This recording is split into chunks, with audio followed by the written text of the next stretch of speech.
This is what the future of life off the Earth looks like. The Moon is a fully developed commercial hub and way station for traveling deeper into space. Anyone who wants a truly out-of-this-world vacation destination can now look to the stars and back down at Earth. The first permanent settlers of Mars arrive to self-building habitats that produce air, water, and food. With a new generation destined to be born on alien planets, this is the next step in our evolution as a species. Well, this is the coolest thing I've done in a long, long time. Today, scientists are blazing a trail to this very future. This is just a remarkable structure from an engineering perspective. I want to know what breakthroughs are being made. Water could be used as rocket fuel, so we could use the moon as a refueling station. That is a big, hairy, audacious goal. That will forge a future to, Here we go. life off Earth.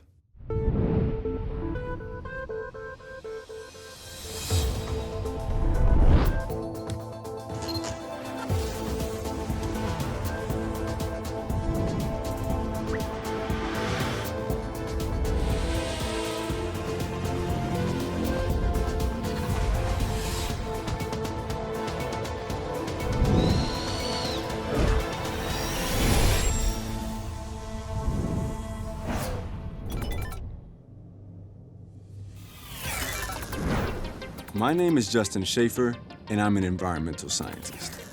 Since I was a kid growing up on the south side of Chicago, I've always dreamed of exploring space.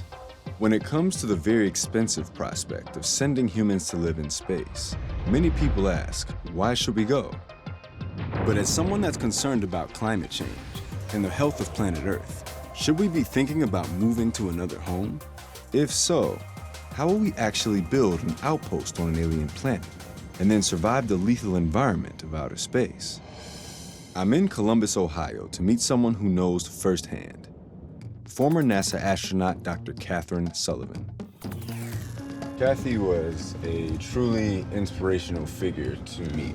I was an intern at NOAA, the National Oceanic and Atmospheric Administration, the first time we met. It was then that I saw the possibility of being an astronaut as something that was very real. Incredibly, this prospect seems possible in my lifetime. To find out just how and when humanity will accomplish this, I'm catching up with Catherine, my old mentor. I just remember listening to you speak. It made me want to be an astronaut. It made me think that it was actually a feasible thing. Well, thanks. That makes me feel really good. Welcome to our planetarium. Whoa. You can project things on this dome that will take you anywhere in the universe. Catherine is a geologist, deep-sea explorer, and was the first American woman to walk in space. She knows a thing or two about life off Earth. You spent a lot of time in space, right? My total is like 23 days. Catherine flew multiple shuttle missions during her 15 years at NASA. Once you're in orbit, you have effectively no weight. To be able to sort of drift in the air like particle of dust is pretty magical. But space is dangerous. A vacuum devoid of atmosphere, water, and oxygen. Everything we need to survive. Do you think the human body as is designed to tolerate space for years, decades? There are definitely some unknowns and some ifs about that. If our bodies are not sensing a gravity field, the calcium in our bones, which gives our bones their strength, that starts to leach out.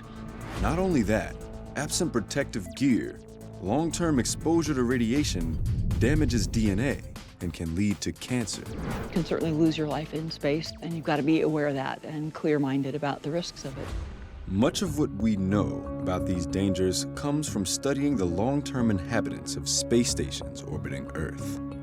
NASA astronaut Scott Kelly spent nearly a year on the International Space Station, or ISS. As a result of this mission, Scott experienced cognitive decline, damage to his eyes, and even changes in his DNA. Before we can attempt to build permanent bases on the Moon or Mars, we're going to have to figure out how to protect our bodies and minds from threats like these. It's one small step for man, one giant leap for mankind. But where there's a will, there's a way. Mars now is, I think, like the moon was in the 1960s, a big, hairy, audacious goal. I definitely think exploring Mars and figuring out what would it take to get there, I'd love to see us do that. I think it's really wired into human nature to be exploring, to not explore our place in the cosmos, to not continue to expand our understanding at the largest scale of where we live and our place in the universe. I think it's just short-sighted. 3, 2, 1, 0. Liftoff. We have a liftoff. With so many unknowns surrounding the welfare of humans in deep space, NASA is first setting its sights on a return trip to the moon. The Artemis mission, scheduled to launch by 2024, is the first step towards establishing a permanent human presence at the moon, with the ultimate goal of using it as a springboard to the Red Planet. A spacecraft orbiting the moon will serve as a hub for research on the lunar surface. The goal is to learn how to live and operate on another celestial body while proving technologies necessary for a mission to Mars. But at present, lifting people and materials above Earth's atmosphere is extremely expensive. To build a moon base, we'll need to find cheaper methods and reusable equipment. I'm in Colorado to visit Sierra Nevada Corporation, who is working with NASA on this heavy-duty problem. Welcome to Sierra Nevada Corporation, home of Dream Chaser. Wow, it's beautiful. John Curry is the director of the Dream Chaser project. The Dream Chaser is a space plane, so it's just like riding on an airplane, landing horizontally on the runway. As you know, the space shuttle flew 135 missions and worked very well. What makes Dream Chaser different is that it's so much cheaper. The space shuttle was just too expensive to maintain. We're lighter weight, we're stronger than shuttle. The Dream Chaser's clever design and carbon fiber body allows it to hold enough cargo to supply astronauts on the ISS for half a year. With innovations like these, it can be flown 15 times before maintenance, keeping costs down. The space shuttle required maintenance after each launch. With the retirement of the space shuttle in 2011, the Dream Chaser is now the only spacecraft capable of delivering people, supplies, and science experiments to the ISS, and then navigating back to Earth for a gentle runway landing. It can also perform the whole mission autonomously, without a pilot. I believe this vehicle is going to be critical to transporting humans to and from space on a routine basis. Sierra Nevada plans to conduct 6 ISS resupply missions by 2024. And unlike the shuttle, which launched aside 2 boosters and a fuel tank, the Dream Chaser is designed to be launched into orbit, wings folded, atop a rocket. So what's the top speed something like this would reach? Orbital velocity is 17,500 miles an hour. Dream Chaser will circle the Earth 16 times a day at this speed. But when it returns and enters the atmosphere, it practically has to grind to a halt. What's cool about this and very innovative about this design is this is called a lifting body, meaning the lift that you get from this vehicle is actually the body itself rather than the wings. Unlike most planes, Dream Chaser's actual body, not its wings, takes the full force of the air pressure. The underside of the Dream Chaser is wide and flat, and pushes against the atmosphere to slow re-entry. Probably the biggest risk for Dream Chaser is the entry, because you see 3,000 degrees Fahrenheit coming back through the atmosphere to get to the ground. So you got to make sure that this vehicle can survive 3,000 degrees Fahrenheit. The Dream Chaser can land anywhere there is a 10,000-foot-long runway, which means it can return to any major airport in the world. For the Artemis moon mission, NASA is looking at a radical technology to house the astronauts: inflatable habitats. These habitats will connect to a core power module dubbed Gateway. Sierra Nevada designed a system called the Large Inflatable Fabric Environment, or LIFE, that can dock to the Gateway module. We have a module you could actually turn into a space station, and that would be what you would want to take to the moon. The habitat can be folded in a compact manner for launch and then later expanded in space. Once connected to NASA's Gateway module, inflatable habitats will serve as a base for researchers traveling to and from the moon. The key elements to get us to the moon is we have to put the infrastructure in place to make sure that people can actually stay there.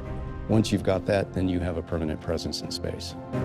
Technologies like these are forging the path for humans to build a permanent home off Earth. In the future, inflatable lunar habitats prove safe and reliable gateways to the moon's surface. On a weekly basis, researchers shuttle between the moon and Earth on advanced space planes. With enhanced rocket boosts, travel time is reduced over the 400,000-kilometer journey from 4 days to just 1. With the completion of a permanent research base on the surface of the moon, space agencies approve both the base and the orbiting station for commercial uses. Space tourists can even enjoy a one-week stay. With inflatable habitat technology, a permanent presence on the moon might become a reality sooner than we think. But with virtually no atmosphere, further exploration of the lunar surface will require new technologies to protect explorers from the sun's lethal radiation. The last spacesuits designed to function on the moon were custom fabricated for the Apollo astronauts more than 50 years ago. These suits were both expensive and cumbersome.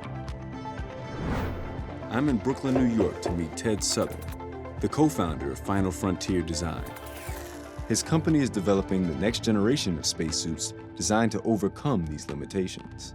Whoa, this is pretty cool. This is where we make spacesuits. Generally doing prototyping of suits, we work with NASA and the commercial space industry to make suits work better. This is an EVA suit, extravehicular activity. So this is when you leave the vehicle. It's like a spaceship for one person. In the days of Apollo, spacesuits were only worn for a single mission. Final Frontier is designing reusable suits that are flexible, lightweight, and durable. Now NASA's talking about going back to the moon, but for a lot longer period of time. So they want suits that are more mobile, that won't wear you out, and that can last longer. There's no reason for a human to go to the moon or Mars unless they can get outside and walk around. The key to surviving extreme environments like this lies in the pressurized EVA suit. It's like wearing a basketball, which is where the challenge of like, how do you get a basketball to fit a human being and how do you get it to move like a human being? Pressurization is essential to surviving in the vacuum of space. Without it, blood would fill with bubbles and the body would puff up to twice its size, causing death in less than 2 minutes. But pressurizing the suit to protect the wearer from the harshness of space creates a problem with agility. So you lose a lot of dexterity. Dexterity, tactility, range of motion, all these things are really important. We actually have a tool that allows us to test the gloves without having to put on the whole suit. Oh, really? Can you Nice. check that out? Yeah. Final Frontier won a prize from NASA for their superior pressurized glove design. This is a pressure chamber, and there's a pump underneath that will pull gas out from the chamber. Stick your hands in through the ports. The chamber is designed to create the same extreme vacuum of being in space. You're at about 4 psi lower than ambient. You're approaching NASA's EVA spacesuit pressure.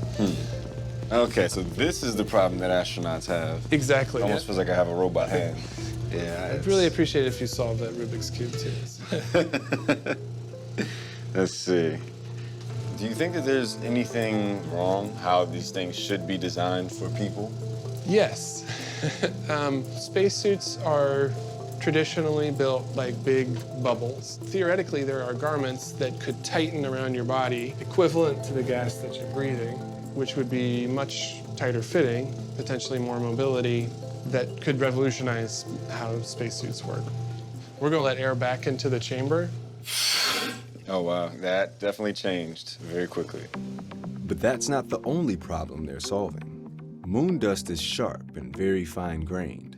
The particles get everywhere and can cause life-threatening injury if inhaled. Final Frontier's EVA suit has a unique feature to prevent this from happening. The rear port can dock directly with a landing craft or rover. Is this like an entrance on the backside? Is that? That's right, yeah, you get in through the back. This will allow an interface with a suit port. so you can be inside your rover and jump in the spacesuit without bringing dust into the rover. It's also easier on the astronauts to get in and out this way. NASA's current suits, you get in through the waist, and that means you have to really contort your shoulders. It's like a dance move kind of. Yeah. And there are a lot of astronaut injuries from suits, but one of the most major ones is shoulder injuries. From getting into the suit. Ted's got a surprise for me. He's letting me try on the pressure suit, which is something that usually only astronauts get to experience. Right now, we have air flowing in through the umbilicals here on your chest. The only place it will come out of is right here at your regulator. You can kind of push your head back. With my pressure balanced, it's time to experience what walking on the moon or Mars might be like. Try walking around in that. I feel like I have no joints right now. Yeah. I'm like a tin man. Well, this is the coolest thing I've done in a long, long time. I don't know if I ever did anything cooler than this.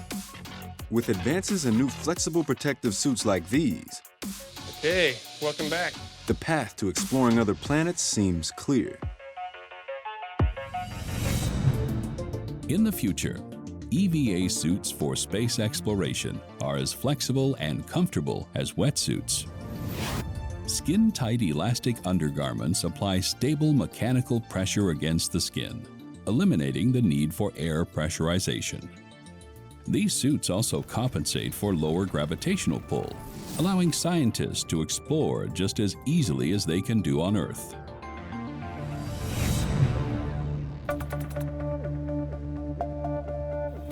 Even with protection from the harshness of space, astronauts won't survive a week on an alien planet without one living essential: water. But the cost of bringing enough liquid water from Earth to support even a small base on the Moon or Mars is astronomical. This means, if we're going to establish outposts in space, scientists must find a reliable source of water elsewhere. I'm near LA to meet Dr. Dean Bergman at Honeybee Robotics. Honeybee Robotics is developing cutting-edge tools to help NASA find and extract water on the Moon or Mars. Nice. Why don't we go look at some cool things? All right. We are developing these technologies to be able to create a sustainable civilization off of our planet. Water is the most precious resource in space just because we can use it for so much. And the more we can collect, the more ability we have to really live off-world and on other planets. In 2009, NASA confirmed the presence of water on the Moon in the form of ice. Some estimate more than 100 million tons might be found under the surface at the Moon's South Pole. Not only will future spacefaring pioneers need this water to drink and grow food, this essential liquid has another potential important use in space. By splitting water into hydrogen and oxygen, both of these molecules could be used as propellant for spacecraft. Water can also be used as rocket fuel, so we could use the Moon as a refueling station on the way to Mars, potentially. Honeybee's drills were sent to Mars on multiple missions to determine what was below the surface. In 2002, the Mars Odyssey orbiter detected large amounts of water ice beneath the surface. So in 2007, NASA launched the Phoenix Mars lander to search for it. We were part of the Phoenix mission. The idea was to uncover the ice of the poles of Mars. So we would scratch a line on the surface and uncover the ice. Wow, well, this is a powerful thing to be in the presence of. Yeah. And the Phoenix mission discovered what they were looking for: the first direct evidence of frozen water on Mars. In 2018, the European Space Agency's Mars Express orbiter discovered liquid water for the first time beneath the South Pole region. So Honeybee is developing a method to extract the liquid water with this, the Trident drill with Planetary Volatiles Extractor, or PVEX. And Vince Vendiola is showing me how it works. So this is Honeybee's large vacuum chamber. It is a 1 meter by 1 meter by 3 meter tall thermal vacuum chamber. PVEX is a coring drill with integrated heaters and electronics to be able to capture water from lunar ice. Very cool stuff. The large vacuum chamber is used to recreate the same low-pressure atmospheric conditions found on Mars. So let's do a drill test. Close the chamber here. Here we go. I'm going to lower the foot pad onto the surface. This hollow core drill can dig into the lunar or Martian underground and collect water ice and icy soil meters beneath the surface. What's that noise? That percussion sound is our cam spring mechanism, which gives us an additional weight on bit. It's kind of like a space jackhammer. It's like a space jackhammer. And our software is designed to where we only percuss when the system detects that you're drilling into something hard, so that we save a lot of energy. So it's taking a core sample right now? Right, so we capture our sample force and then we activate heaters. It's a process to extract liquid water on the Moon or Mars. First, the heaters must vaporize the ice. Then, the vapor would be collected within a cold trap and converted into solid ice for storage. Without this system, the liquid water would instantly evaporate and be lost. Is there water in there now? We'll see what we got. Okay. Open up the chamber. The epic reveal.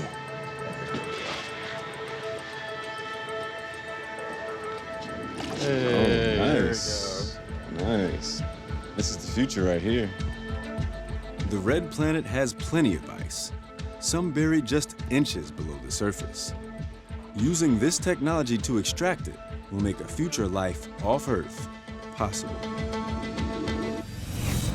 In the future, advanced robotic drilling technology sets off a gold rush in space.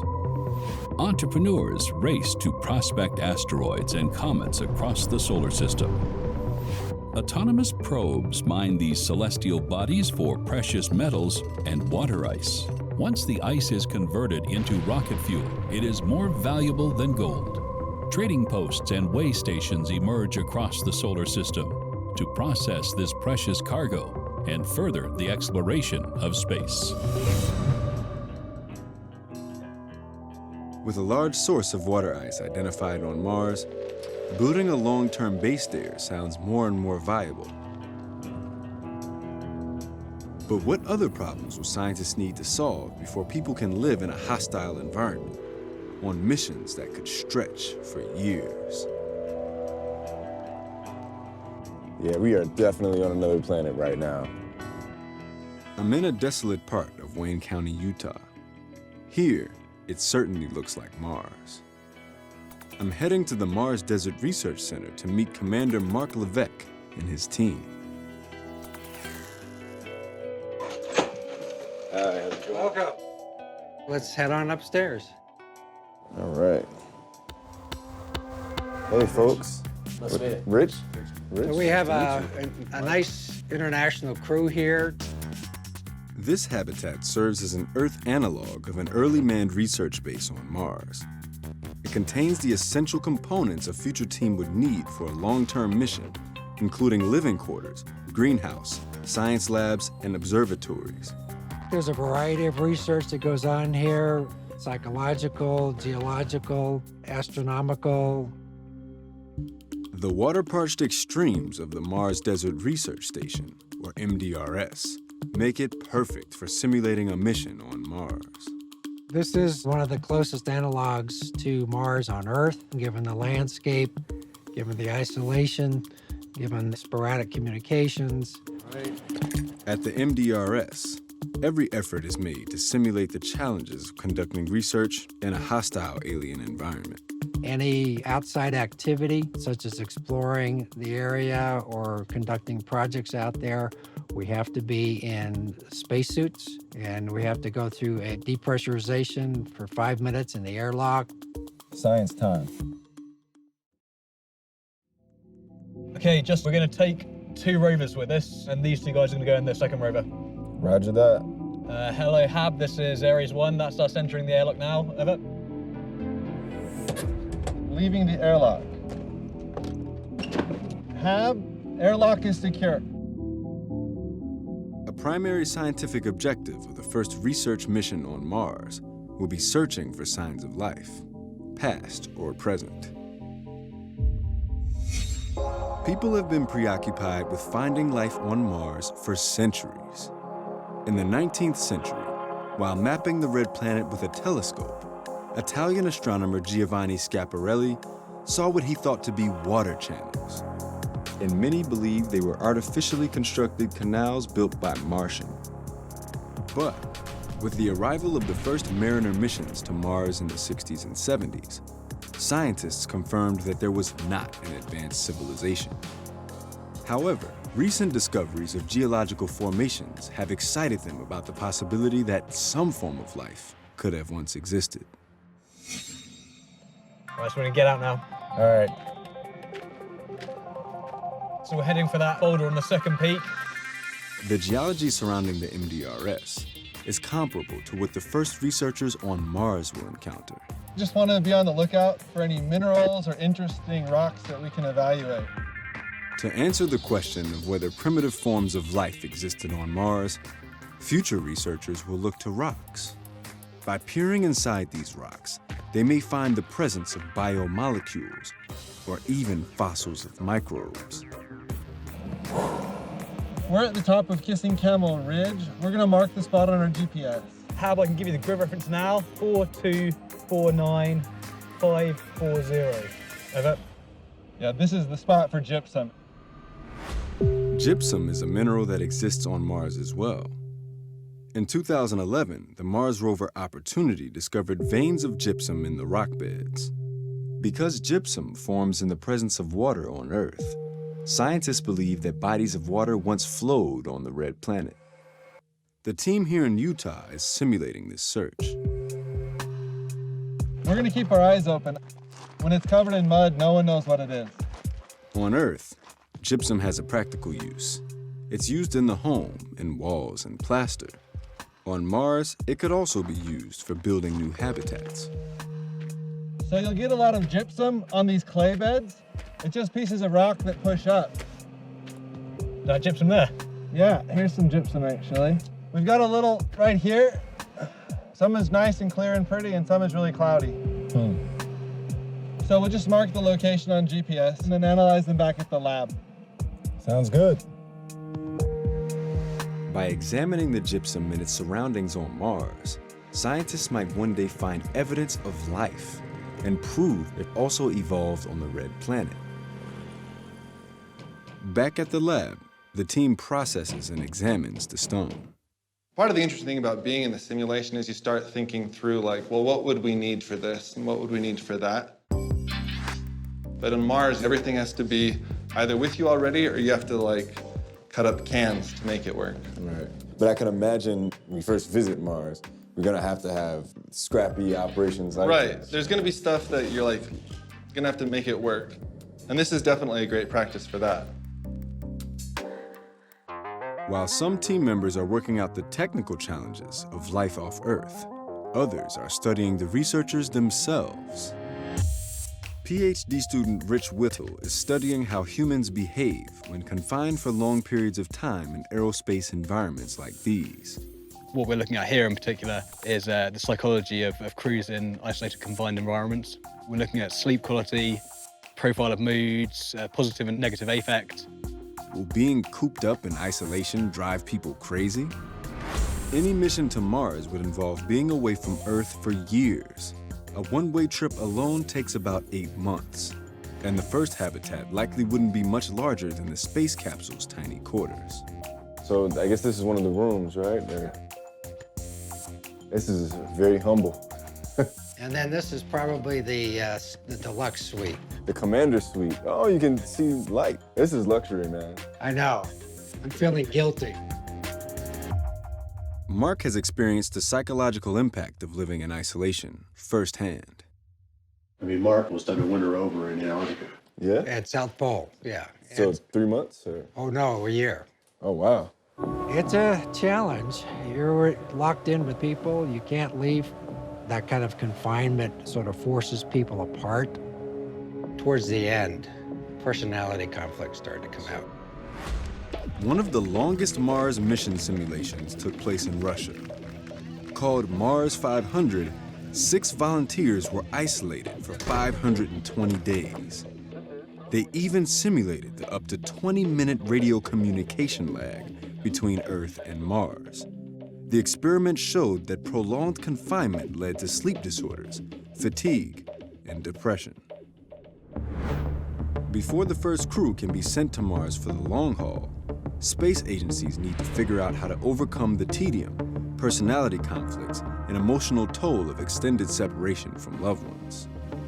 Crews going to Mars will be training together for at least a couple of years. So they're going to work out the kinks, they're going to find out how to work together, because that's the real key in any kind of situation like this. With Mars simulations like this, we'll definitely be able to solve the technical and psychological challenges of establishing a base on Mars and forge a path to the future of life in space. In the future, researchers at the International Mars Base make a remarkable discovery. A particular rock specimen completely changes the way humanity thinks of its place in the universe. The sample confirms that ancient fossils similar to those found on Earth also exist on Mars. This rock reveals that the complex forces that cause life to evolve are not uncommon. In principle, life, possibly even complex and intelligent life, may have evolved across the universe. While the first research station on Mars is likely to be small and scrappy, a long-term base with dozens or even hundreds of people will need more in the way of complex facilities and buildings. However, transporting the materials to build large-scale, heavy-duty habitats from Earth is unfeasible. How can we build a permanent outpost using what's already on the red planet? I'm in Brooklyn, New York to meet a design team with a unique solution. So this is Mars Ice House. That's a habitat? That's a habitat. Rebecca Pales-Friedman and Michael Morris run the forward-thinking firm Space Exploration Architecture. Also called SEARCH, they won NASA's International Mars Habitat Design Competition. What we do is we design habitats for humans to be in outer space. We use indigenous materials that are native to the planet, and we create a beautiful living experience that's also functional for the astronauts. But that's easier said than done in the red planet's lethal environment. The primary goal will be to protect against radiation from both solar rays as well as cosmic galactic rays. The best material to protect against radiation is actually water, which makes up most of our atmosphere. And Mars does have plenty of water ice to work with. On Earth, we're largely protected from harmful cosmic radiation thanks to our thick, oxygen-rich atmosphere and magnetic fields. But with barely any atmosphere, the surface radiation on Mars is hazardous. High-energy particles from the cosmic rays damage human DNA and can increase the risk of diseases like cancer. So like our atmosphere protecting us here on Earth, we thought, why not build an ice house?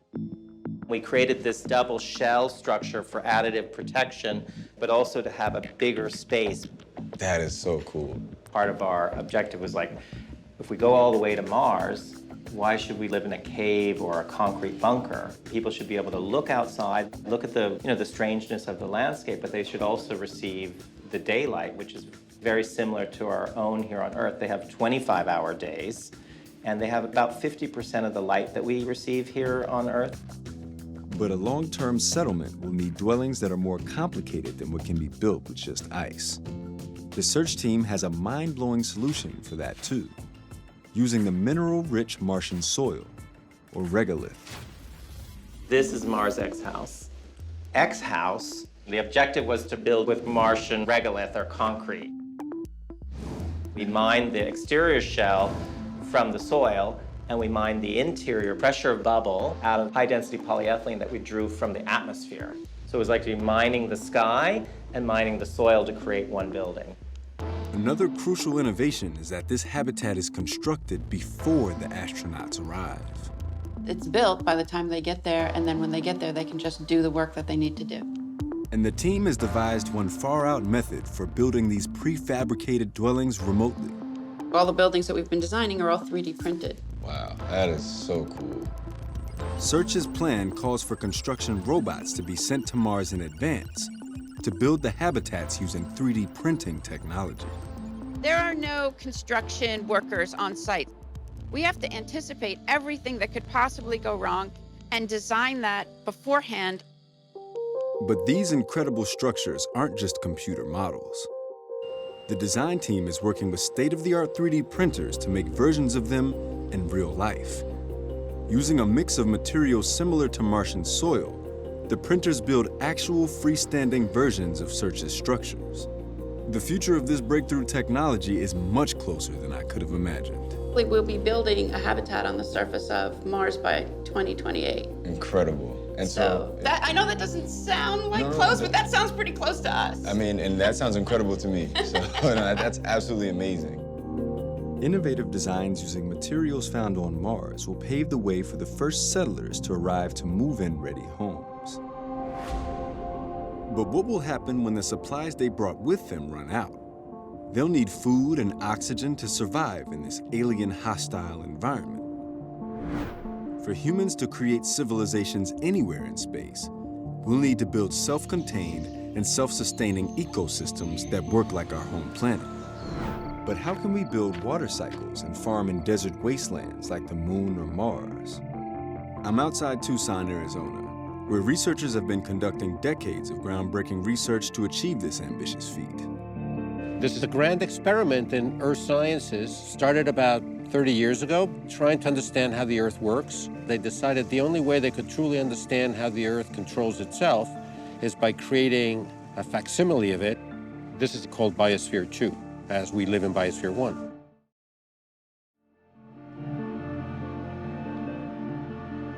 Dr. Joaquin Ruiz is the director of Biosphere 2. It almost reminds me of like a palace. Not like a laboratory or research environment, but more like a science palace. Can you tell us about what's going on here in high level? Sure. Right in front of us is the rainforest. You have a big ocean, and then you have a desert. It was an audacious idea. Build a small-scale version of Earth in completely closed quarters. In a matter of years, they recreated a wide array of ecosystems that originally took billions of years on Earth to evolve. To succeed, Biosphere 2 needed to be completely self-contained and sealed off with nothing brought in or taken out. We have to recycle the nutrients. We're recycling our water, our air. We're recycling everything.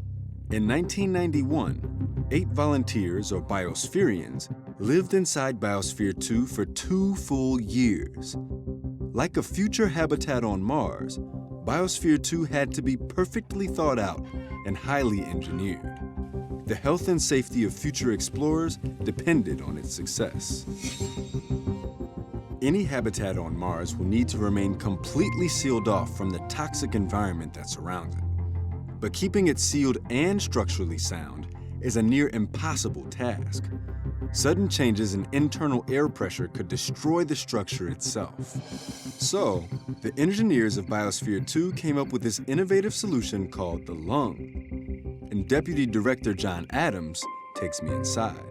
We're going into the lung of Biosphere 2, and when it was originally constructed, they designed it to be hermetically sealed, but they knew that they had to deal with changes in pressure, and this is the device that they came up with to compensate for that. Whoa. This is just a remarkable structure from an engineering perspective. I didn't expect to walk in and see this. The lungs are connected to the rest of the biosphere by a series of tunnels to continuously balance the air pressure inside. What we're standing inside of is an extremely large diaphragm, and that diaphragm helps to modulate pressure inside the facility. It has a counterweight, an aluminum dish, flexible rubber membrane. The combined weight of those two is 40,000 pounds.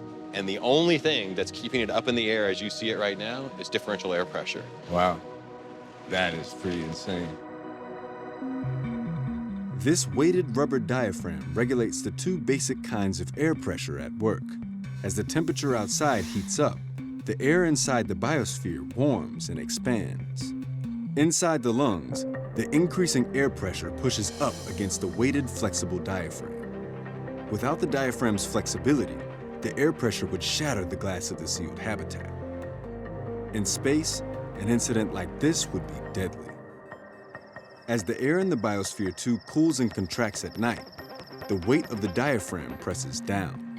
By reacting to the changing of air pressure, the Biosphere 2's lungs continuously adjust, applying the right amount of force to keep the air pressure even throughout the closed system habitat. This is where air travels back and forth as we modulate the pressure changes within the facility. On the red planet, temperatures can fluctuate more than 100 degrees Celsius over the course of a single day, which means a feature like these lungs is essential to any future Mars habitats. And to sustain life, these habitats must cycle and recycle the air for humans to breathe, and also grow plants for food. On Earth, this process links animals and plants. Animals breathe in oxygen and breathe out carbon dioxide. Plants absorb that CO2 and discharge oxygen. In the biosphere, this fundamental cycle is recreated with the rainforest. Researcher Laura Meredith is conducting an experiment to test its resilience. All right, so I'll show you the rainforest. So this is almost 30-year-old tropical rainforest. This is beautiful. Yeah, it's nice. Even 3 weeks into drought, it's pretty green. Some of the trees are dropping their leaves, the soils are drying out. But really, I think this rainforest is showing us that it has quite a bit of resilience. In the rainforest, plants absorb humans' waste carbon dioxide the inhabitants breathe out. This subsequently helps the plants grow, and in the process also creates oxygen for the inhabitants to survive. Growing a stable, resilient plant ecosystem will be essential to the survival of any future inhabitants of the Moon or Mars. However, the first biospherians weren't so lucky. 16 months in, the oxygen levels dropped precipitously. It turns out, there was something the original designers underestimated: microbes. Microbes in the soil and in Biosphere 2 cement absorbed more oxygen and released more CO2 than originally estimated, nearly leading to disaster.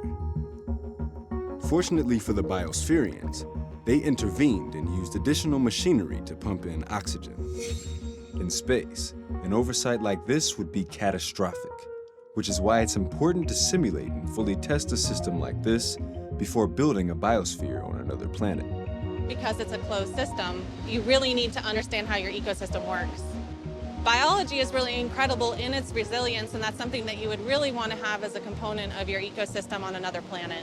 Can we create a closed living system like this one on Mars? It's an immense challenge to put together all the complex components, but I am sure that we can create one. Thanks to the original founder's dream, Biosphere 2 is a reality.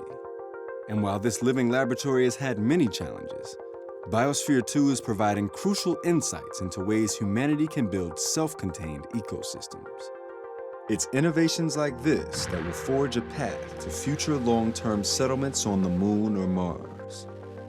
I think it's really going to take the entirety of society's focus for us to really start expediting the process of getting people to Mars.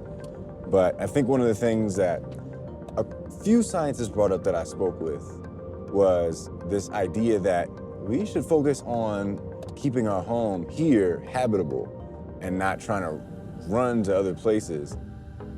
Some argue, why spend billions of dollars to get to Mars when we could be using this money and ingenuity to solve existing problems on Earth like poverty, disease, and climate change?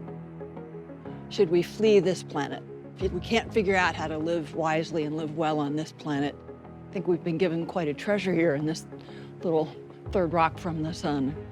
But Catherine also thinks humans are destined to set foot on the red planet someday. I think it's certainly technically possible to have a sustainable habitat on Mars, and it's conceivable that it could happen within the next couple of decades. The technical challenges are pretty immense. It's going to take thousands of people to work on this and concentrate on it at the same time. But we feel that it's important that humans see these planets firsthand and we'll learn more. Others look at the greater good that can come from new breakthroughs. It's not going to be cheap, it's going to be difficult, and we're going to need to push towards a common goal to get people to Mars, and hopefully beyond eventually. And every time we are able to accomplish something like this, we can then bring that technology back to Earth. And the more advanced these technologies get, the more advanced the technologies on Earth get. And I think that's hugely beneficial. And the discovery of life elsewhere in the universe could have a profound impact on humanity. I think the odds of us being the only life on the universe is very low. I think there's life somewhere, so that's again why it's critical for us to actually continue to explore, to continue to look outward, because I do think eventually we're going to find somebody else. As a scientist that's long dreamed of exploring space, I'm excited about overcoming the challenges that will lead us to become a truly spacefaring civilization. Getting humans on Mars and settling in a civilization, I'd love to see that in my lifetime. Will I see it in my lifetime? I'm pretty sure.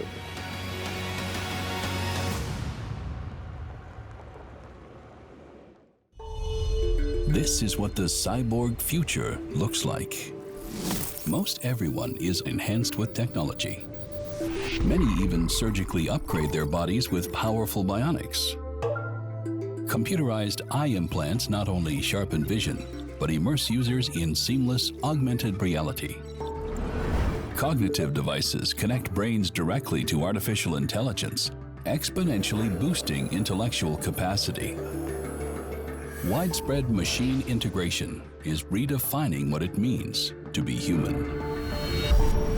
My brain is melting. Today, scientists are blazing a trail to this very future. These devices are going to make us more powerful, more independent.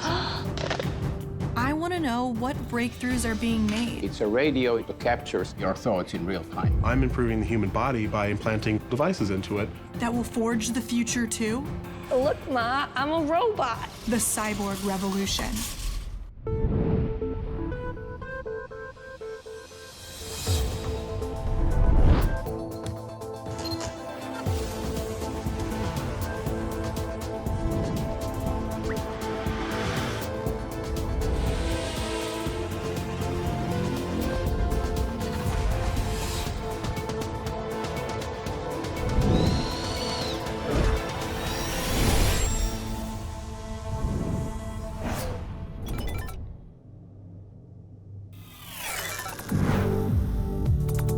My name is Angel Jafria, and I am a cyborg, a combination of human and machine that acts as one. I was born without part of my left arm, and I've been wearing a prosthetic device as long as I can remember. They used to call me the bionic baby. This was my first ever multi-articulating hand. It was the big jump from this one grip pattern, this tripod, to being able to change the grip. I flex the muscles, it lets me move the hand. As my arm muscles move, they affect 2 electrodes resting on my skin, which allows me to control my bionic hand. 4 years ago, I got my current prosthetic hand, and it's been a real game changer. It gives me finer motor movement and multiple ways to grasp things. As someone who's started to merge with a machine, I can see that it both defines me and I define it. But I want to find out how cyborg technology like this will evolve for the entire human species. How far will the merging of man and machine go? And what will our cyborg future look like? My first stop on this path to the future is a personal one. At the Johns Hopkins Applied Physics Lab, they are developing bionic limbs even more advanced than mine. Costing upwards of $120 million to develop, the modular prosthetic limb, or MPL, is state-of-the-art. I'm really excited about today because we get to see the MPL hand system, which is something I've wanted to see for almost a decade. I think I've dreamt about seeing this hand. Engineer Robert Armiger is combining robotics, neuroscience, and artificial intelligence to make devices that will change lives around the world. It's here in real life. That's right. Unlike my prosthetic arm, the MPL is designed to be upgradable, and it can be customized. It's also more dexterous. You know, we've really tried to build in to this hand all of the sort of movements of the human hand. To see that each of the fingers is basically the ability to separate or spread the fingers here. Cool. These two are coupled together. This one moves independently. Oh, the middle okay. is fixed. All the fingers have a drive that flexes each finger, and then they've got this mechanism that allows them to passively curl around an object as well. That's cool. I didn't know that existed. It even has a powered, flexible wrist. I want flexion extension so badly. I don't have flexion and extension. I only have rotation, which is fun for a party trick, but I can't actually bend the wrist. So when I'm trying to put my hand to my mouth and stuff, I have to lift my shoulder. So when I see stuff like the flexion extension in that wrist, it makes me really excited that I could have it for my hand one day. Bobby lets me test drive the MPL. First, he places armband sensors on me. Like my prosthetic arm, these bands contain electrodes which record and translate the muscle activity in my little arm. We use electrodes that can pick up what's called the biopotentials of the human body. It's sort of the electricity that is flowing through your body to send commands to and from your brain. With 8 times as many electrodes as my arm, these bands allow for much finer pattern recognition from my muscles.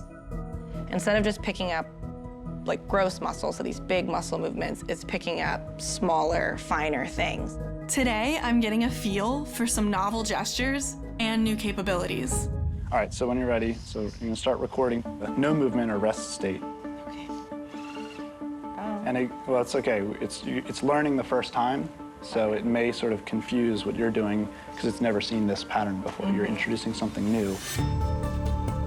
A computer inside the MPL reads the muscle movements from my arm and translates these complex patterns into movement in the robotic hand. This is really cool. The machine is learning more about me, and fast. So I'm sending different muscles impulses, like they're trying to see how much control I can have over it, of like the slow and fast. I was trying to do this, but that's cool. This cyborg future emerged through the needs of wounded veterans and other amputees. Johnny Matheny is one of the individuals that has spent probably the most time with the modular prosthetic limb, and he has really been able to show the capabilities of the arm because he has a surgical procedure that not only allows us to map the arm or attach it directly to his body, but then he's had the nerves in his arm rewired so that his control is natural and intuitive. So what's next for it? The fingertips are set up with active sensors inside of each of the nodes. What we've been working towards is some of the sensory feedback or stimulation to your arms. So you'll be able to actually feel what the hand is touching. Okay. Can I? My brain is melting. Without any feedback from my prosthetic hand, I can't tell how hard I'm grasping an object. Like holding a styrofoam cup or trying to grab an egg, right? Where you're like, don't crush it, don't crush it, don't crush it, don't crush it. The team at Johns Hopkins is working on this very difficult problem. Bobby's colleague, Dr. Luke Osborne, is enhancing the MPL's features with something called the eDermis. This incredible technology promises to simulate the sensation of touch. Think about how much we rely on our sensation of touch, not just for grabbing objects, but also interacting with other human beings. Right, yeah. eDermis was made to mimic the way our natural skin behaves. And essentially, we have different layers, and within those different layers, we have different receptors. Inside the skin, nerves detect pressure, pain, heat, stretch, and vibration. The eDermis is made from flexible fabric and rubber. And inside of it, tiny sensors detect various stimuli and translate them to the body's nerves. Tried to put it on? On me or my prosthesis? On your prosthesis. Yeah. I've never really had that kind of feelings on the side from like touch and stuff. So it's also like a little scary, but exciting. When I press on your fingertip, I can see the activity on the screen. So if you were to grab an object, we could see what the sensor activity would look like if you were to naturally pick up something. That's so cool. Luke's computer displays the pressure patterns from the epidermis for this sensation of touch. When these same signals are transmitted directly to my nerves, it gives me a sensation I've never felt before. It absolutely blows my mind. It feels like it's like pulsing over here. This is really cool. I think seeing this just makes me realize that we're on the path of doing some like really, really awesome things. A bionic hand with a fine sense of touch will change lives and completely reshape the future. The potential for this technology could be not only used for rehabilitation, but also for projecting yourself into some remote environment. Like a remote control Iron Man, Bobby imagines a future where an arm like this could be used to perform complex tasks from just about anywhere. In the future, advanced dexterous bionic arms are a common feature on most robots. These worker bots perform complex and delicate tasks in environments too hazardous for humans. From hundreds of miles away, skilled operators remotely perform nuclear cleanups, fight fires, and even repair the space station from the safety of Earth. Mechanically enhanced humans have long been popular in sci-fi stories and superhero comics. As a partial machine myself, I'm excited by the real superpowers that our cyborg future will bring. But in everyday life, making cyborg technology work seamlessly with the human body is hard. When it comes to enhancing the human body with technology, balance is essential. Weight, speed, strength, these are all factors that must be considered when designing and engineering wearable robots. At Exobionics, Jason Jones is taking on the daunting challenge of bringing man and machine into sync. Our main purpose is to enhance human capability through robotics primarily, right? So either for medical purposes or for industrial. They've developed several true-to-life exoskeletons. In my lifetime, I think you'll see more of people being augmented by machines. The approach we're taking is instead of replacing people, let's make it so they can do more. If they want to, they can work into older age because they have enhancement. Jason's colleague, Zach Haas, shows me exactly how their exoskeletons boost worker productivity. This model is already being used in factories. See how it feels? I feel like I'm supposed to be really, really strong now. Right. Now that I have this on. This is designed to really give sort of superhuman endurance. Okay, Yes. I'll take that. There you go. So now as you go to raise your arms, you'll feel it kick in, yeah. Oh, okay, yep. Feel it? Yep. And then, What's it feel like? like my arms are like free floating. There you go. That's the key word there. This free-floating sensation happens with mechanical spring-driven technology, which reduces strain on the arms from repetitive motion. It's so wild. I can absolutely feel the power and how it would transform industry. But for some, it might be intimidating. Do you think there's a little bit of fear in the idea of like presenting some of these technologies? Yeah, a little bit of sort of, there's just this idea. What is the robot? Am I a robot now? Am I working with a robot? What does that mean? It's a machine that we're now strapping to your body. Right. And it's got to work with you and you've got to work with it. A little bit more personal. A little bit more personal. So yeah, there's definitely more sense of trepidation there. But once people see the benefits, a lot of that disappears pretty quickly. Look, Ma, I'm a robot. Not only do exoskeletons boost human productivity, they can also restore locomotion to those who've lost it. I'm gonna get to meet somebody who uses one of these exoskeletons and has this whole interface with technology like I do. At the age of 32, Jess McNair experienced multiple strokes and lost the ability to walk. It affected the right side of my body. It also affected my balance and vision pretty severely. It's been a journey. With the help of physical therapist Jen Masievich, this exoskeleton is changing Jess's future. 1, 2, 3, push.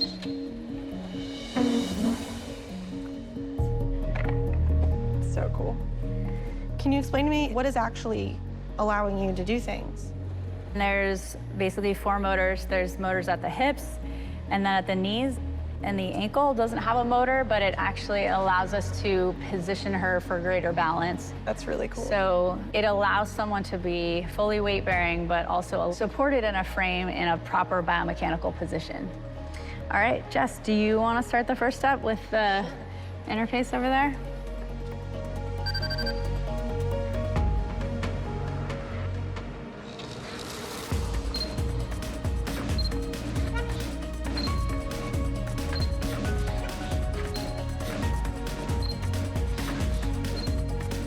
That's so cool.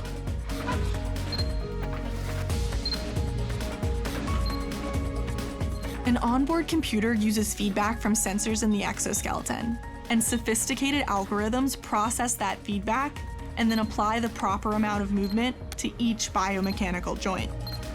This coordination of man and machine represents a tremendous breakthrough. The exoskeleton is teaching Jess how to improve her gait. We want them to be able to walk again. We want them to be able to step out of the device with a better walking pattern. What do you hope to see in your lifetime? The goal is to make it smaller, lighter, more adapted to the human body and less apparent. So you want it to be like more of a part of you then? Exactly, yeah, more bionic. Exoskeletons like these have humble origins.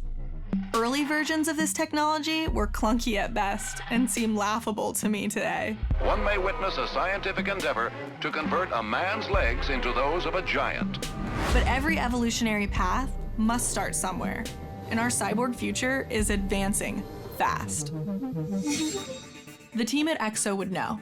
They've also developed exoskeletons to assist with punishing physical outdoor tasks. Carrying large, heavy loads over long distances or increasing endurance, that kind of thing. These powered exoskeletons can help a person carry a 200-pound pack swiftly across rugged terrain. Incredibly, the wearer would only feel a mere fraction of that heavy weight. These here are hydraulic cylinders, and they basically are kind of like a parallel muscle with your quads. So you can press down harder if you're walking up a hill, for example. It'll give you a little amplification. The design attempts to amplify your force, right? So if you're applying a certain amount of force, and it would add to that to kind of offset the effort that you're putting into it. That's really cool. In the back, you know, there's electronics in here, and there's a hydraulic pump and control systems. And then we talk about mud and rain, obviously the electronics. Yeah, the challenges they're pretty big challenges in no I way. have those challenges myself, so. Yeah. Future versions of this cutting-edge technology will someday be widespread. I think in the future, you'll see many people wearing assistive devices on a daily basis. I'm almost certain that those devices will be controlled at some level through interaction with the human's nervous system or their brain. By enhancing our bodies with advanced robotic exoskeletons, we're taking a step closer to the cyborg revolution. In the future, miniaturized, power-boosting exoskeletons are integrated into custom garments. With the press of a button, superhuman strength and endurance is available to everyone. This body augmentation reverses the decline of old age, restoring youthful vigor to anyone who still has a passion to work or explore. In our cyborg future, wearable machines will augment our physical selves, and wearable computers will augment our minds with instant access to worlds of information. I would wear wearables, yeah. How will advanced wearable computers impact the way that people work, learn, and interact with their world? To find out, I've come to Atlanta to meet a true pioneer in wearable computing, Thad Starner. For me, the real killer application for these wearable computers is augmented memory. Machines that become part of your mind, give faster access to knowledge, make you stronger in the sense that you have all this information you can use to help you on your day-to-day life. So this was the first thing you worked on at MIT? Right. Most people had no idea why you'd want a mobile computer because laptops weren't even out there yet. While attending MIT, he became frustrated by his inability to retain what he'd learned in class. So Thad built this augmented memory system to take better notes. You ready? Oh, I'm gonna put it on.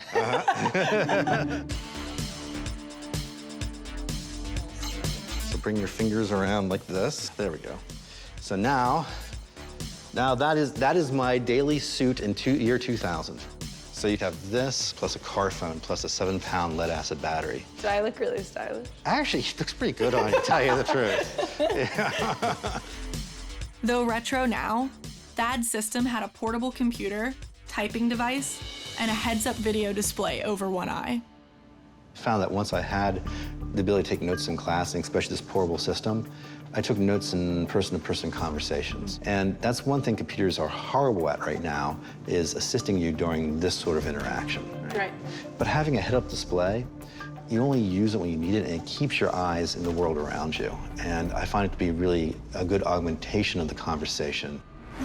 The heads-up display overlays information within the user's field of vision. The system can be used to access applications or the internet. It can also augment your surroundings with information that only you can see. That eventually led a team that turned this tech into a commercial product, Google Glass. That's the first functional one. We had to glue a cell phone to the side of our head to get a trackpad that worked. That's wild. Advanced smart glasses like these are making workers more productive in industries like manufacturing and healthcare. And it's easy to see why. By beaming information directly into the eye, the wearer can work on complex tasks, all while absorbing crucial information hands-free. It's actually lasers in the side here that's bouncing off. If you get it just right, you can actually see a little mirror here. It's kind of hard to see. Oh, but yeah. You get it? Yeah. Yep. And so it bounces off the lens and back into your eye. That's so cool.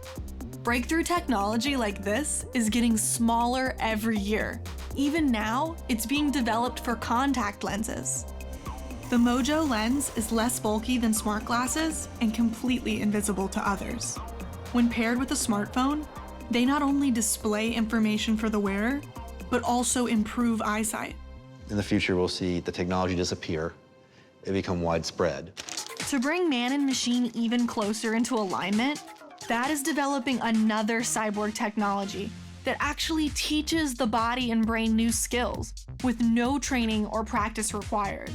This idea of being able to passively train these skills is something that's new. We haven't heard of it before. These are what's called muscle memory gloves, and they teach you skills like how to play a piano without your active attention. How does it simulate? What's happening? Okay, so let me show you the glove here. So what we got in here are little vibrating motors that are above the fingers. Oh, things are happening. Yep. These vibrating motors emit a particular sequence on my fingers. This stimulates and trains the muscles in my hand to do something I've never done before: play the piano. So she has a glove on right now. And what it's doing is it's using the vibration motors to actually tap each finger in the sequence of Beethoven's Ode to Joy. You will have that muscle memory in your brain. After the glove has trained my hand for a half hour, it's time to see if it worked. I don't play the piano, so this will be interesting.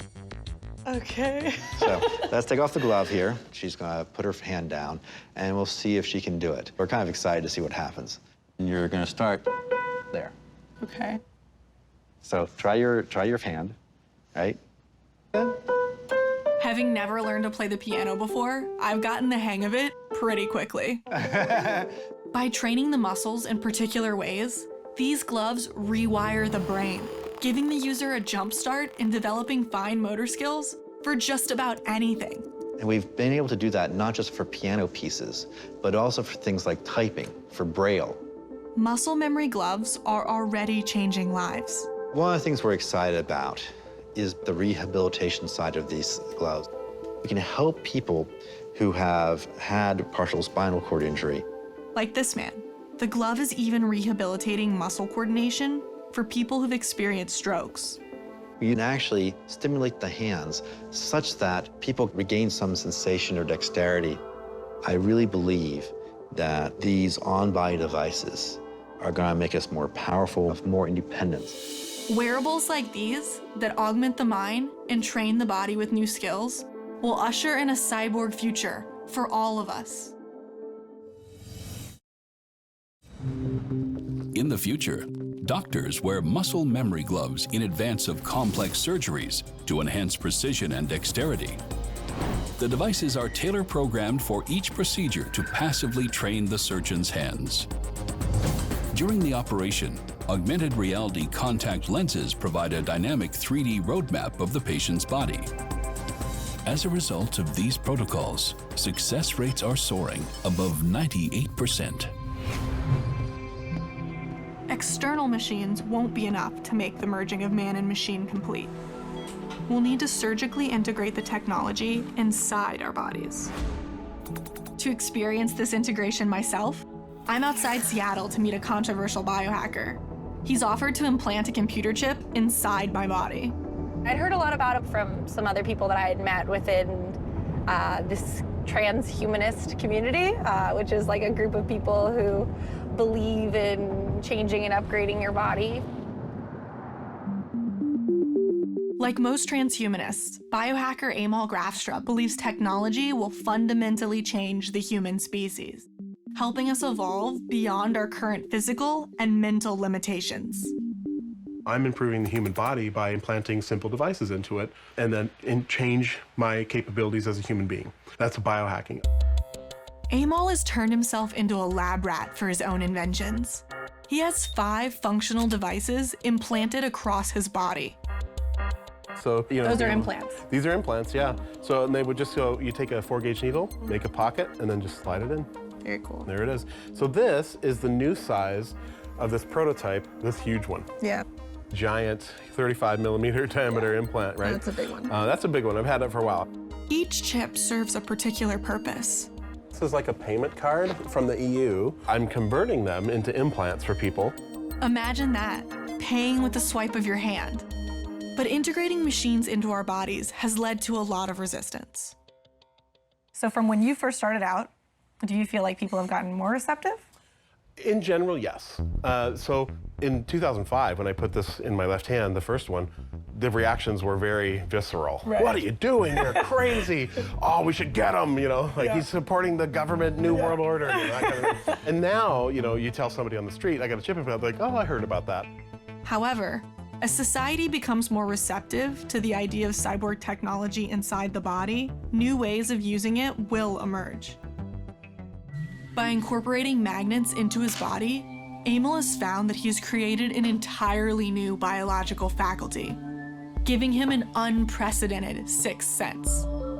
Your magnet was you were able to feel the fields. Yeah, magnetic field. You adapted to that. But yeah, you adapt to it immediately. And that, to me, again, says that this is part of who you are now. The implanted magnet rewired how his brain and body experienced reality, giving him a new magnetic sense. I took it out after about a year, and there was a real sense of loss. Amal's not the only one out there in these uncharted waters. Cyborg artist Neil Harbison has a cyborg antenna implant, which senses colors, including ultraviolet and infrared. The implant allows him to both feel and hear colors as vibrations inside of his head. Engineer Kevin Warwick had a chip implanted in his arm that directly connected his nervous system to the internet. It's clear we are already on the path towards the full integration of man and machine. Where do you think, technology is going in general? On one hand, it's very exciting and cutting edge, but also it's nothing new. Like, human beings have always been leveraging technology since we picked up rocks and sticks, right? It's just that technology's been external.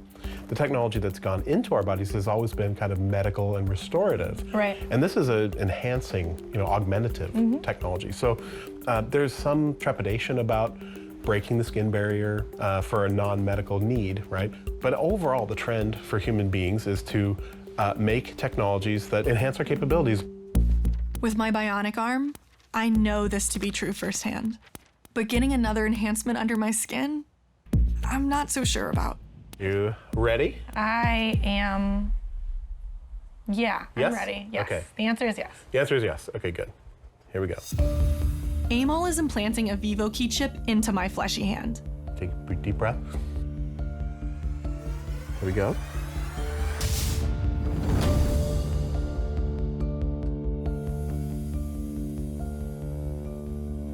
Yay. This new implant will give me a unique electronic signature. Very cool. With it, I'll be able to unlock all kinds of devices and pay for things with a simple swipe of my hand. I think that it's going to be a point where everyone's chipped at some point. And there's going to be something. It might not all be the same chip. Some people might have like a glucose reader. Right. Some people might have something else. Some people will have a cognitive implant. And so the point where we can just put it in our bodies and it becomes part of who you are now. Yeah, I love that. Let's see if this thing actually works. So go ahead and press the button. And now back of your hand across there. Just like that. Cool. Integrating chips like these into the human body will unlock doors to our cyborg future. In the future, multi-feature chip implants the size of a pinhead replace most wallets and mobile phones. Everyone just swipes their hands to pay, unlock everything, and confirm personal identification. The magnetic sensor enhances orientation, operating like a compass. It lets users feel direction. No one ever gets lost. Biosensors measure vital signs and blood chemicals. At the first sign of a health issue, physicians are notified for preemptive treatment. It's pretty easy to see how cyborg technology can improve the body. But integrating it into the human brain is a far more complicated and dangerous task. Neuroscientist Dr. John Donahue is forging the difficult path to this very future. We're in Providence to meet with Dr. John Donahue, talking about implants. Like I have the implant in my hand. He puts them in your brain. John led a pioneering team that created one of the first brain-computer interface devices. It's called BrainGate. We actually peer into the brain and look at thinking about movement. When we first put an electrode in the brain, we didn't know whether somebody could control anything. To decipher the connection between thought and action, John implanted the BrainGate device into Matt Nagel, a quadriplegic. Matt was able to control a computer cursor directly with his mind. So the whole idea of a brain-computer interface is to help a person who is paralyzed to be able to move again or be able to communicate or interact with the world. Open. John achieved this breakthrough by using computers to read the brain signals inside Matt's skull.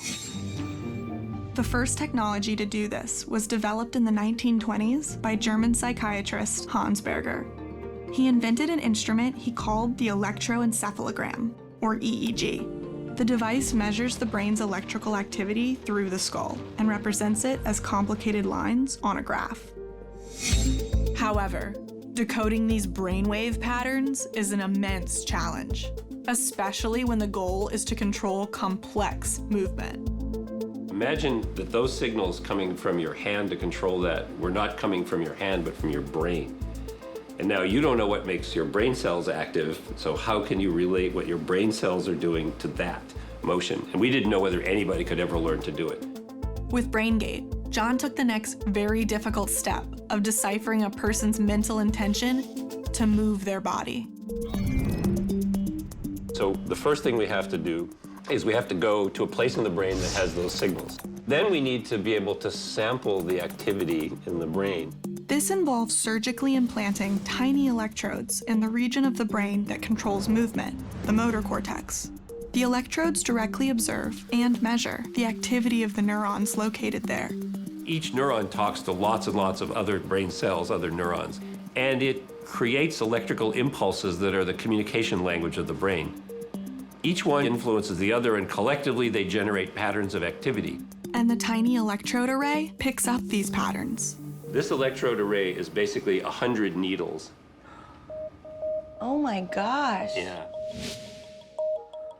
So each one of these is what the electrode is recording, and that is the electrical impulse of the neuron emitting its electrical impulse. So we actually aren't trying to interpret just that cell all by itself, but how does it fit in everything all together? It generates a pattern.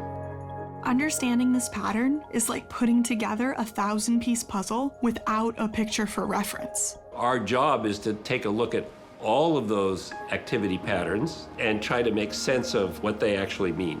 And what we use is a computer to translate. It is really like translating a foreign language.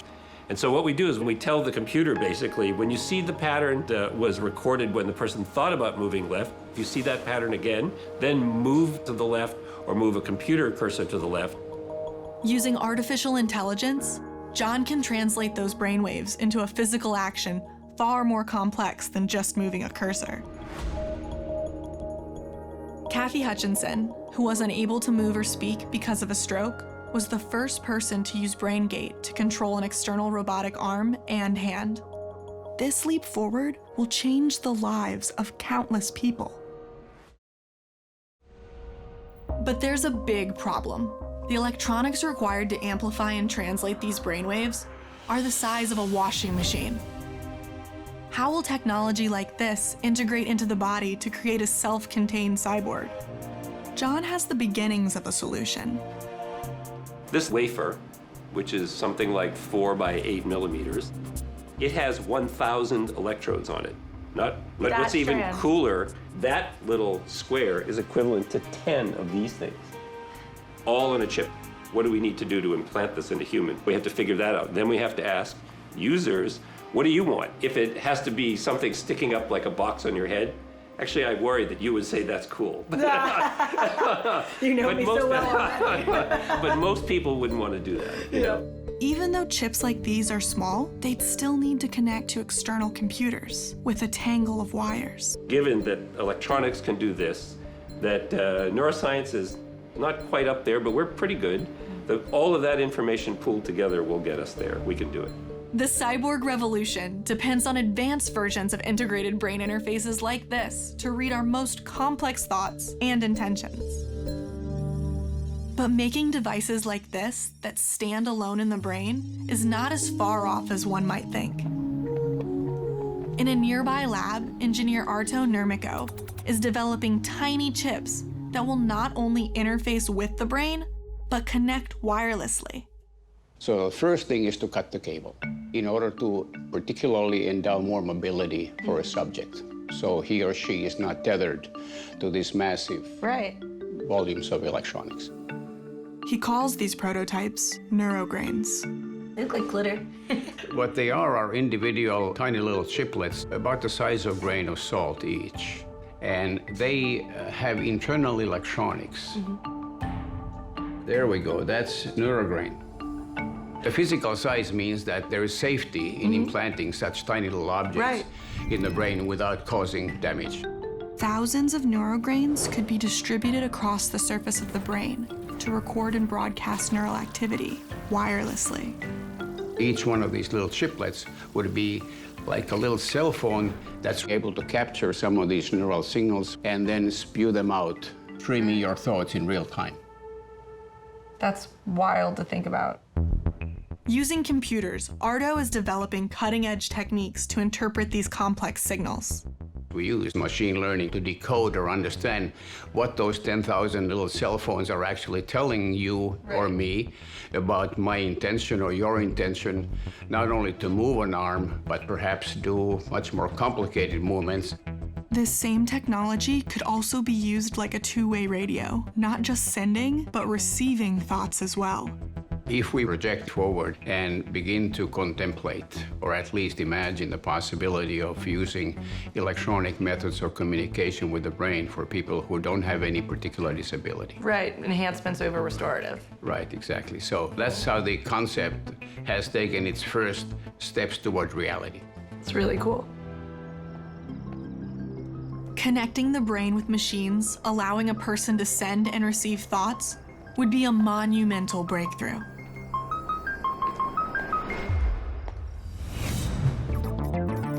In the future, brain implants replace computers and connect wirelessly with the internet. Electronic communications like emails and text messages are composed and sent using thoughts alone. Mental snapshots and dreams can be uploaded to the cloud and shared with friends. Every word in any language, written and spoken, is directly translated and accessible to any brain. Now that humans off-source mental chores like memorization, the full potential of the human brain is unleashed. Throughout human history, so-called psychics have claimed, dubiously, that they can read people's minds. But as we blaze a trail to the cyborg future, reading thoughts, aided by technology, seems more and more possible. But how would that kind of telepathy work? I'm in Seattle to meet Dr. Rajesh Rao, who's actually developing science-based telepathy. We began thinking about this idea of extracting information from a brain and send it to a different person. Computer-assisted telepathy, brain-to-brain communication. This radical technology lets individuals use computers to telepathically control other people. So what kind of reaction have you gotten to your research? Do people think it's cool or kind of scary or? All of that, actually. So you had reactions ranging from, it's amazing, it's cool, it's so sci-fi, to people who are scared about this kind of technology. But when people adjust to the concept, this is what the cyborg future will look like. Are you ready to interface? Yeah, I think so. And I'm going to give it a try. So you'll be wearing a brain-computer interface cap that will be tapping into the electrical signals that we're measuring at your scalp, which in turn reflects the underlying brain activity. Oh, wow, look at this room. Rajesh's team fits me with a 32-electrode EEG cap. The cap will observe and measure the electrical activity of my brain. All right, great. So right here, and I'll manage his wires. The computer reads the signals from the EEG cap to interpret my intentions. Does this look cool? Do I look cool? Oh, yeah. Yes. You look like you're from the future. Even more so. Even more so. I was like, yeah. My mission is to play a video game through another person using computer-assisted telepathy. If this works, my brain will actually control the other person's body. Oh, we're almost there, Preston. 11. I think we're good. We're good? Yeah.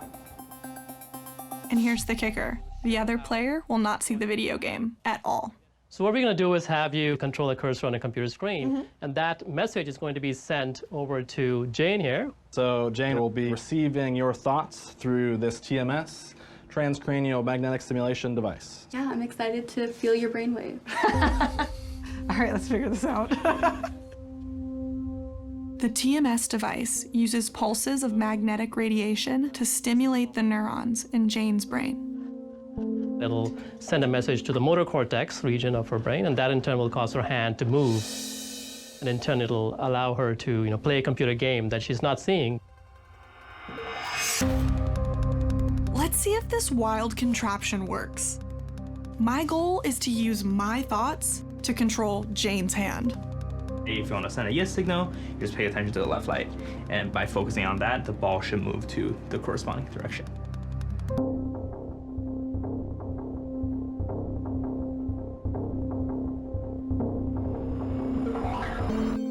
By concentrating on the area of the screen that says either yes or no, I can move the cursor left or right to indicate my choice just by thinking about it.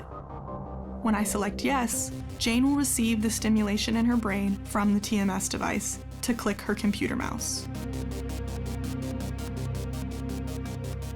No stimulation. Now it's time to see if I can send a signal to Jane's brain just by thinking and selecting yes.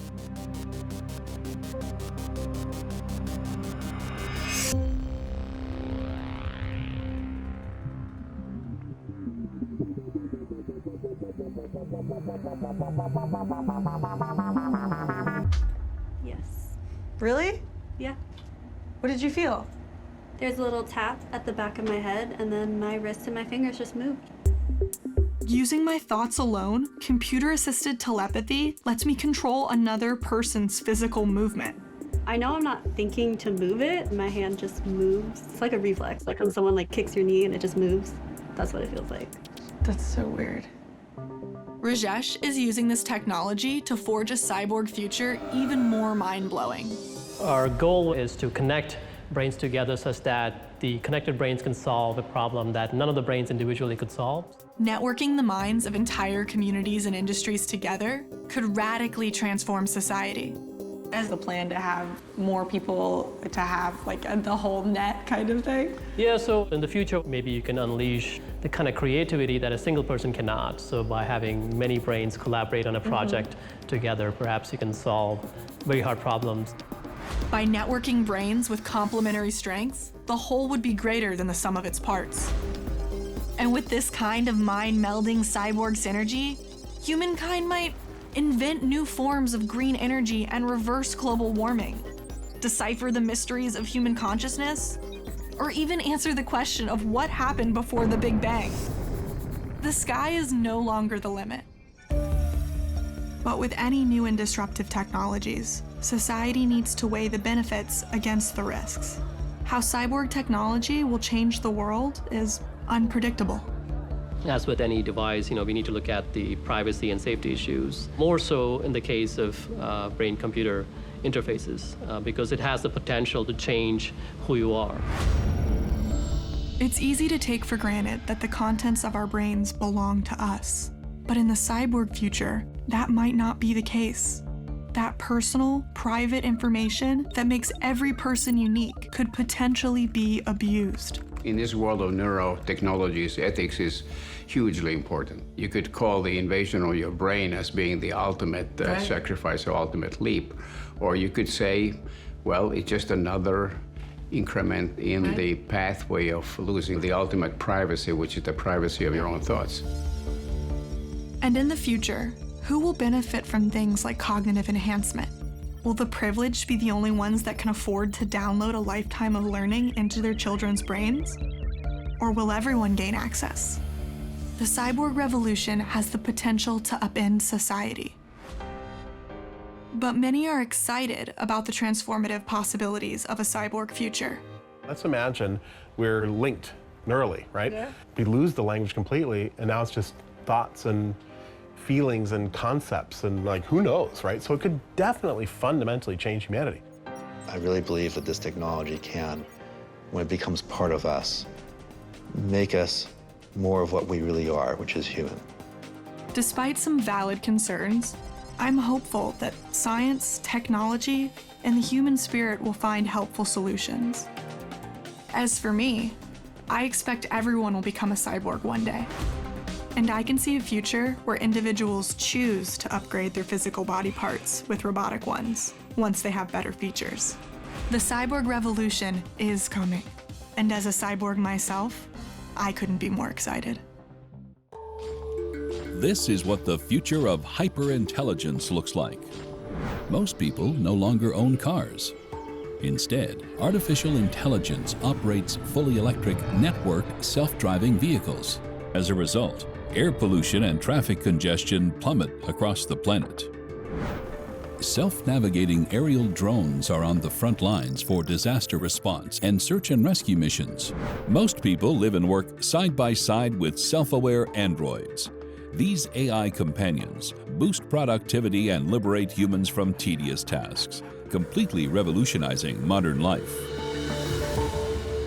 I feel like I'm in a superhero movie. Today, scientists are blazing a trail to this very future. The fact that we're enabling the system to make its own decisions, I don't even know where to begin with that. I want to know what breakthroughs are being made. It's talking and it's having this dynamic conversation with you. That's the wonder. Machines can be self-aware in ways that we can't. That will forge the future to, oh my gosh, it's looking at me, hyper-intelligence.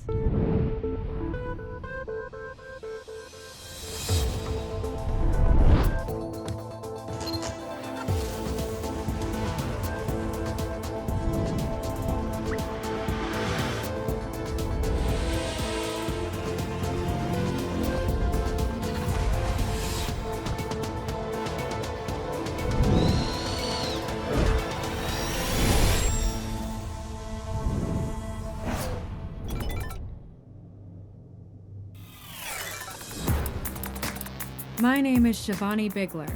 As an engineer and neuroscientist in training, I'm obsessed with artificial intelligence. As a kid, my father took me to tech and robotics trade shows, where I became dazzled by science.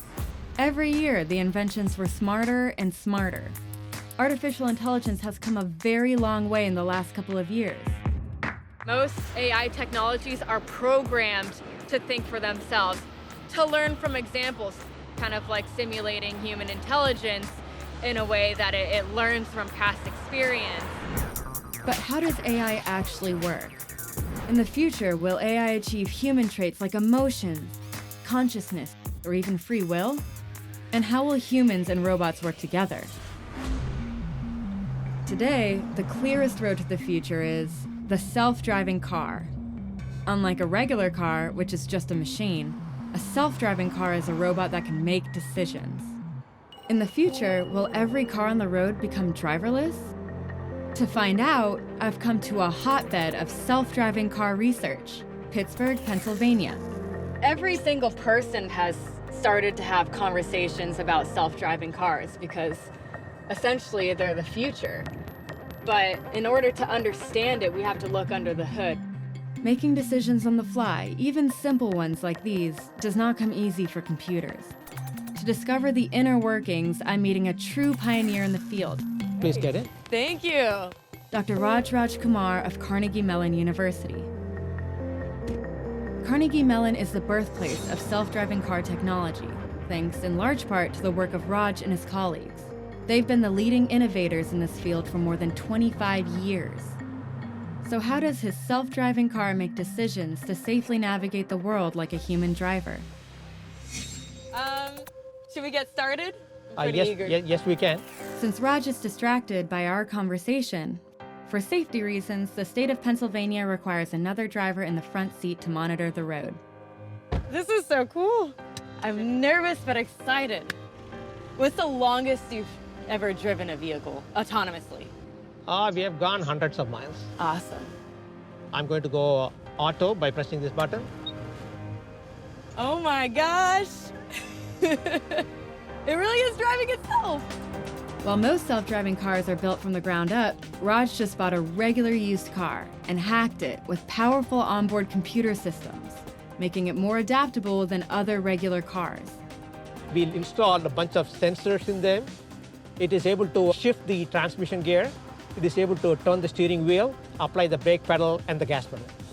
It's really the software that runs on the computers that makes this capability really practical. And there are some very key fundamental artificial intelligence layers that tries to mimic what we humans do.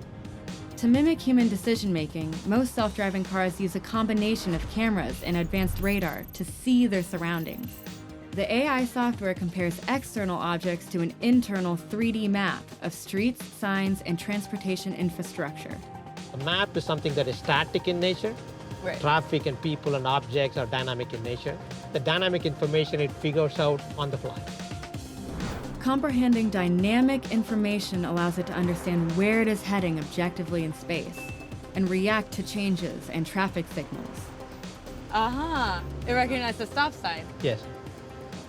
Since we are pedestrians, we definitely should not be running into that person. The AI challenge to make a vehicle drive itself is not an easy task. Safety is priority number 1, and priority number 2 and number 3 as well. But what happens when the AI system doesn't understand specific objects in its surroundings? A pedestrian in Tempe, Arizona was killed last night by a self-driving taxi. It's believed to be the first fatality caused by an autonomous vehicle. This tragic accident happened because a self-driving vehicle didn't recognize something in its environment, a jaywalker. In the future, advanced self-driving cars will have to make life and death decisions on the fly. If avoiding the jaywalker means crashing head-on with another car, potentially killing the driver, what should it choose? How will scientists address monumental problems like these? The first wave of artificially intelligent robots were programmed by engineers with static sets of rules to achieve their goals. These rules are called algorithms. But not all rules work in all situations. This approach is very inflexible, requiring new programming to accomplish even the smallest changes in any given task. A new approach called machine learning has changed everything. With machine learning, computers can absorb and use information from their interactions with the world to rewrite their own programming, becoming smarter on their own. To see machine learning in action, I'm meeting another Carnegie Mellon team at an abandoned coal mine. Dr. Matt Travers leads a group that won a challenging subterranean navigation competition held by the Department of Defense's research agency, DARPA. They're affectionately known as R1, R2, and R stands for robot. These robot twins are designed for search and rescue missions too dangerous for humans. And unlike the self-driving car, they operate without a map. To achieve this, they have to learn to identify every single object they encounter on the fly. They are programmed to go out and actually act fully autonomously. And they will be making 100% of their own decisions. So they're recognizing objects, they're making the decision of where to go next, where to explore. To see this in action, the R2 robot is starting on a simulated search and rescue mission to find a stranded human dummy in the mine. Imagine having a map of a collapsed mine before you sent a team of people to go rescue someone in that mine, right? Like, it's a game changer. How the robot discerns elements in this environment parallels how an infant learns about her environment. A 3-month-old uses her senses to cognitively map out her environment and learn to recognize her parents. She ultimately uses this map to interact with everything in her world. Just like this robot. Okay, so we ready to roll? Artificial intelligence makes this learning curve possible. But how does it create its own map and identify a human on its own? And without an internal mapping system like the internet. Test engineer Steve Willits shows me how the R2 robot can detect a stranded person. When you're in a search and rescue scenario, that's the kind of situation where you'd want to deploy one of these. As it explores and maps the cave, it drops devices called signal repeaters to create a Wi-Fi network trail. It drops those just like breadcrumbs along the path. Using this network, the robot sends data back to home base to create a map. At the same time, the robot must look at every single object to identify the stranded human. So the LiDAR system is giving a full laser scan. LiDAR stands for light detection and ranging. Similar to its cousin, radar, which uses radio waves, LiDAR systems send out laser pulses of light and calculates the time it takes to hit a solid object and bounce back. This process creates a 3D representation of the objects in the environment, which the onboard computer can then identify. This process is similar to how the eye feeds visual data to the brain, which then recognizes the objects by tapping into our pre-existing knowledge of what things look like. By fully understanding its environment, R2 can then make better decisions about where to go and where not to go. What our robot's doing right now is exploring. So the robot came to a junction, and off to the left, it could see that it couldn't get past. Right. So it saw the opening to the right, and that's where it went.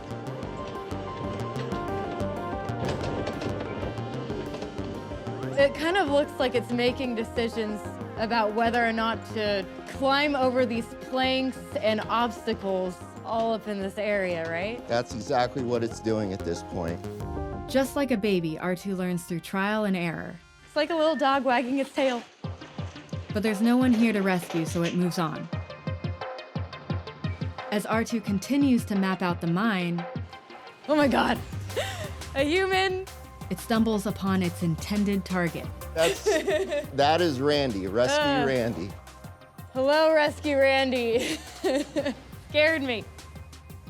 With the discovery of Rescue Randy, the R2 robot can not only alert emergency personnel, but also give them a map on how to find him. That is incredible. It knows what it's doing. These incredible rescue robots are clearly paving the path to the future of hyperintelligence.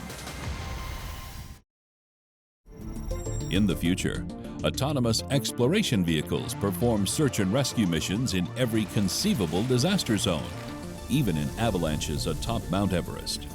Incredibly, intelligent off-road vehicles are also mapping deep cave systems previously unknown to science, discovering a vast supply of rare earth elements essential for modern technology. Artificial intelligence will clearly save human lives in the future, but there's a lot of terrain on Earth that's too difficult to navigate on wheels. How will intelligent robots make their way over rainforests, bodies of water, or even mountaintops? In Philadelphia, Jason Derenick of Exyn Technologies is working to overcome this problem. What we focus on is autonomous aerial robotics to enable drones to safely navigate in unknown or unexplored spaces. Jason's team has built the first industrial drone that can fly itself, anywhere. Incredibly, these autonomous robots navigate without GPS and map their environment as they go. We focus on all aspects of autonomy, which includes perception, orientation during flight, motion planning, and then finally control. But going from 2 dimensions to 3 dimensions requires an increase in artificial intelligence processing. The mission for their drone is to fly independently through a 3-dimensional path from one end of the warehouse to the other. Starting mission, 3, 2, 1. Now, to mess with its computer mind, Jason's team places new and unexpected obstacles in its path. Will the drone recognize these unexpected changes? Will it get lost? Will it crash? Essentially, we have a gimbaled LiDAR system that allows the vehicle to paint a full 360 sphere around it in order to sense its environment. Like the robot in the mine, this aerial robot uses LiDAR to see. It actually generates a voxelized representation of the space, which you see here. And each one of these cubes in the space, it's trying to determine whether that cube is occupied or whether it's free space. The robot's onboard computer makes real-time decisions of where to go based on its visual input. Kind of like us humans. Incredibly, the drone recognizes the whiteboards and flies around them. One of the things about this system that make it particularly special is that it's actually being used in the real world to keep people out of harm's way. Autonomous drones like these are already at work in hazardous industries like mining, construction, and oil exploration. They safely conduct inspections in dangerous locations and create detailed maps of rough terrain. From a technological perspective, the fact that we're able to do everything that we're doing on board, self-contained, and enabling the system to make its own decisions, I don't even know where to begin with that. Self-flying robots like these will revolutionize search and rescue and disaster response. They could also transform how packages are delivered. But there are limits to what large, single drones can do. More complex tasks will require teams of small, nimble, autonomous robots. Dr. Vijay Kumar at the University of Pennsylvania is working with swarms of drones to perform tasks like play music or build structures cooperatively. He's also developing technologies to tackle some very big problems, including world hunger. In a couple of decades, we'll have over 9 billion people to feed on this planet. Of course, that's a big challenge. To take on a task this big, he's building an army of small flying robots with the ability to synchronize. We think about technologies that can be mounted on small flying robots that can then be directed in different ways, like a flock of birds reacting to a predator or a school of fish. You have coordination, collaboration, and it all happens very organically. Using AI to get robots to work as a coordinated, collective group is a daunting task. 3-5 years ago, most of our robots relied on GPS-like sensors. Today, we have the equivalent of smartphones embedded in our robots, and they sense how fast they're going by just looking at the world, integrating that with the inertial measurement unit information, and then getting an estimate of where they are in the world and how fast they're traveling. This I gotta see, and I'm gonna check it out virtually as a robot. I'm at UPenn, remotely in Vijay Kumar's lab. Sample my surroundings. Oh, I hit something. Hello. Hi. Vijay's apprentice, Dinesh Thakur, is my guide. Today we are going to show robots flying in a formation. Great, can we see how that works? Sure, yeah. The first step Dinesh takes in coordinating the drones is to provide them with a common point of reference. In this case, a visual tag similar to a basic QR code. Using only the onboard camera, these drones reference the code on the tag and visualize where they are in space. Using sophisticated bio-inspired algorithms, the drones then figure out where each other drone is within the collective swarm. These drones are communicating with one another, right? Yeah, right now they're communicating over Wi-Fi. So cool. Future versions of these drones will create their own localized wireless network to communicate. But for now, this swarm is a proof of concept. You've defined a formation and then they're assuming that formation? Yeah, I just say I want to form a line and the drones themselves figure out where they should go. Once they figure out where they are in relationship to each other, they can then work together to accomplish a shared goal, like ants working as a collective entity. Once they can coordinate between each other, we can send them out and doing specific missions. That's really cool. Swarms of flying robots have their advantages. Unlike a single drone, self-coordinating swarms can perform complex operations, like mapping, much faster, by working in parallel and combining their data. And losing one drone in a swarm doesn't doom the whole operation. Vijay imagines employing his advanced swarm technology to work on farms. This precision agriculture will help feed the world's growing population. We'd like robots to be able to roam farms and be able to provide precise information about individual plants that then could be used to increase the efficiency of food production. That would be a huge impact in a world. This is our duty as responsible citizens and as responsible engineers. This high-flying approach towards resolving the problems of the future is definitely a path I can get on. In the future, artificial intelligence coordinates flocks of drones to protect the environment and boost the food supply. To combat the negative effects of climate change on agricultural crops, robotic bees assist with pollination in orchards and on farms, making them more sustainable and productive. Fish-shaped underwater robots automatically deploy at the first sign of an oil spill. These drones create a barricade to rapidly contain spills, saving marine life and oceans across the world. Modern society has a long history of building robots to do work that's dangerous, difficult, or too repetitive for humans. AI is poised to automate all kinds of tedious work, ranging from factory work to taxi driving to customer service. While some are worried that smart robots will replace human labor, that's not necessarily the case. As a sector, artificial intelligence is expected to generate 58 million new types of jobs in just a few years. So what will the future of human-robot interaction mean for our work and livelihoods? I'm at the Massachusetts Institute of Technology to meet Dr. Julie Shaw.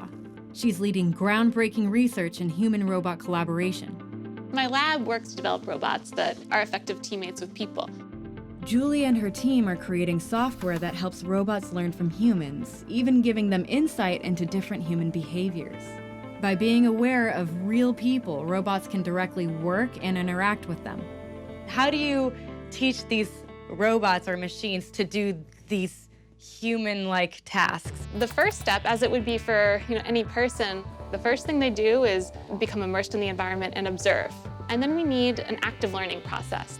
The robot needs to be able to communicate or show back to the person what it's learned. We don't want the robot to learn the direct sequence of actions. We want the robot to learn this more general understanding. That's ultimately our challenge. But getting a robot to grasp the bigger picture concept in order to understand the basics of its task in the first place requires a lot of observation and, well, hand-holding. My research is focusing on trying to make robot programming easier by trying to teach robots how to do tasks by demonstrating them. Julie's colleague, Ankit Shah, shows me how this robot is learning to set a table. So this is all the silverware and the plates, the bowls, the Right. cups, and this is the table that it has to set. Yes, that is correct. Okay. As any parent knows, the first step in helping a child to learn is to model the desired behavior. It's the same with machine learning.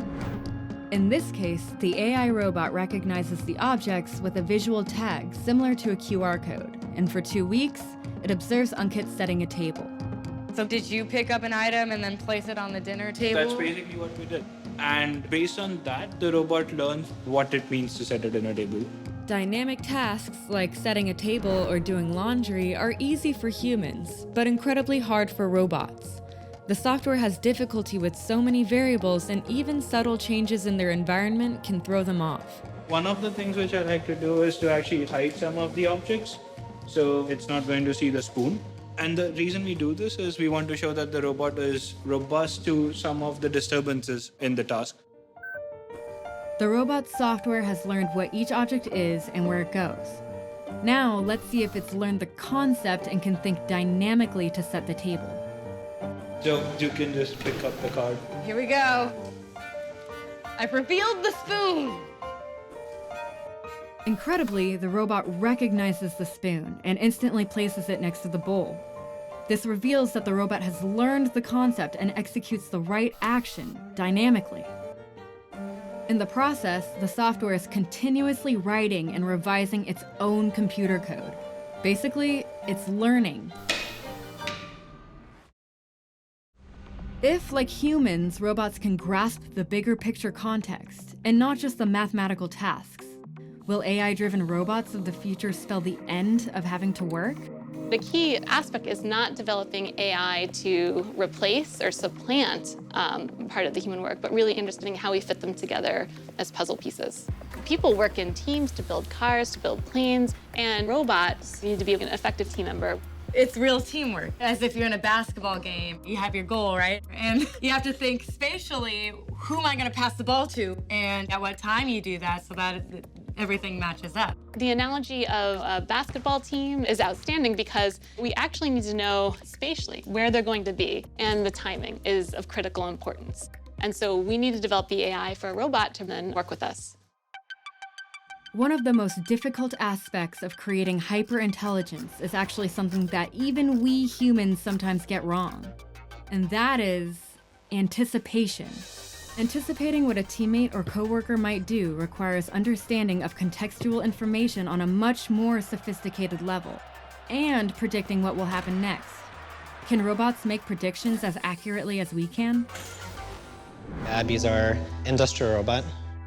Pem Lasota is giving this Abby machine the intelligence necessary to help it anticipate a human coworker's action. This is a simulated manufacturing task that we have set up to simulate some sort of task that a person and a robot could feasibly work on together.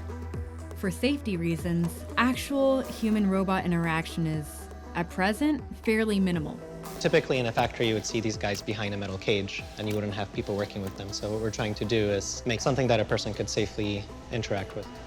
What is human and robot supposed to do together in this task? In this task, a person's placing fasteners in some surface of a plane and a robot applying like a sealant over to seal in. Okay, can we see it happen? Sure. In order to work together, the robot must first be able to see and recognize the actions of its human counterpart, and adjust to the person's every move. Ooh, feel like I'm in a superhero movie. So the cameras in the room can see these lights and track your hand so that your hand doesn't get cut off by the robot. That's right, yeah. So the cameras and the lights basically work as eyes for the robot. So that's how the robot knows where I am. The monitor shows the visual representation of the room that's inside the robot's mind. So this is what the robot might be doing if, I'm not in its way and the robot's just sealing and I'm not supposed to be here. Pem does something the robot has no way of expecting. If I put my hand in a robot's way. Oh, wow. By quickly understanding this human action, the AI software reacts accordingly. By stopping. It's important to be able to share the workspace. Building on this sense of teamwork, Pem's next step is helping Abby anticipate where he will move next, based on subtle, contextual cues. So in this case, the robot will not only track which actions I've done so far, but also anticipate which portion of the space I'm going to be using. Okay. And when it's planning its own motions, it'll avoid those locations so that we can more seamlessly work together. Oh, okay. So what you'll see now is after I place this bolt, the robot's going to predict I'm going to go to this one next. So what you'll see is it'll behave in a different way. So now that I place this bolt, the robot kind of takes a more roundabout path that allows me and the robot to work more closely together. And I don't have to kind of worry about it crashing into me because I can see that it's trying to avoid me. So similarly on this side, I place this bolt. You see the robot takes a more kind of like roundabout path. Yeah, because you're gonna go there like next. It's slowed down because it's close to me. Right. Work together at the same time. So not only is the interaction more efficient in that the robot's not spending too much time standing still, it's safer because the robot's not constantly kind of almost hitting me, and also feels nicer for the person working with the robot. I really love this theme of teamwork. Programming robots to coordinate with us and anticipate where we will move won't only revolutionize the workplace, but it will also change society at large. In the future, the coordination of man and machine is so advanced that this collaboration increases productivity and accuracy in most industries. AI robots now accompany surgeons in hospitals across the globe. They anticipate the doctor's needs and hand them the appropriate medical tool just before it's needed. This dramatically reduces surgery times and human error. As machines become smarter in their interactions with humans, will they ever develop consciousness? And will artificial intelligence actually surpass human intelligence? While some machines have exceeded human ability in games like trivia, now we come to Watson, and chess, these AI systems were designed to master just a single skill. These programs use brute force computer processing power and specially tailored software to beat their human opponents. To achieve the holy grail of hyperintelligence, scientists must develop systems with flexible, human-like abilities to both learn and think. This form of smarts is called artificial general intelligence. I'm back in New York City on my own campus at Columbia University to meet with Dr. Hod Lipson. Hod's lab is developing creative robots that paint original artworks, self-assembling robots, and even robots that learn about their world without human assistance. But his ultimate goal is even more ambitious. Can a machine think about itself? Can it have free will? I believe that, in fact, machines can be sentient, can be self-aware in ways that we can't. As a neuroscientist, I know we've only scratched the surface of our scientific understanding of how consciousness works in humans. How could one possibly use computer code to put this transcendent feature into a robot?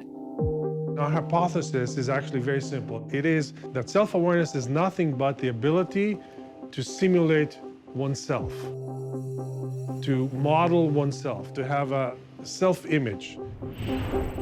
The first step towards creating robotic consciousness is to teach the software to build an image of its physical, mechanical self inside its computer mind. We humans take consciousness like this for granted, even in simple moments, like understanding our own image reflected in a mirror. Humans start to develop awareness of their own emotions and thoughts around the age of 1. This helps babies understand their self-image in their minds, and it helps them to learn about their environment and their role in it. When a robot learns what it is, it can use that self-image to plan new tasks. In both humans and robots, awareness about the physical self is called proprioception. Neuroscientists sometimes call this self-awareness of our bodies a sixth sense. We use the same test that a baby does in its crib. A baby moves around, flails around, moves its arm in ways that look random to us, but they're not random, and then it touches its nose, right? Now, if its brain predicts that it's going to feel something, and it actually feels that, that means that its self-image was correct.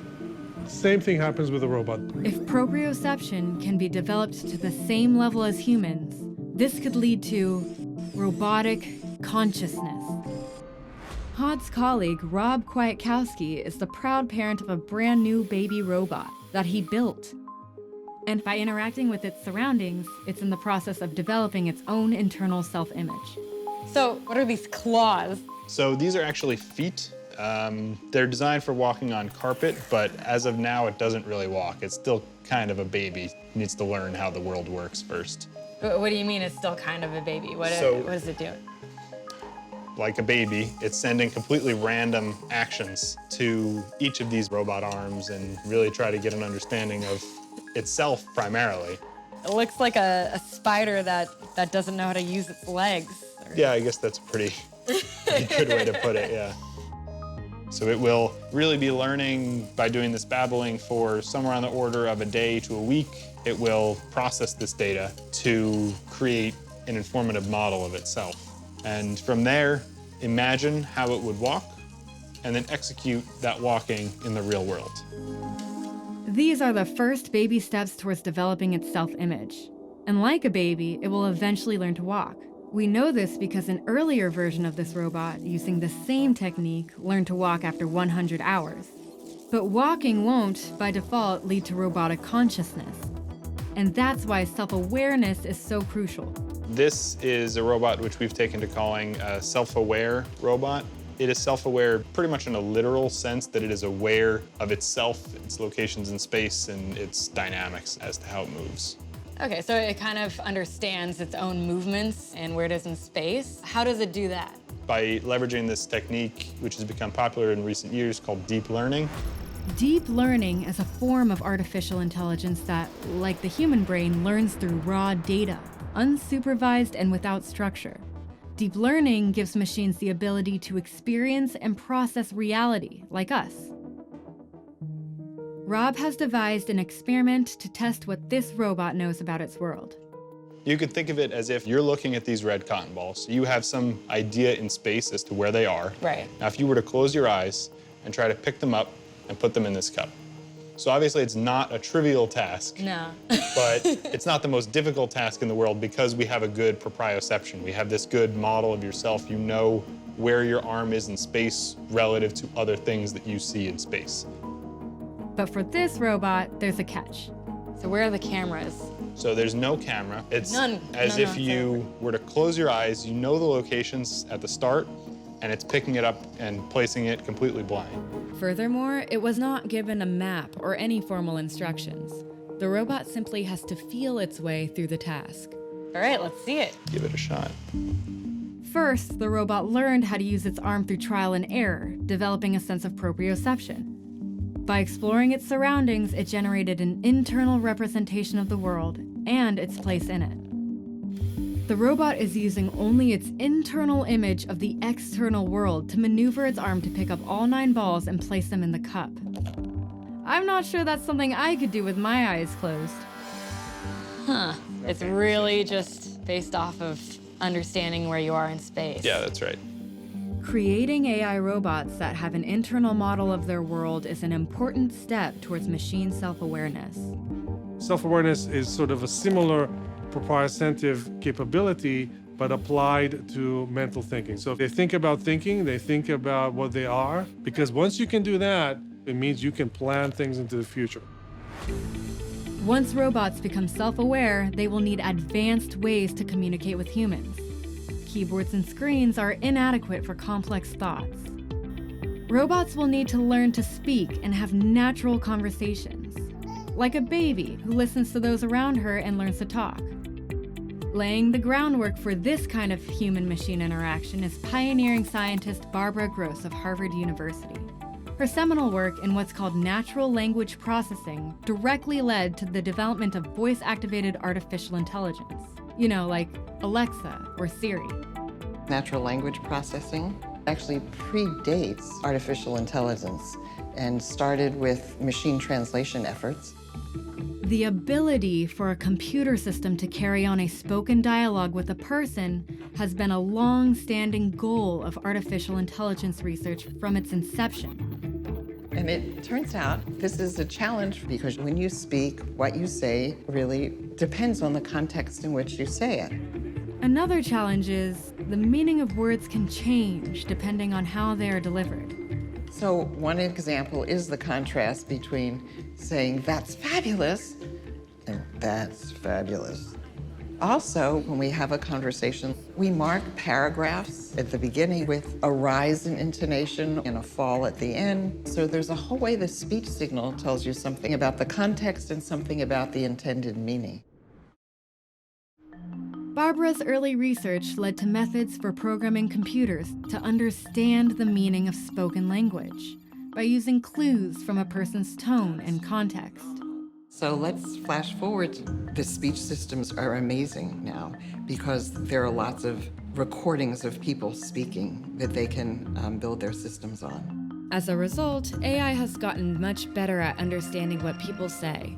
However, there is still room for improvement. The systems that do exist are pretty much focused on very narrow tasks. Let's take Siri and Alexa as examples. They're mostly oriented around a single question or a single request. And they presume that anybody will stay within the range of behavior that the designers imagined. So, researchers are turning to machine learning. By training AI with hours and hours of human conversation, they can learn to better understand the context of how humans converse. Future versions of this technology will allow us to have natural conversations with our computers. One of the things that's amazing to me is that the fields have succeeded so well that there are devices out in the world that people use every day. I never dreamed that would be the case in my lifetime.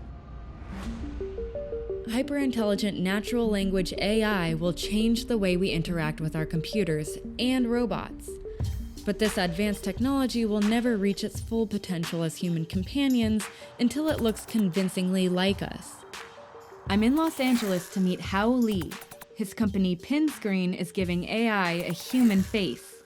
They're developing cutting-edge techniques to create hyper-realistic digital avatars in an instant. One of the hardest things to bring to the virtual world are humans, right? And specifically faces. To create believable faces, Hao is relying on complex AI algorithms.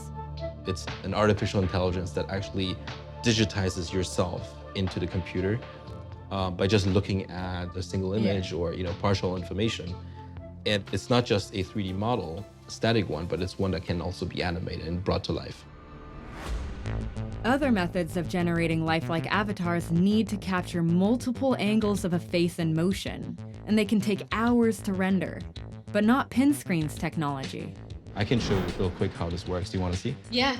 Incredibly, his software also allows him to superimpose any face he wants in real time. So if I do this blue face is basically a face tracker. So in real time, it's actually modeling my face in 3D. So if I move around my face, the blue mask is basically a three-dimensional representation of my face. Wow. It's kind of like a green screen. Sort of like, right? Like a Hollywood CGI film, the computer dynamically models Hao's face and tracks his movement on the fly. Click on him, turn myself into Putin. Wow. Right? And it's basically generating the whole thing in real time right now. Oh my gosh. I feel like Putin's talking to me right now.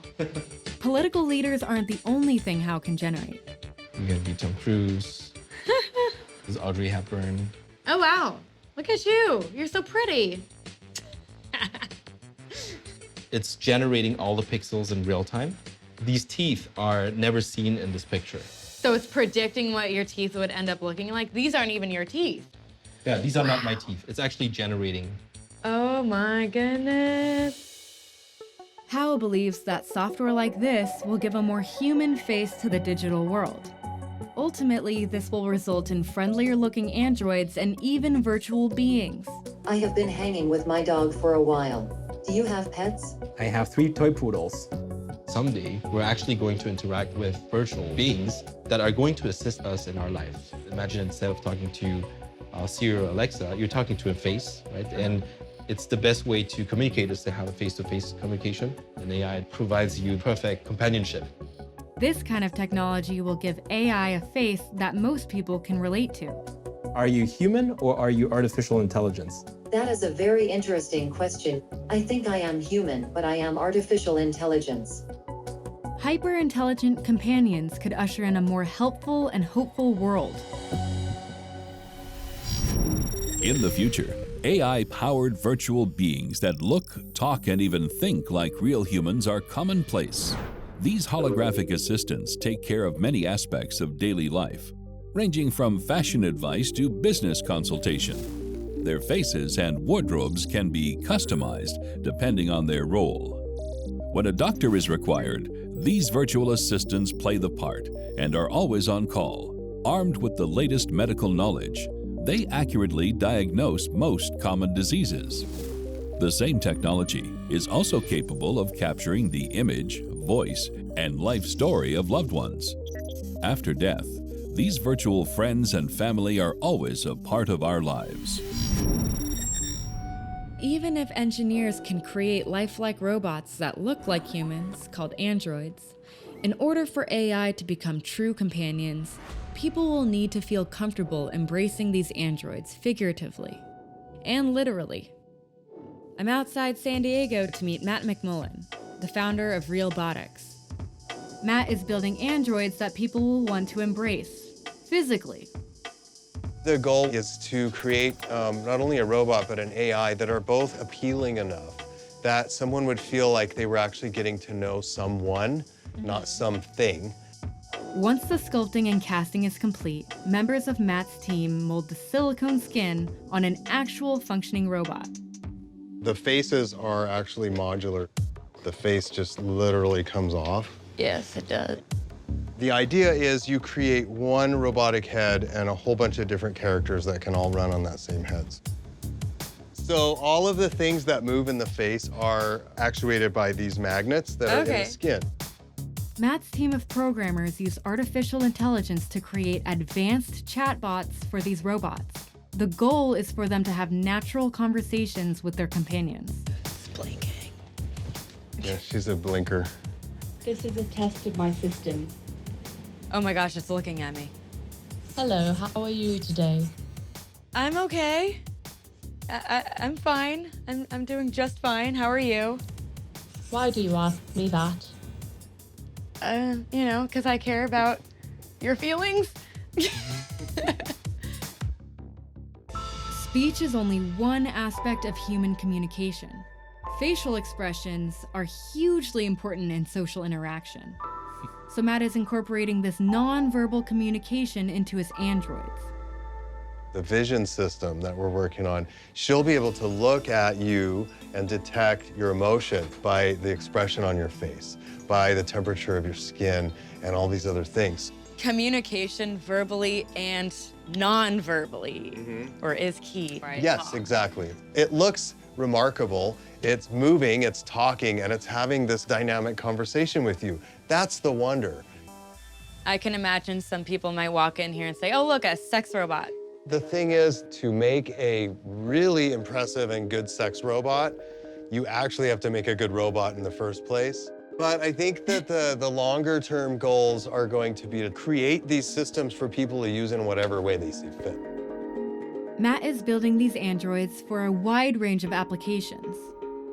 We're creating human-like robots that we think can be used for a huge variety of things. For people who are lonely, whether they're old or maybe they're socially isolated, or maybe they suffer from social anxiety. Androids with a friendly face could keep the elderly company and monitor their health.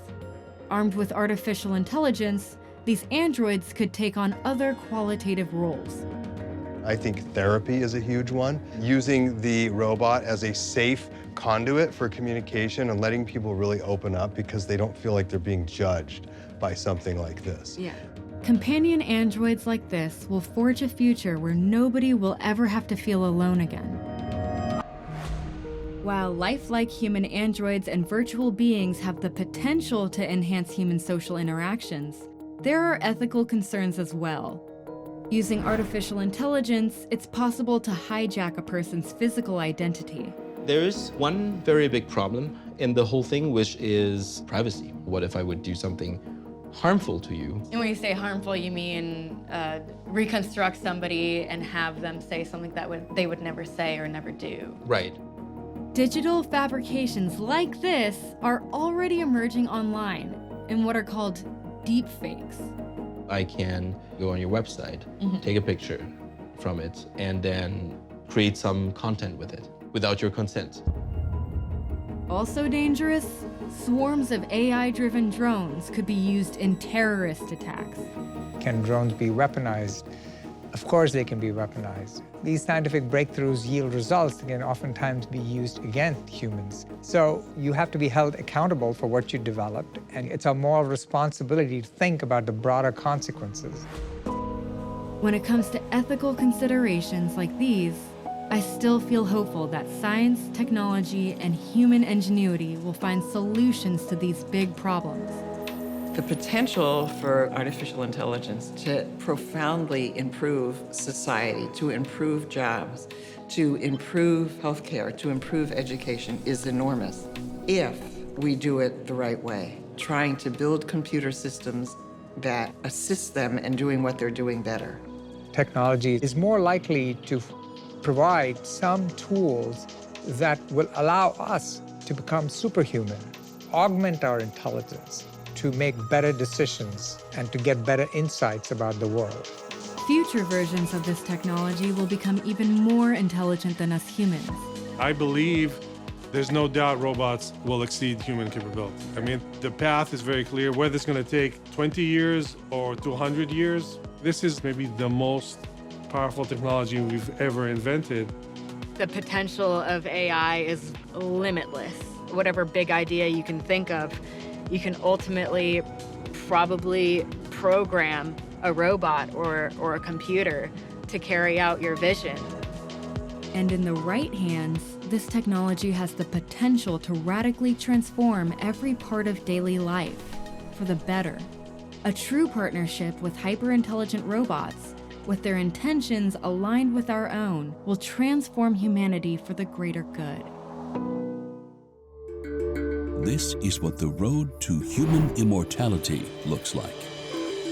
To battle aging, people receive customized fountain of youth treatments, DNA repair, cellular rejuvenation, or even organ replacement. The realistic prospect of healthy, eternal life is fundamentally reshaping society. Ooh, this I want to try. Today, scientists are blazing a trail to this very future. We are at war with death. I want to know what breakthroughs are being made. We can build an organ that matches your body.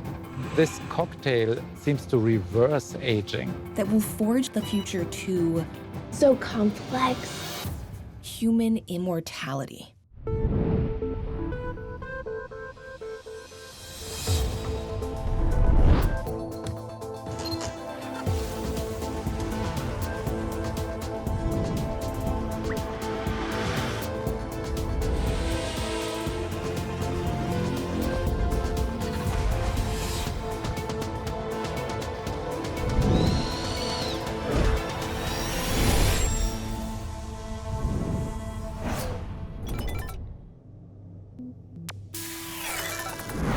My name is Maren Hunsberger. I'm a microbiologist, and I'm fascinated by how the future inspires the progress of science and technology. But I'm critical of sensational science headlines that promise immortality. Still, all of these stories have prompted me to ask, how quickly am I aging? To find out, I recently took a blood test. I mailed it off, and now the results have just come in. I, in real life, am 26, and we're about to see what this biological aging test says I am. So, my biological age, according to this test, is 40. Learning my body has aged 14 years faster than expected is not the result I was hoping for, but it makes sense. My life partner was recently diagnosed with cancer, and I guess that stress has clearly taken a toll. While I have some doubts about the accuracy of this particular test, I am concerned that stress could further affect my health in the future. So I want to find out, is it scientifically possible to slow or even stop the aging process altogether? If so, what will our lives be like in the future? Hello, we're in Vegas. To find out, I'm attending RadFest, where a group of experts are gathering to put an end to old age. This event bills itself as the Woodstock of radical life extension. We want to create a mass movement to save lives.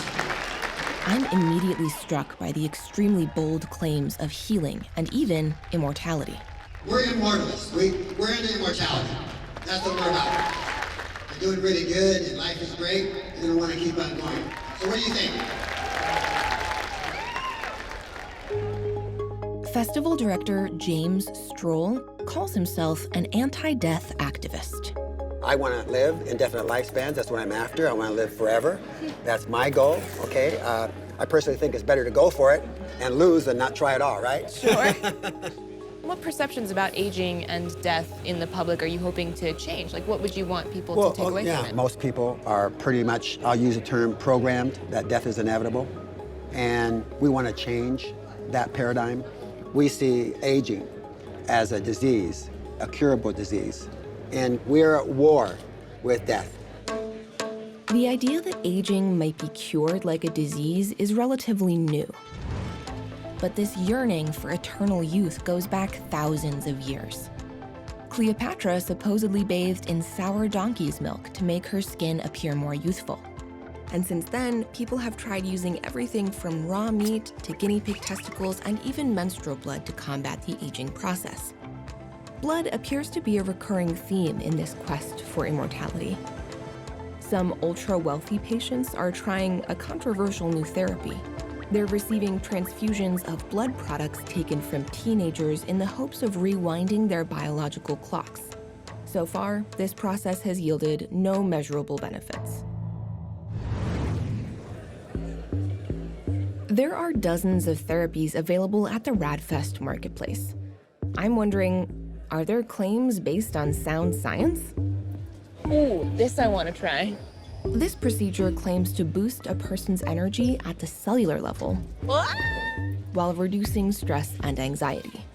How does the red light rejuvenate my mitochondria? A lot of the research looks at decreasing the inflammation, improving the blood flow.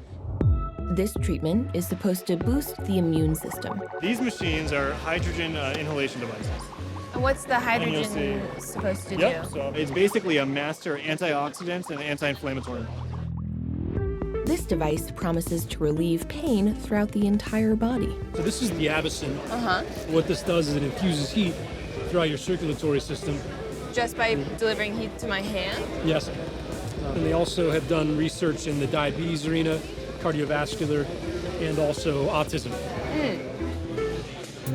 The spiel that they have contains a lot of scientific words peppered in there, which are legitimate scientific words that refer to a real phenomenon. But it plays into this idea that anything that sounds science-y is true and that you should believe it and trust it. But that does not mean that their product is going to make you live longer.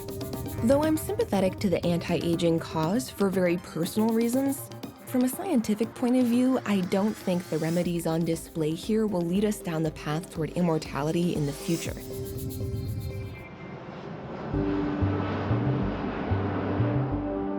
To find a more realistic path, I'm at the Massachusetts Institute of Technology to meet a pioneer in longevity research, Dr. Leonard Guarente. He's taking on a big problem that most everyone will eventually face. As you get older, you lose muscle mass and you gain fat mass. Okay. And both of those things are bad. Sure. Lenny is a firm believer in the power of exercise to keep our bodies healthier for longer. By impacting aging, you can not only improve health, but help mitigate diseases. At his cutting-edge lab, his team identified the first longevity gene. And this breakthrough opened the door to the possibility that we might one day control the aging process in living organisms. I think the best case scenario is attempting really to maintain what we call health span.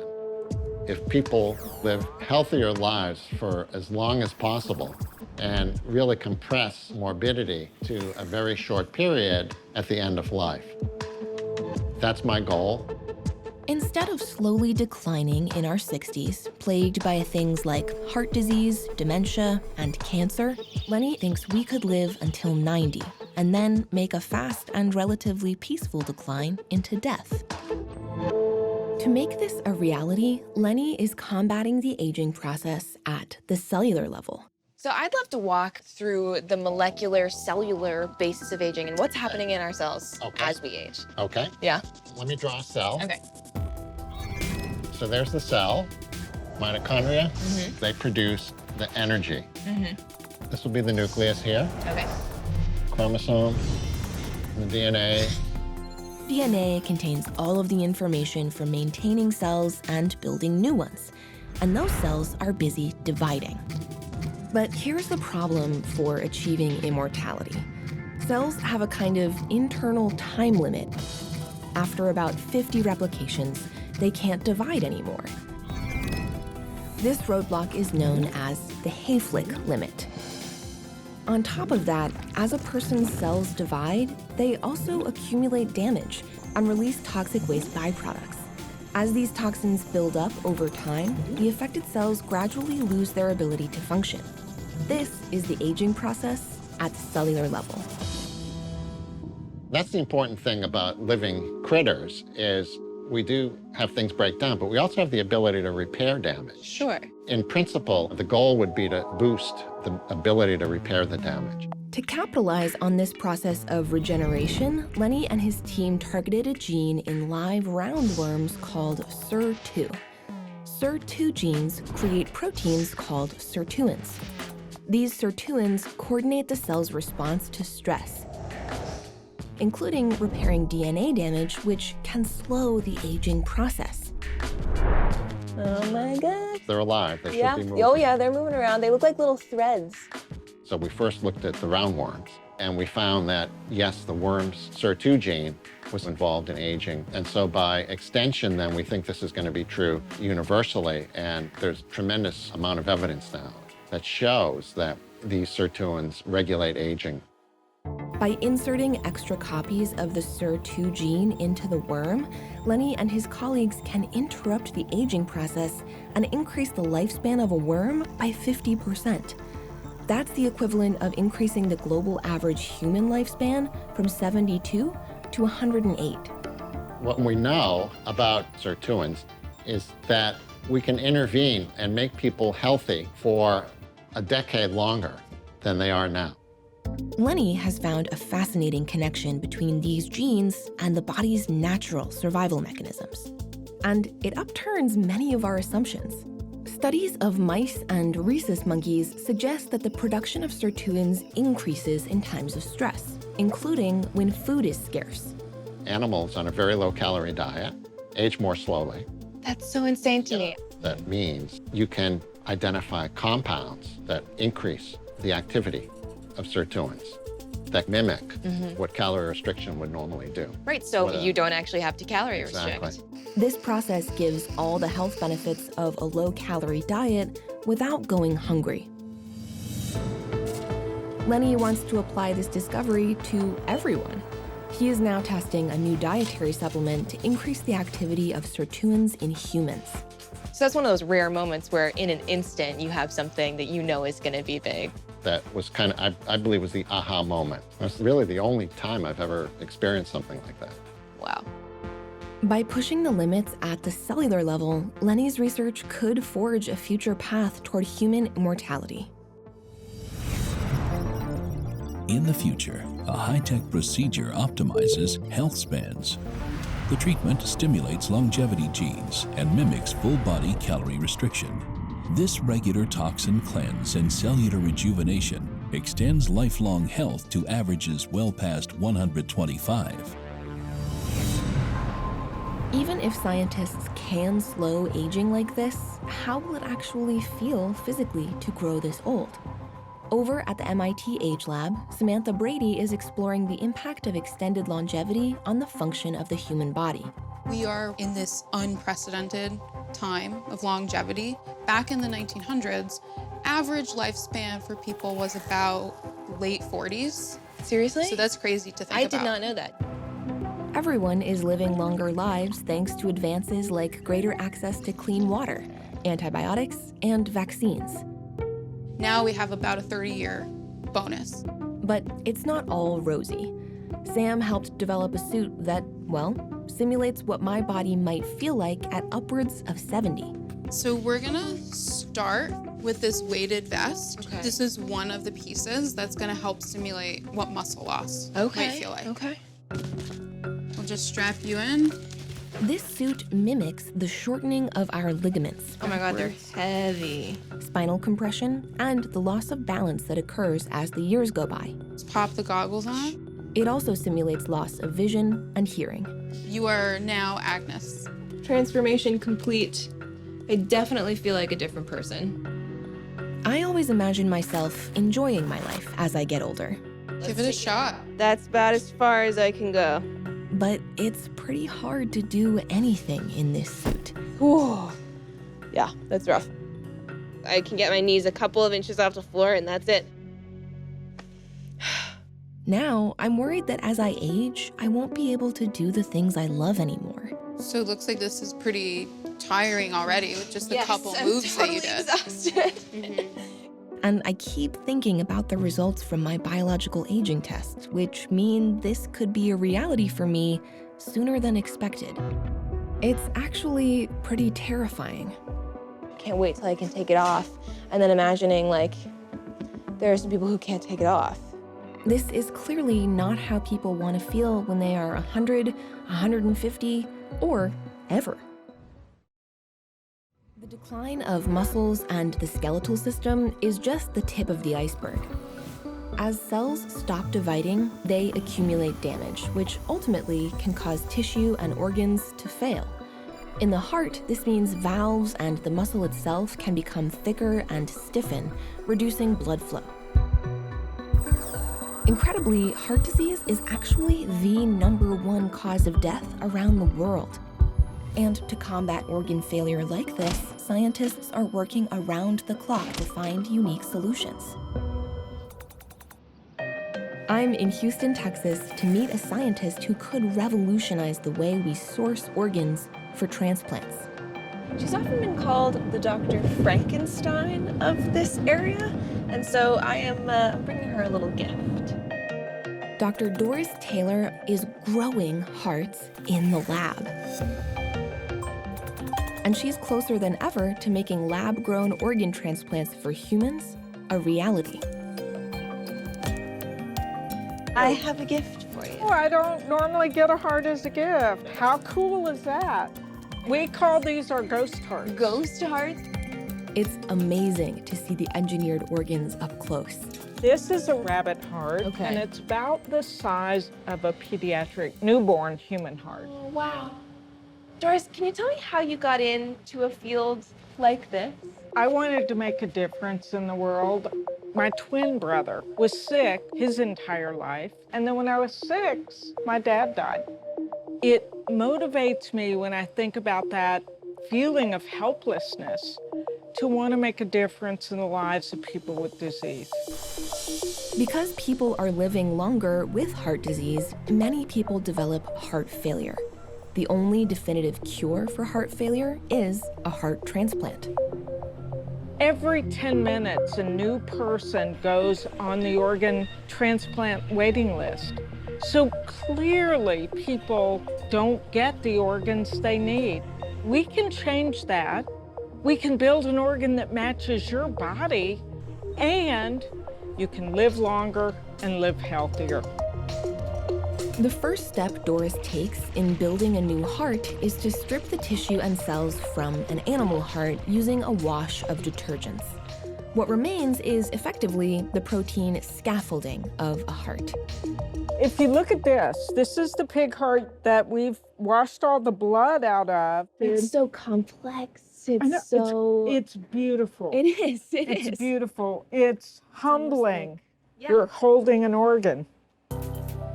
The next step is to grow a new human heart on top of this animal scaffolding. Doris does this by recellularizing the organ with human stem cells. Stem cells are cells that are found in every organ or tissue. We all have stem cells. They're cells that respond to their environment and become like the cells that surround them. Certain types of stem cells can transform into any kind of cell, from blood to liver to heart. Key to the process, these stem cells replicate much more than regular cells. This allows them to grow and cover the heart scaffolding very quickly. This is one of the rabbit hearts that we've put cells in. Oh my gosh, it's in there. You can see that we're getting electrical activity here from. So this is like an EKG So this is for an that EKG, heart in there. The EKG machine, or electrocardiogram, measures the electrical activity of a beating heart. So one thing is clear, it's alive. I can see it moving. Doris believes that her technique for building implantable hearts could be used to grow other organs as well. I truly believe if we can go to Mars, we're going to Mars in the lab. We got the rocket ship, the scaffold. Yeah. We've put the astronauts on board, the cells. Yep. And now we just got to prove it's Blast safe. off. You guys are getting there. Yeah. And within a decade, she thinks she'll be able to surgically implant lab-grown organs like these for people in need. I find this hugely moving. I had a patient say, you're not building organs, you're building hope. This is a path to the future I think we can all hope for. In the future, body part farms exist in most hospitals on Earth. Organs and limbs can be 3D printed to order. But for emergencies, prefabricated organs are available in all blood types and body sizes. With the assistance of robotic surgeons, body parts can be replaced in under 8 minutes. Severe accidents and injuries are no longer fatal. In my quest to unravel the mystery of the aging process, I'm finding that, like me, many scientists are doing this for personal reasons. Earlier this year, my partner was diagnosed with Burkitt's lymphoma, and it's the fastest growing human cancer. We just had to think so much more about the end of our lives in a way that you don't have to usually until you're well into the later part of your life. To find a pathway that will lead us toward longer and healthier lives, researchers are going deep into the jungle and to the bottom of the ocean. There, scientists have found that bowhead whales and Greenland sharks can live well over 200 years, while killer whales live no more than 50. What makes some creatures live longer than others? To find out, I'm at an aquarium in Las Vegas to talk with the legendary gerontologist Aubrey de Grey about another long-lived sea creature, the lobster. The big thing that's special about lobsters is that they live a really long time. There are now reports of lobsters having lived longer than any human has lived, which is 122 years. Incredibly, this crustacean doesn't age, at least not in the way humans do. The other thing that lobsters have, the really big thing they have, is they grow and grow and grow as long as they live. Unlike humans, a lobster's cells never stop dividing, so this creature never stops growing. They may die due to predation or disease, but not old age. Why does the lobster live so long? The answer can be found in something called telomeres. Humans also have telomeres. Telomeres are repeating sequences of DNA at the ends of chromosomes. If chromosomes were shoelaces, then telomeres would be the little protective caps at the tips. These caps protect DNA during cell division. But as our cells divide throughout our lifetime, these telomeres gradually shorten. When the telomeres become too short, the cell stops dividing and eventually dies. However, there is an enzyme called telomerase that helps maintain these protective caps. Incredibly, lobster telomeres do not appear to get shorter over time. Many believe this protective enzyme is the secret to their long lifespan. Scientists are currently devising telomerase treatments to try and produce the same life-extending effect in humans. What do you think a child born today, how long could they possibly live? So really there is no limit to how long someone can live Aubrey tells me that a child born today could benefit from constant scientific breakthroughs. A treatment at 80 years old might allow them to live to 130, and future treatments could allow them to extend their lives potentially for forever. That means that the only limit to longevity is causes of death that do not have to do with how long ago one was born, being hit by trucks. Bolstering telomeres isn't the only way to extend human life at the cellular level. At his lab in California, Aubrey is advancing the science of anti-aging in another area. He believes that a lot of the problems associated with aging happen when cells become what's called senescent. They don't divide anymore, but they don't go away either. Some people call them zombie cells, essentially undead. They're secreting nasty chemicals that are toxic to their neighbors and so on, but they're not dying. So one of the most key developments, in your opinion, you think, is in essence, getting cells to be better at taking their own trash out. Oh, yeah. Using gene therapies, Aubrey believes removing these zombie-like senescent cells will radically extend our lives. It turns out that we were able to exploit some really great technology that was developed for a completely different reason, the technology of what's called bioremediation, which is used in environmental decontamination. To clean up pollutants. That's right. And they eat up the oil or the chemical or whatever it may be. So we do the same thing. We identify bacteria that are able to break down the thing that we're interested in. We identify the genes that they have that allow them to have this capacity, and we put those genes into our own cell. By inserting these new bacterial genes, our bodies might be able to eliminate these zombie senescent cells. Most people didn't take me seriously at all at first. Interesting. But now this is a totally mainstream idea. While some remain skeptical of Aubrey's approach, a handful of biotech companies are also taking aim at senescent cells. I've never thought of aging and death as anything but inevitable, so to think of that not happening, I think really upends my worldview. In the future, a revolutionary new treatment to destroy zombie cells is extending human life across the planet. While resting in an oxygen-filled chamber, individuals are injected with thousands of miniature robots smaller than red blood cells. This army of nanobots scour the body to hunt down and destroy every last toxic senescent cell. One treatment every year starting at age 20 extends most human lives by 50%. Living to 200 years of age or more may seem like science fiction, and the big challenge in making it science fact lies in getting these practices to work, not just in lab animals, but in humans. In Indiana, one community has already made steps toward hacking the aging code without even knowing it. Dr. Doug Vaughn of Northwestern University has identified a unique and isolated group of people, many of whom are living dramatically longer than average lives. And it's not who you might expect. There is a large, old order Amish community here that settled this region in the early 1800s. From Switzerland, From right? Switzerland, yeah. They're living a lifestyle that's very, very homogenous. The Amish avoid modern technology and farm using the same traditional tools as their ancestors. We brought 200 members of the community into this center, and over 2 days, extensively studied them, did all kinds of things to measure their biological age as opposed to their chronological age. Took blood samples, measured their blood pressure, measured their telomere length. For Doug, the results are astonishing.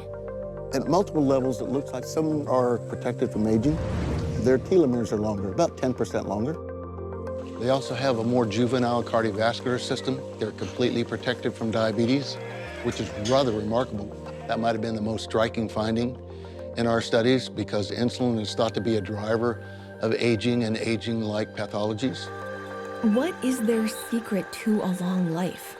Is it family history? The Amish lifestyle? One member of the Amish community, Neville, has agreed to talk to me. But for cultural reasons, he's asked that we don't show his face. So it seems peaceful too and restful. Yeah, it does get stressful some days, trust me. I could. This is my horse. Her name is Bee. Hi, Bee. and she's our source of transportation. His family's lifespans are especially impressive when measured up to the average global lifespan, which is 72. I understand you had some long-lived family members back in your family tree. Who were they? One was my great-grandfather. He lived to be 92 years old. Wow. And my grandmother lived to be 86. Wow. My great-grandfather had some brothers that lived to be over 100. Wow. Yeah. I can only wonder why this is the case. Can you tell me a little more about your lifestyle? We like to keep it simple, try to be as self-sufficient as possible, try to raise our own food from the garden. We're just people like you are, you know, so I kind of think that it just depends on what cards get dealt to your hand. And it turns out Neville is right. Some in this community have won the genetic lottery. Doug's research is revealing what that is. Good afternoon, I'm Dr. Vaughn. The first clues to the Amish community's longevity recently surfaced when a member with a particular blood disorder visited a modern clinic. Do you have any family members that have that bleeding problem that's present in some of the community around here? My dad, I think he's a carrier, but none of us is bleeder. This bleeding disorder is the result of a genetic variation that isn't found anywhere else in the world. The original founder of the mutation married into the community in the early 1800s. Wow. He had 15 children and 148 grandchildren in the mid-1800s. Wow. Do the math. The genetic variation in this Amish community occurs in a particular gene that creates a protein called PI1. Among other things, the PI1 protein controls the body's senescent or zombie cells. Doug's research reveals that those in the community with a single copy of the gene mutation produce more PI1 proteins than those with the bleeding disorder, but less than the general population. And they live dramatically longer lives. Why? It turns out it's all about balance. PI1 contributes to a variety of different disease processes. It's not good to have a lot of PI1. It's not good to have no PI1. It's good to be in the Goldilocks zone and have somewhere in the middle. Doug wants to hack the aging code by developing medication that essentially mimics this mutation and regulates the PI1 protein. I have a collaborator now in Japan, and after screening a library of over 3 million compounds, they came up with a group of chemicals that looked like they might be candidates as PI1 inhibitors. We've used it in a variety of experimental studies around the world. It has some remarkable effects in terms of insulin resistance, even impacting on the development of arteriosclerosis, or vascular stiffening, if you will. I came into this whole adventure being pretty skeptical about a lot of it, but I think digging deeper into the biology has made me feel that we're at the beginnings of something really big here. Exactly. It's a lucky finding. I'd never have imagined that a self-isolated community's genetic variation would upend the way scientists think about everyone's lifespans. Blazing a trail to immortality seems more plausible than I ever imagined. In the future, most babies are conceived through in vitro fertilization, where it's possible to slow the aging process before birth. First, parents choose from a menu of longevity genes, including the Amish variant. Technicians then customize and engineer the egg's DNA before fertilization. Through this medically regulated conception, newborns can expect to live 200 healthy years or more. While this kind of future seems appealing, what might a healthy multi-centenarian actually look like? To get a clearer picture of this future, I'm in Los Angeles to meet Lillian Solomon. She just celebrated her 100th birthday, and by all accounts, she is the living embodiment of what all these scientists aim to achieve. She is healthy, active, and alert. She is a bowling champion and even has a new boyfriend. I brought you a little cake for us to all share. Oh, look at that. This is my boyfriend, Eddie. She's 11 months older than I am. Nice. I like older women. I have arthritis and I have all the aches and pains that elderly people get, but somehow it just doesn't seem as bad. I try not to let it deter me from doing what I want to do. As a matter of fact, I'd like to take you to the park and perhaps show you how I exercise. Oh, yes, please. I need some tips. More people are living to over 100 than ever before. While genetics and diet are important, some recent studies show other key aspects are at play as well. On the road again. What's the secret to staying young for your whole life? I think really number one is attitude. I think if you have a good attitude and you think that today is going to be better than yesterday, that helps. Recent research backs up Lillian's theory. Scientists are finding that many centenarians have a positive outlook. They are close to their family and are extroverted. Shut up. And to this list, one study even adds this trait, being stubborn. Shall we? Okay. What do we got in here? Well, I do these. Nice. Keep your arms strong. Cillian, you're so great. What a badass, if you don't mind me saying. I do 10 of these. I complained at first. I can't do those exercises. I don't have time. If you want to do them, you will make time. That's good advice. It was good advice. Lillian, you've inspired me. I was just blown away by Lillian in total, especially in her convertible. Seeing Lillian with her boyfriend also made me think about my own relationship with my partner. We recently had the hopeful news that his cancer is in remission. This turn of events makes me so thankful for the medical advances of today. But still, I want our lives to continue to be happy and healthy for as long as possible. It makes me wonder, is there actually a way to stop growing old? It turns out there's one scientist who's working to truly understand the biological clock and actually reverse the aging process. Thank you so much for meeting with me here at the Fountain of Youth. Dr. Steve Horvath of UCLA is a biostatistician who's invented an intriguing tool that could help us find a way to roll back the biological clock. Steve created a blood test to determine biological age. It's widely considered to be the most accurate in the world. So Dr. Horvath, why is it important to have a test like that? Imagine we want to prove that this is the fountain of youth, right? Somebody would have to dive into here. We do a before and after measurement, you know? We would want to convince ourselves that it actually rejuvenated the epigenetic age of that person. So it's really useful to have this clock as the metric to use if you're thinking of a treatment. It's essential. A test for biological aging is really quintessential in order to distinguish snake oil from therapies that actually have an effect. Dr. Horvath's blood test measures something called DNA methylation. Methylation is a process that regulates how genes function. Methyl groups get added to DNA as we age, kind of like rust on metal. Using his test, Steve has worked out the average rate that this methylation happens throughout people's lives. By looking at this methylation change at several hundred locations on our DNA, we can very accurately measure the age of the tissue. Some people inherit good genes, and their epigenetic clock simply ticks more slowly. Example are centenarians. We analyzed blood samples from centenarians and their children, and sure enough, it was younger than expected. They got lucky. Dr. Horvath collaborated with a team to see if they could replicate this effect with a drug therapy.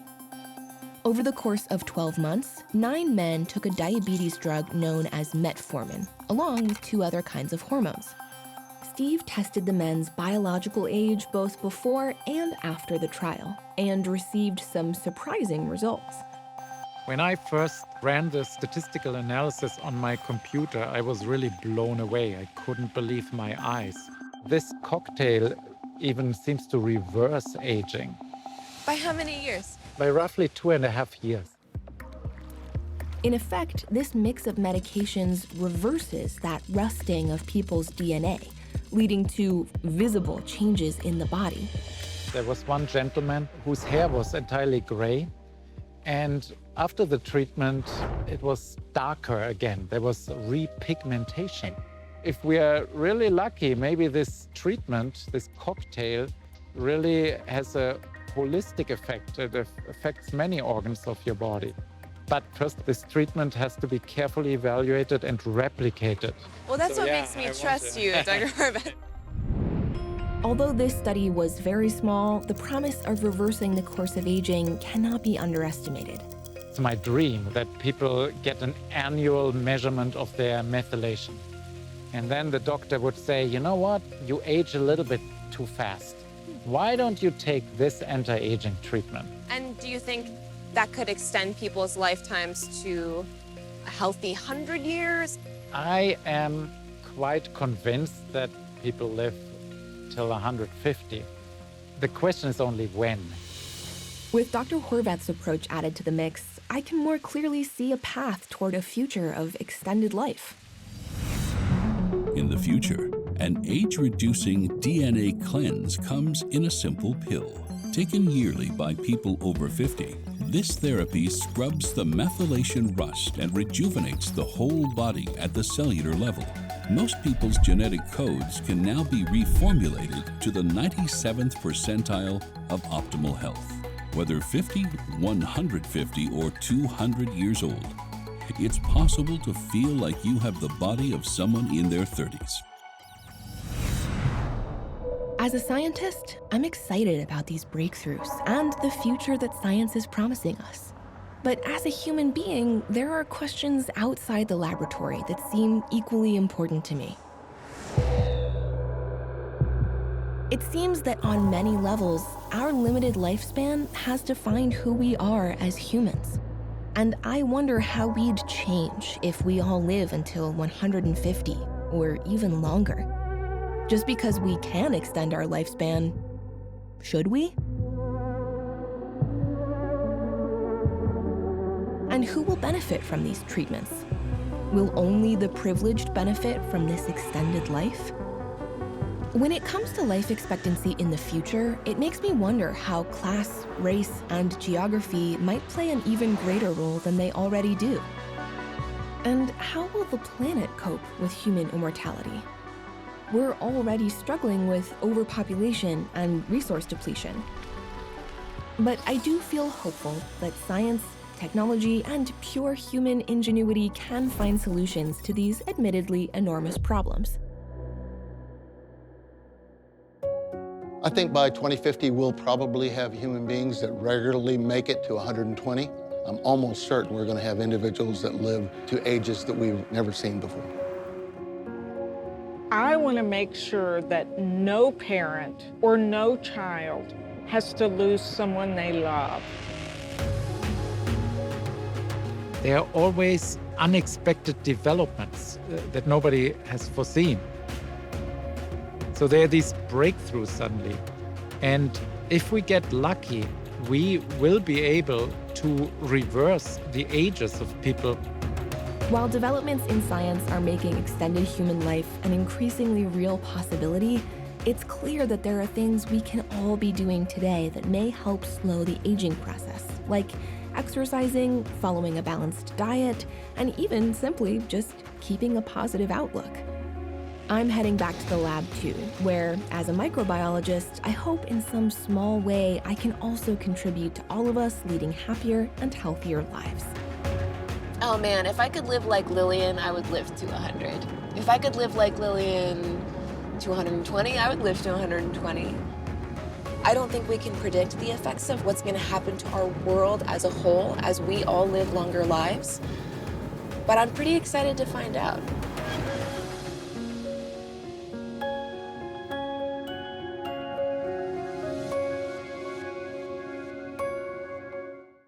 This is what a disease-free future looks like. Many people live in bio-alive habitats built from fungus and bacteria. This constant exposure to nature boosts the immune system. From birth, people use high-tech home scanners to analyze the DNA of microbes living in their guts. Armed with this data, doctors intentionally infect patients with combinations of good bacteria to keep the bad ones in check, preventing disease before it starts. By using advanced technology to adjust the microbes in everyone's body, modern diseases are mostly a thing of the past. It all of a sudden hits you like they're inside you right now. Today, scientists are blazing a trail to this very future. You're actually more microbe than you're human. I want to know what breakthroughs are being made. Bio-augmenting our bodies will have a fundamental impact on modern-day plagues. That will forge the future too. To me, that was like, whoa. A disease-free world.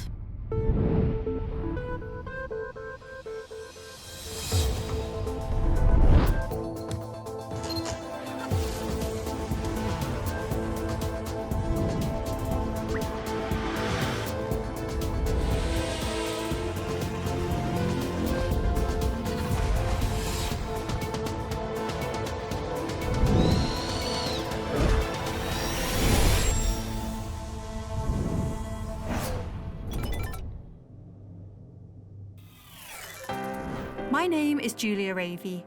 I decided to become a neuroscientist because my nan and several great aunts developed Alzheimer's disease. This loss has made me determined to find a cure by any means. I'm fascinated by recent research that links diseases of the brain to microbes in our bodies. And I think this is an avenue that is just coming into its own in terms of research. Microbes are tiny living things, smaller than the eye can see. Inside the body, microbes like bacteria, parasites, and viruses can cause any number of infectious diseases.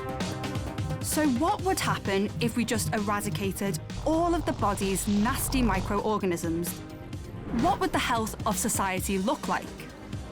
To answer that, I want to understand how microorganisms cause disease in the first place. So I've come to Perth, Australia to meet Dr. Barry Marshall.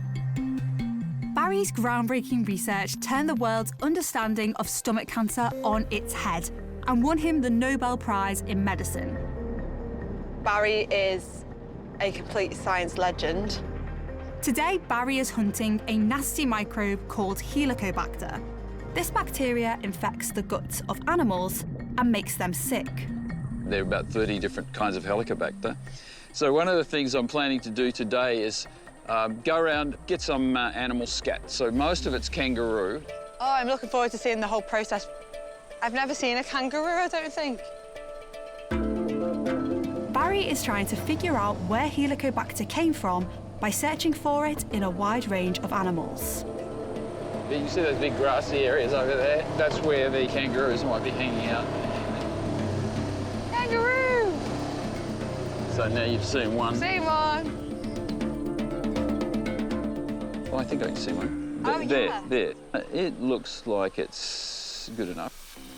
By analysing kangaroo feces, Barry can get a snapshot of the microorganisms living inside these kangaroos' guts. You get all different kinds of bacteria. We'll extract the DNA and just put all the DNA through the computer. It was the hunt for Helicobacter that led Barry and his colleague Robin Warren to overturn what they thought might be a myth. Namely, the widely held belief in the medical community that stomach ulcers were caused by stress. I did have patients who had ulcers, and it annoyed me that they seemed to be normal people, but when you couldn't find the cause of their ulcer, the medical books would blame it on stress. And I'd say, well, these people just seem to be normal. When they looked at patients' stomach ulcers under the microscope, what they found was astonishing. These bacteria were unusual. They're curved bacteria. The infectious agent at work was Helicobacter pylori. H. pylori for short is a variation of Helicobacter that infects humans. The presence of this microbe in the human stomach upended decades of medical understanding. All of the textbooks said that nothing can grow in our stomachs, you know? It's a sterile environment for these types of bacteria. But your findings proved otherwise. So that became our research project. How could bacteria live in the stomach when there's so much acid? We knew these bacteria were really only human bacteria, so we had to find a human volunteer who could take the bacteria and maybe get an ulcer. He had to prove that these bacteria could infect a healthy stomach at all costs. So eventually I did a self-experiment. We decided that I was going to drink the bacteria, which I did. So we grew the bacteria up in meat broth, like beef soup, if you like, and I drank it down, and then I was having an endoscopy to see if they had colonised my stomach. And after 10 days, the bacteria were there, the infection was taking hold, and they were damaging the lining of the stomach. Barry was probably the first person to be happy with this diagnosis. I didn't have any evidence until I did that self-experiment. Barry's experiment was a success. But how can H. pylori thrive in the stomach's extreme conditions?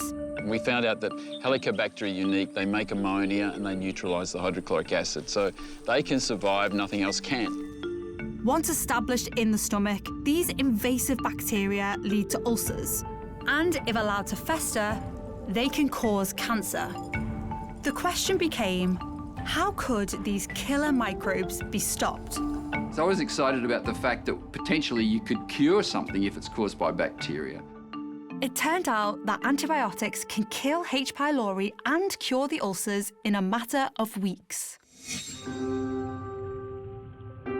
Long before the discovery of microbes, scientists had no idea of the role microscopic germs played in human health. But in the 19th century, French scientist Louis Pasteur developed germ theory, which postulated that microorganisms cause infectious disease. And British surgeon Joseph Lister found a way to prevent germs from infecting his patients by using antiseptics to sterilise his surgical equipment and clean wounds. But the big breakthrough happened in 1928 when Scottish physician Alexander Fleming accidentally discovered penicillin. Penicillin was an immediate cure-all for scarlet fever, meningitis, and even pneumonia. This medication launched the modern era of antibiotics. I thought it was a great kindness to be able to tell people, no, it's not stress. Take some antibiotics and you'll be cured. Today, ulcers are no longer a chronic illness for many. And in the US, cases of stomach cancer have decreased almost every year.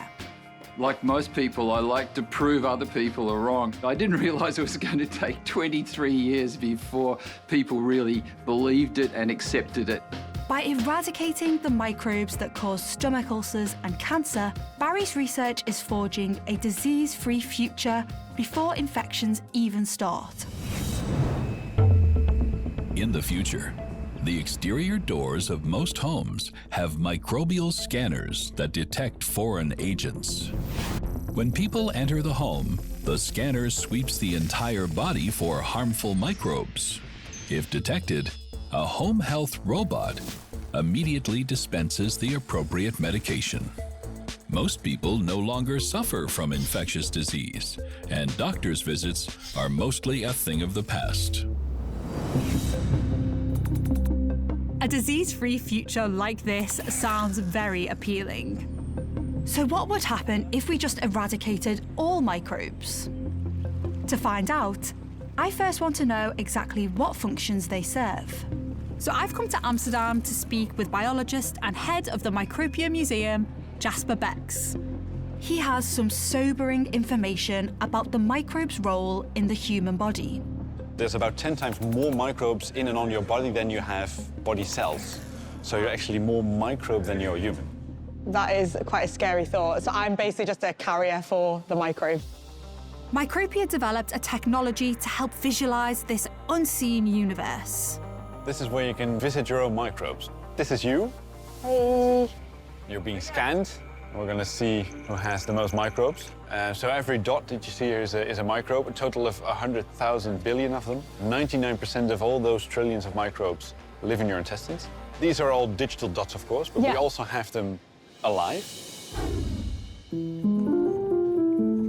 The staggering number of microbes on display makes my skin crawl.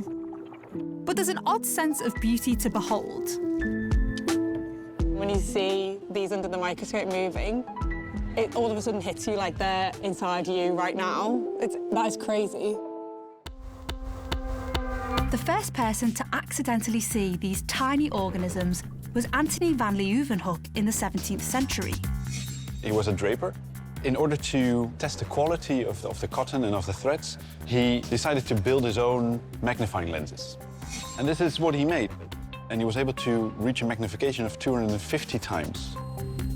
By looking at everything from water to the plaque on his teeth, he found the world teeming with all kinds of strange microscopic creatures. That made him the first scientist, so to speak, to discover the invisible world of microbes. But in fact, these creatures have been with us all along. Single-cell bacteria evolved 3.5 billion years ago. They are the oldest life forms on Earth. En masse, these microbes exhaled oxygen, which eventually formed our modern-day atmosphere and created an ecosystem that changed the face of the entire planet. Scientists believe our oxygenated ecosystem led to the evolution of multicellular life forms at least 600 million years ago. And this, in turn, led to the evolution of even more complex creatures, including us humans. In this light, microbes are the most fundamental part of being human. They digest your food, they produce all kinds of different vitamins and hormones. So microbes are essential to our way of life. Scientists call this vast collection of microbes living in us and on us the human microbiome. In essence, you're a walking ecosystem. That's honestly mind-blowing. Each body is a unique walking ecosystem. But how exactly do these trillions of microbes contribute to a person's well-being? And how do we get our individual microbiome in the first place? To find out, I've come to Rutgers University to meet biologist Dr. Maria Gloria Dominguez-Bello. She's researching each person's dynamic relationship with their own individual microbiome. Microbes are part of us. If we didn't have them, we wouldn't be healthy. We are now understanding that we didn't evolve alone. Every animal and plant on Earth evolved with bacteria in particular. Like a coral reef or a rainforest, the microbiome is an ecosystem unto itself. When you have an ecosystem that is perturbed, the first question an ecologist asks is, can you restore the ecosystem? Gloria's understanding of the microbiome started in, of all places, the Amazon jungle, where she saw firsthand how human microbial ecosystems can quickly change. I've been working in the Amazon for the last 30 years, since I was a student.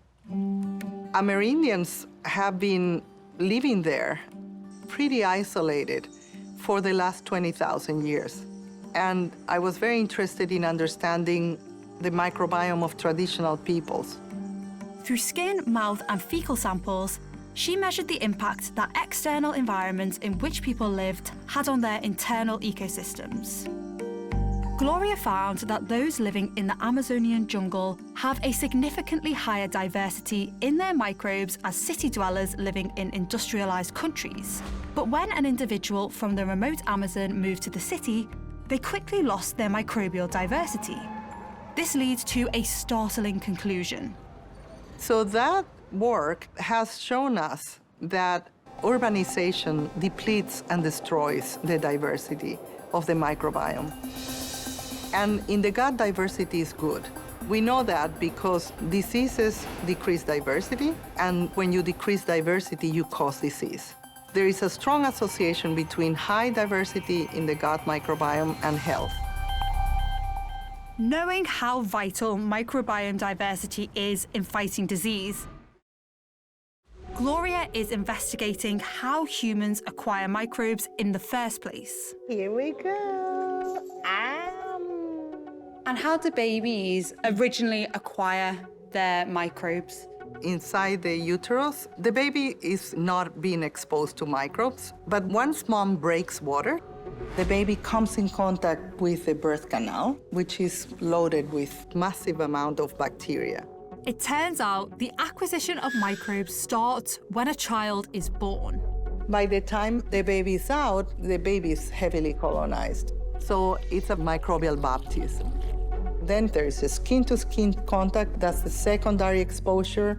Then the mouth of the mother kissing is another exposure. The environment of that baby is heavily maternal, and mom is a main source of bacteria. That first set of bacteria start the process of immune education. The immune system will recognize the good bacteria, don't attack. But modern medicine is changing the immunity education that comes from this microbial baptism. The rate of caesarean births is increasing. Since 1990, C-sections have more than tripled, going from around 6% to 21% of all births globally. C-sections successfully take the baby out, but without passing through the birth canal. This means that C-section babies are born from a sterile uterus into the air of an operating room. And Gloria has discovered that this may increase the risk of many diseases. C-section has been associated in humans with increased risk of the modern diseases. For example, an increased risk of asthma, type 1 diabetes, allergies, and obesity. Starting at birth, the first 3 years of life are critical in establishing a healthy diversity of microbes. I think it's just fascinating that many new parents are probably quite unaware that the first few years of life are so important for the baby's development of their microbiome.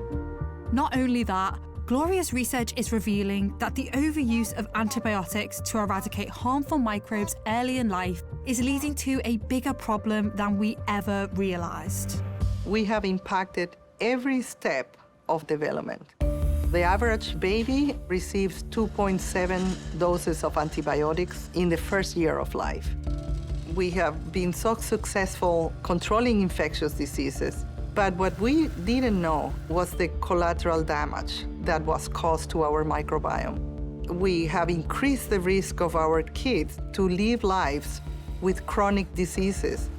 We evolved with this biology. We cannot ignore it, because if we do, we are screwing the health of our future generations. While helpful in many ways, sterilization of modern-day practices like C-sections and antibiotics could actually be harming our microbiomes, making us more susceptible to disease. But we can't just get rid of modern medicine altogether. Antibiotics and C-sections still save millions of lives. So what's the right approach? Gloria has invited me to her home to meet her husband, Dr. Martin Blazer. Hi, Julia, lovely to meet you. Martin is a microbiologist who also researches the microbiome. When it comes to using antibiotics, both Gloria and Martin believe we need a better balance. By and large, we have overestimated the value of antibiotics. We're giving antibiotics like water. The big dogma is it might not help you, but it won't hurt. But what if it does hurt? There's more and more evidence we're losing microbial diversity. It's just going down. Martin and Gloria want to prevent the further loss of diversity in our microbiomes. We've overdone it. Now we have to find a more moderate approach. And ultimately, if we find a more modern approach, then maybe we can stop the decline in diversity. But how do we get it back? That's going to require restoration. One intriguing candidate for microbial restoration is the H. pylori bacteria, the same one that Barry Marshall infected himself with. Most doctors in the world are trying to get rid of Helicobacter on the idea that it's a bad guy. And it is, but since then we've been finding all kinds of good things that the bacteria does. It turns out that some microbes are double agents and can be both bad and good for the body. What are the good things you found out about H. pylori? Well, we found that people who don't have Helicobacter have more disease of their esophagus. And we also found that children who don't have Helicobacter have more asthma. And that's really big, because asthma is going up, Helicobacter is going down. We think that they're linked. Though it's been with humanity for millennia, today only 5% of children in the US have the H. pylori bacteria. So if H. pylori can cause stomach cancer, but eliminating it increases rates of asthma, what should we choose? It turns out we may not have to. I predict that we'll be giving Helicobacter pylori back to children so that we can protect them against things like asthma. But we might want to eradicate it when they're 40 years old so that they won't get stomach cancer. We have to treat these bugs differently in childhood and once you're an adult. This revelation shows how we could begin to get the balance right. By treating the microbiome differently at different stages in a person's life, Gloria and Martin's dynamic approach could be the key to eliminating modern diseases. In the future, nearly every baby is born naturally at home. When C-sections are needed, babies are bathed and infected with microbes taken from the mother's birth canal. From childhood, everyone receives personalized doses of healthy microbes as regularly as vaccines. Only prescribed in severe cases, the overuse of antibiotics has plummeted. If the key to a disease-free future lies in managing the balance of good and bad microbes, then what we put into our bodies will have a huge impact on the microbiome. To better understand how the body's microbes work as a whole, I've come to San Diego to meet Dr. Rob Knight. He's looking for ways to create a better balance in individuals' microbiomes by sequencing their DNA. Based on numbers alone, this is a very daunting task. You have about 20,000 or so unique genes in your human genome, but you have millions of genes in your microbiome. And all of those microbial genes, we're just finding out about how they make us who we are. That is incredible that we call ourselves human, but maybe we're not so human after all. Rob's quest is an ambitious undertaking. Through the American Gut Project he co-founded, he's crowdsourcing and analysing stool samples from across the planet. And because it's an open source project, he'll ultimately share the conclusions of this big data with everyone. For now, by sequencing microbial DNA from a wide array of people, Rob's pioneering work is diving deeper into the human microbiome than ever before, especially in how our microbes respond to food. In tandem with this, Rob's team is also sequencing the DNA of the microbes that colonize the foods we eat to analyse and compare its impact on microbes in the human body. So what did you collect from the garden today? So we got another set of fruit and vegetable samples. So rosemary, tomato, eggplant we got today. Great. By understanding the microbial big picture, Rob has discovered something surprising. One of the most fascinating and most unexpected things was the particular ways that diet impacts the microbiome. Categories that people think are going to make a huge difference, like are you an omnivore, are you a vegan, are you on the paleo diet, that kind of thing. It has almost no bearing on your microbiome results. This research is contradicting prevailing wisdom. It turns out, what does affect the health of our gut microbiome is much more basic and even achievable for most of us. The things that do matter turn out to be things like how many different species of plants you ate in the last couple of weeks, things like do you eat a lot of salty snacks or sugary snacks. Wow, that is really interesting work. Rob's research is showing that eating at least 30 different types of plants per week leads to a more diverse gut microbiome. And this matters, because this helps create a better balance of both the beneficial and harmful microbes that are in everyone. This microbial diversity dramatically increases the body's well-being. So, eat your veggies. But everyone's microbiome is not alike. Like a fingerprint, your gut microbiome is unique and responds differently than others. It even plays a role in how individuals respond to prescription drugs. One of the major things that we and others are trying to find out at the moment is how do you know what medications are going to work? It turns out that the microbiome explains a lot of that individual variability. That's because gut microbes play a role in how medications are metabolized in the body. An individual's microbiome can impact the effectiveness of drugs for Parkinson's, high cholesterol, and many other conditions. A better understanding of this complex relationship could lead to major breakthroughs in healthcare.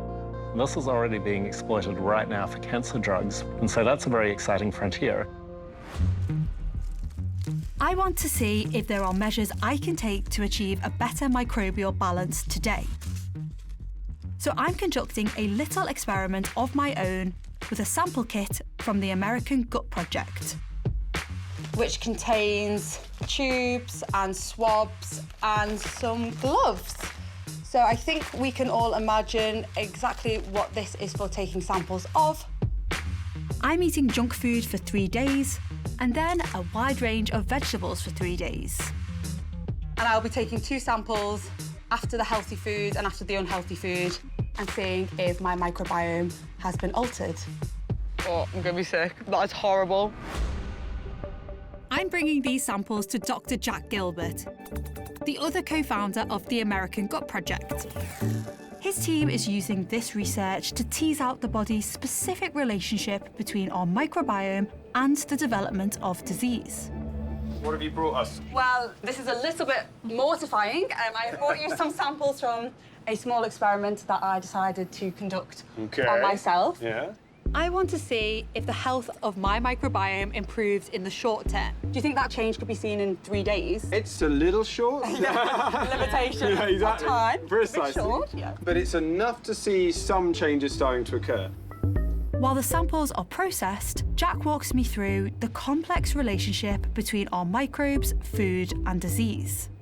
What we found was if you had a stable microbiome that was, say, promoting obesity, i.e. a microbiome that made you fat by producing chemicals which changed your relationship to food, it would take almost a year on a new diet to eradicate those microbes and change it to one that doesn't promote weight gain. That's the problem with diets. Nobody stays on them for an entire year. Also contributing to the chronic disease of obesity, a modern-day diet of highly processed foods can cause the microbiome to become imbalanced. Too much sugar, too much saturated fat is changing the types of bacteria which live inside us. To test the relationship between the microbiome and weight, researchers took fecal samples from obese mice and transferred these samples into the guts of lean, germ-free mice. Incredibly, this transfer changed the microbiome of the lean mice. After the microbial transplant, the lean mice gained weight and became obese. It turns out that gut bacteria play a big role in regulating the body's overall metabolism. Jack believes microbiomes adjusted for poor diets have a similar negative effect on humans, leading to any number of debilitating diseases. And we think that is having an impact upon things like diabetes and obesity, maybe even depression and anxiety. Similar microbiome transplant studies with mice suggest there is also a connection between the microbes in our guts and Alzheimer's. I am really interested in the link between the gut microbiome and Alzheimer's disease. You have a family history of Alzheimer's? I do, yes. That's my motivation for doing a PhD in the first place. So I have the genetic precursors as well. It's Yes. one of the wonderful gifts my mother gave me. Yes, probably mine too. Exactly. There's a number of different ways the microbes in your gut can affect what goes on in your brain. One pathway is the vagus nerve. This long nerve connects the intestines with the brain, creating a two-way channel of communication. Research suggests that stress signals from the brain may cause gastrointestinal distress, while signals from the gut may alter mood. The brain and gut are also connected by the body's immune system. And this is very relevant for Alzheimer's and Parkinson's, is the microbes in your gut change how your immune system works. They can cause inflammation that spreads throughout the body and then can change how the brain is receiving information and how the brain is receiving chemicals. Jack's research suggests that by eliminating inflammation-causing microbes in the intestines through medication or dietary changes, we might prevent Alzheimer's disease. And that is a phenomenal change in understanding. This gives me hope that no one else in my family will have to suffer from this crippling disease in the future. With these neurodegenerative late-life diseases, patients often have changes in their brain years before you see any symptoms. Do you think we could see an almost microbiome signature of these changes and then jump in with some early preventative measures? I think that is absolutely possible, right? In combination with looking in your blood and seeing if there are biomarkers of the disease, we could also look in your stool and look at the types of microbes which would cause the disease to start progressing. So we may be able to transform our ability to predict it early in the future.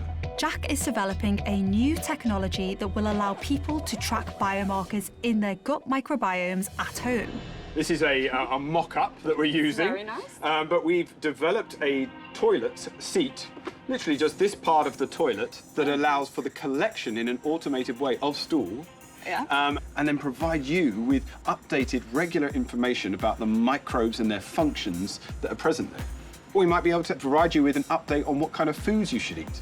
Then we may be able to prevent disease from developing in the first place by changing what microbes are present in your gut. That would be a phenomenal improvement in our understanding of human health. As for my short experiment, the fried and fatty junk food had a negative impact on the balance of my microbiome. Jack recommends sticking with healthier eating and consuming more fibre. By analysing, optimising and managing our own microbiomes, we could create a future where diseases are kept at bay. In the future, many people perform health checks by profiling their microbiomes at home. In real time, toothbrushes sequence the DNA of billions of microbes in the digestive tract. The data is networked with appliances, allowing individuals to receive automatic daily food deliveries that are personalized for optimal health. This data also syncs with medication dispensers, which fine-tune prescriptions to diversify the microbiome and boost the immune system. Since studies have shown that microbiome transplants can be used to transfer diseases from one animal to another, I wonder if this same technique could be used to cure disease as well. I'm outside Boston to meet Carolyn Edelston. Her Open Biome organisation is combating a notorious bacteria, C. difficile, or C. diff. Open Biome is helping fight this life-threatening gut infection with a radical treatment: human fecal transplants. C. diff, or C. difficile, is the most common hospital-acquired infection in the US, actually. Who is at risk of contracting it? Oftentimes what happens is someone will go into a hospital or a long-term care facility, they'll go on antibiotics, and they'll acquire a C. diff infection.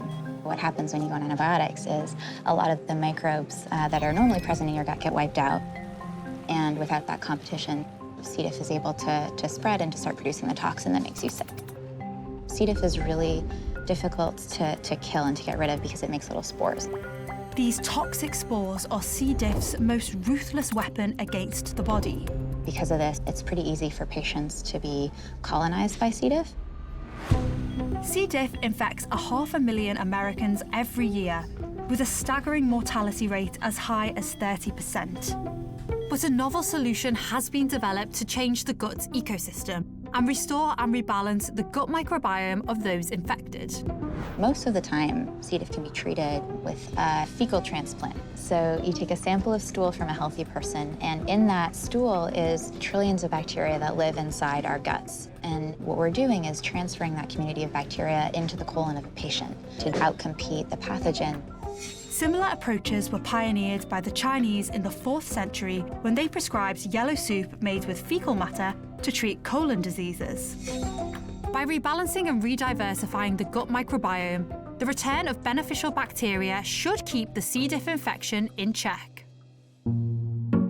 Associate Director of Biomanufacturing, Delassi Delasesci, is going to show me how they make this cutting-edge science a reality.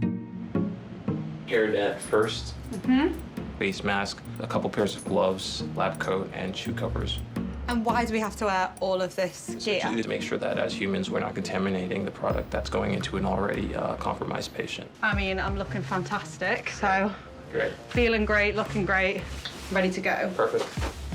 Awesome. This is essentially the first step. Yeah. This is where they'll do a visual assessment of the sample. And what are the assessment criteria for a piece of poo? Like, what is a good piece? So there's a visual assessment for color. It's also assessed for size. There's also a scale that we grade the stool on. It's going to give you viscosity, texture, hardness. I never thought I'd say I'm looking forward to seeing a piece of poo. Yeah. But here we go. I'm excited. So this is the actual stool that's going to be processed.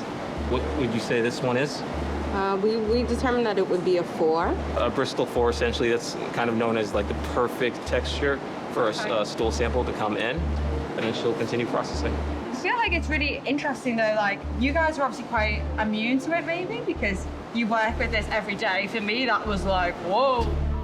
Once the microbial diversity of the stool samples are determined to be sufficient, they are stored in giant freezers. Oh wow, there are a lot of freezers. Welcome to the freezer farm. It's amazing. These remedies are stored at -80 Celsius to keep the healthy bacteria viable before shipping to hospitals and clinics. So they're mixed with a saline and glycerol solution. This is a fecal microbiota preparation that'll be delivered by colonoscopy. So this is the most common treatment format that we make. And this is what it looks like. To date, Bioengineered has shipped over 50,000 fecal transplant treatments around the world. Though not fully approved by the FDA yet, the treatment looks promising. About 85–90% of the time, you deliver a single infusion of stool into a patient's colon, and they'll beat the C. diff infection. That's really amazing. For one lucky survivor of C. diff, Jen Cooper, this fecal transplant procedure was her only hope. Hi. Can you tell me when you first got sick? I first got sick a few years back when I'd been hospitalised with gallbladder infection, which turned into a blood infection. So they put me on extremely strong antibiotics. All the antibiotics I had just killed all that good bacteria in my tummy, and finally got diagnosed with C. diff. What were your symptoms of the C. diff? I'd go to the toilet 15 times a day. The exhaustion was just crippling. So much fatigue. I would spend days in bed. It messed with your head, it messed with your body. It was a nightmare. So it really did like flip your life upside down having this condition? Oh, absolutely. You just get to a point where you're so over it. You just want help. But the fecal transplant had a tremendous impact as beneficial bacteria kept the C. diff infection in check. I feel like a different person. I feel years younger. I have energy. It's above and beyond what I thought it would do. Oh, well, I'm wishing you all the luck. Scientists are now investigating whether this treatment might work for other conditions like obesity and autoimmune disorders as well. Novel medical approaches like this that harness the power of a balanced microbiome are forging the future to a disease-free world. In the future, full microbiome replacements are mainstream procedures to fight modern diseases. Recipients first select from a large catalog of ultra-healthy donors. In the clinic, patients' microbiomes are completely replaced with entirely new microbial ecosystems. Once the recalibrated microbiome takes hold, it re-engineers the body itself, prompting healthier eating habits, more desire for physical activity, and a heightened mental state. If there's one thing I've come to realise, it's that microbes can be as much a source of good as they can be for harm. But to find our way to a disease-free future, the trick is getting the balance and diversity just right. And it's not a straightforward path at all. No one knows this better than Dr. Jack Gilbert, whose own path of restoring the healing power of microbial diversity has been full of twists and turns. One very important reason Jack is motivated to pursue this research is his own son. I have a child with autism. As soon as I found out that my son might be slightly different to other people, I always wanted to figure out a way that I could help him. I don't think autism is a disease that we need to fix, but I did want to be able to help him to realise his full potential, as any parent would. About 2% of children in the US are diagnosed with autism. Recent studies show that individuals with autism have abnormal gut microbes. So Jack has been working on rebalancing the microbial diversity of those with autism, including his son. We actually developed a dietary supplement to improve his health. So he eats a lot of fibre now, and he takes butyrate supplements and omega-3 supplements that help him to regulate his behaviour and his health. But Jack has found that the most effective way to boost microbial diversity is to boost humanity's interaction with non-sterile natural environments. Kids need physical interaction with the environment. Physically interacting with the world around them shapes how their immune system works, which can protect them from allergic disease asthma, maybe even obesity and neurological diseases like depression and anxiety. We think this might be fundamental to the process by which a human body develops. I think that's the best recipe, is let kids play in the dirt. And it's not just natural environments that give this kind of boost in the fight against modern diseases. Exposure to animals can also play an important role. We published some research which suggested that when you had dogs interacting with your family, it actually increased the amount of microbial exposure children got, and it increased the degree of microbial sharing between people. We know that children that grow up with physically interacting with a dog under the age of 1 year old, when they're very young, have a 13% reduction in the likelihood of developing asthma. It's huge, right? If they grow interacting in a farm environment, there's almost a 50% reduction in likelihood of developing asthma. To investigate this relationship between microbial diversity and the natural environment, Jack spent time studying 2 different communities that live on farms, both of which practice 19th century agricultural ways of life. We started exploring 2 groups of people in the United States called the Amish and the Hutterites. They both live a very rural existence where they don't really like technology, no cameras, no televisions, etc. But they have one very specific difference.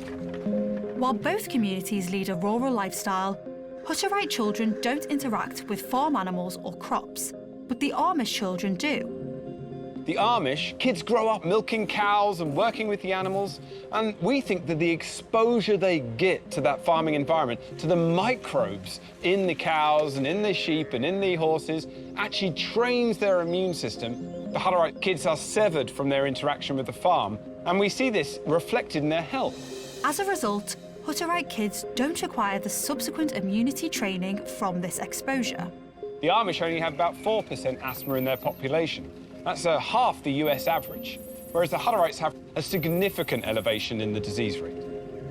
With these dramatic findings, Jack's lab has been looking at ways that those of us who live in more sterile urban environments can bring the microbial diversity of the farm back to our bodies and our microbiomes. We've got one strategy that we've been developing. We have living surface materials with bacteria that we could place in a home or a hospital even, and enable that home or hospital wall to have the beneficial properties of, say, a farm. It sounds a little bit science fiction-y, but in the future, we may be able to build entire cities out of biologically alive materials, and maybe even spaceships. We work with NASA on trying to see if these materials could be beneficial for long-term spacecraft missions to Mars, for example. Oh, amazing. That is really interesting. On my journey towards a disease-free future, it's become clear that humanity's relationship with our microbes is complicated. I didn't realise the importance of the human microbiome and how important it is for our individual health. We need to balance the bad with the good, but we're running out of time. In an era of deforestation and urbanisation all over the globe, the struggle today is to preserve the diversity of microbes that make up the human microbiome before it's too late. But as a scientist, I know to never underestimate human creativity and innovation for solutions. In the future, what we want is really to understand which are the microbes that are essential, what is their function, and then be able to use them as probiotics. So we are part of an initiative called the Microbiota Vault. A joint project of Gloria, Rob, Jack, Martin, and many others.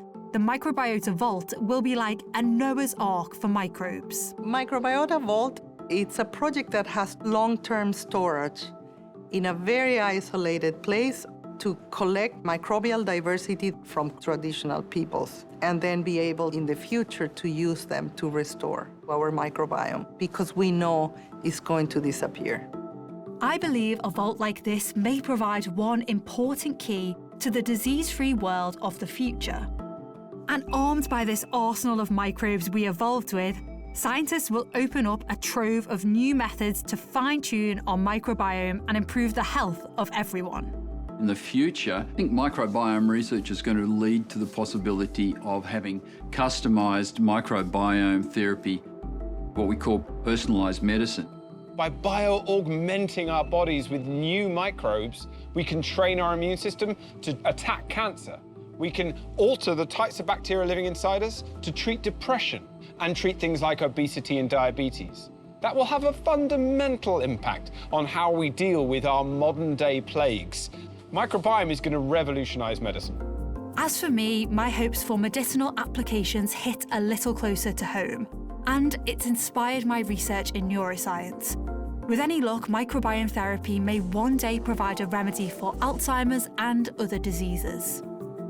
But for the world as a whole, my hope is that the restoration of the microbiome will not only boost the health of everyone, but lead people to happier and more fulfilling lives. This is what the future of genetic engineering looks like. With advanced DNA editing techniques, vaccines for deadly infectious diseases with no side effects are developed in a matter of weeks. Genes from any plant or animal can be combined to create new hybrid organisms resilient to climate change. This technique can even restore extinct species. Doctors can detect every known genetic disorder early on and repair mutations quickly, giving children happy and healthy lives. Our environmental clock is ticking. Today, scientists are blazing a trail to this very future. Tinkering with genes is actually an ethical thing to do. I want to know, what breakthroughs are being made? Technologies like CRISPR are incredibly powerful. What we're doing here is really the beginning of a true revolution that will forge the future too. That is incredible. The rise of genetic engineering.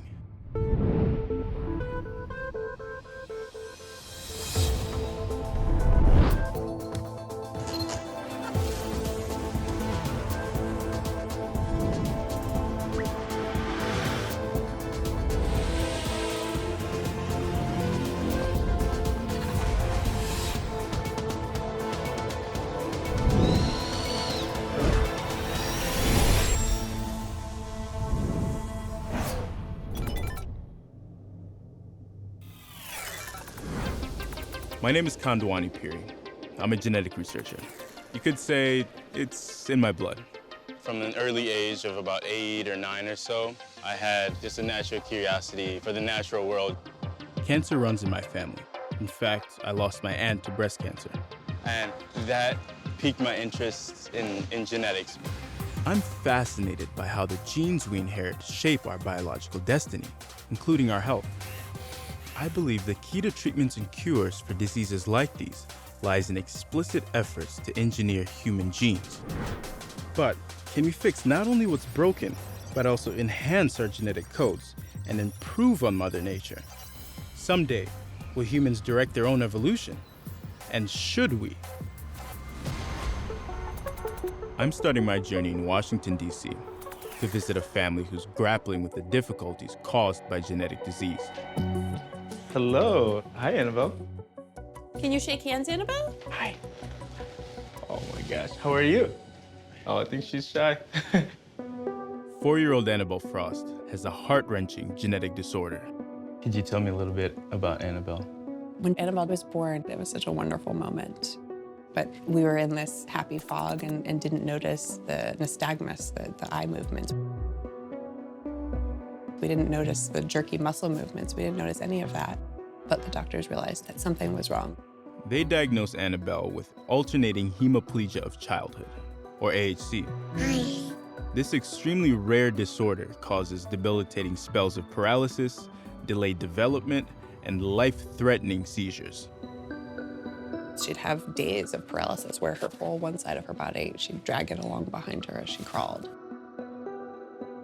Once a day, she will have these choking episodes where I need to pick her up and hit her on the back to make sure that she can breathe. Annabelle's condition is a result of a problem in her DNA. The twisting double helix of DNA is made up of 4 different base pairs, or nucleotides.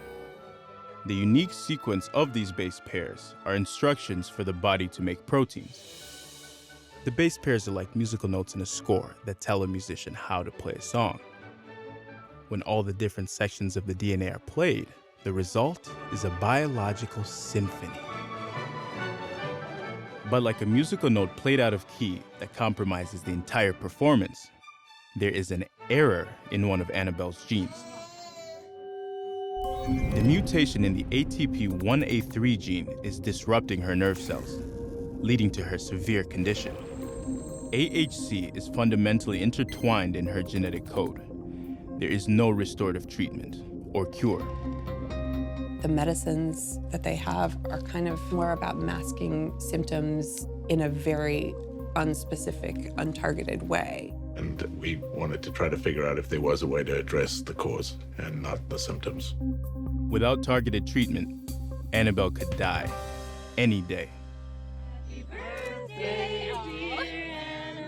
There's a timeline on this for us. We've got a ticking clock in the back of our minds all the time. The Frosts are desperate for any kind of help. From sickle cell anemia to Huntington's disease, millions of people suffer from thousands of genetic disorders, much like Annabelle's. Unless scientists can address these genetic errors, children like Annabelle will suffer agonizing pain, and some will die young. I want to know, can genetic engineering help families like this in the future? Oh, that's so nice. The double helix structure of DNA was first revealed in 1953 by Rosalind Franklin, Francis Crick, and James Watson. And within a few decades, scientists discovered how to alter the DNA of living organisms. But gene editing really took off around 2013 when scientists harnessed a molecular mechanism found in certain bacteria. This remarkable mechanism is called CRISPR-Cas9, or CRISPR for short. CRISPR-Cas9 contains an enzyme that serves as the bacteria's defense mechanism against viruses. When viruses infect the bacteria, the CRISPR machinery targets a specific section of DNA. Then, the enzyme responds like a pair of scissors and literally cuts the virus's genetic code apart. Scientists are now harnessing this natural mechanism to target and precisely edit the DNA of numerous organisms. To find out how, I'm heading to a biotech lab in Brooklyn, New York. I'm on my way to Gen Space, which is the world's first community biology lab. Beth Tuck is the Director of Science Education at Gen Space. We are an open access science lab. We're a community biology lab. So you're telling me if I'm a computer programmer and I want to learn more about biology, I could essentially come down here and take a class and use your facility? That's it. Beth is going to show me how to use CRISPR in the lab to edit a bacteria's genes in new and novel ways. I brought this kit. Could you explain a little bit how this kit works? Yeah, sure. Got a pipette. This is our measuring device. Got a rack where we'll put some of our plastic tubes, some plates, petri dishes, and then our E. coli. E. coli is a type of bacteria that lives in the intestines of humans and animals. Though some strains can be deadly, most are harmless. Gloved up, let's do this. All right, so we've got our E. coli here. These are called DH5 alpha, which is a type of species that isn't harmful to people with normal immune systems. That's good to know. So our first thing that we need to do is actually get these bacteria out of this jar. And so you just kind of scoop it in there. Yep, swirl it around, bring a little bit up. The way that this experiment works is we're gonna spend a day to prepare the bacteria. Next, we insert a CRISPR construct that will alter their DNA. So we're gonna add in the CRISPR machinery and then change the cells. The CRISPR machinery targets and edits a specific gene in the E. coli so that it can adapt to a lethal dose of antibiotics. Normally, bacteria can't grow in the presence of this antibiotic. The drug kills the bacteria. We need to get these bacteria onto this plate so they can grow. You're just gonna gently drag it across the surface of the plate. That's it? Yeah, that's it. Over the course of several days, Beth grows the gene-edited bacteria in a petri dish laced with the E. coli killing antibiotic. But despite this toxic onslaught, the genetically altered E. coli continue to grow. I see plenty of growth. The whole point of this is to show that changing an organism's DNA can change its features, and that you can do it with CRISPR in a really precise way, in a way that wasn't feasible before. What kind of positive outcomes can we expect from using CRISPR? You can use it to design new on-the-spot testing for infectious diseases. You can use it to cut out HIV from human cells. There's so many more uses that we haven't even imagined yet. That, to me, is why this stuff is so exciting. Harnessing the natural ability of CRISPR and transforming it into a technological tool has the potential to address all sorts of problems. In the future, advanced gene editing techniques are reworking microbes to create healthier lives. Bacteria are engineered into mini pharmaceutical factories. These microorganisms generate an inexpensive, abundant supply of medicines for diseases like malaria, rabies, and coronavirus. And specially modified yeast converts organic waste into green biofuels. This innovative energy source is not only renewable, but it also packs more of a punch than regular fossil fuels. Formulated by Charles Darwin, natural selection is the driving force of evolution. While many individuals perish, the species best adapted to their environment survive and reproduce, passing along their advantageous genetic traits to their offspring.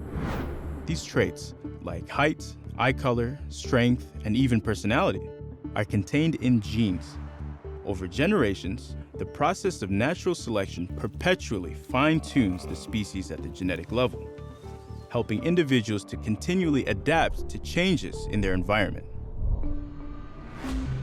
Humans learn to direct this evolutionary process through artificial selection. Through the intentional selection of mates, humans facilitated the breeding of animal offspring with desired characteristics. Arguably, the first known example of artificial selection happened more than 15,000 years ago when humans domesticated the wolf, breeding what we now know today as the dog. In agriculture, artificial selection has improved and even created new fruits and vegetables. Through selective breeding for certain traits, the simple wild mustard plant was transformed into cauliflower, cabbage, and even broccoli. But even artificial selection takes at least a few generations to work. Capitalizing on the natural CRISPR process, gene editing in the lab can compress evolution down to a matter of months. Using CRISPR to manually engineer DNA is the next step in accelerated evolution. And with this remarkable tool, scientists can even improve our food supply. This matters because over 10% of the world suffers from hunger and malnourishment. I'm in Raleigh, North Carolina, where pioneering food scientist Dr. Rodolphe Barangu is using gene editing to boost food production and feed the planet. We're going to be able to breed crops that are more efficient, that are more resistant to disease.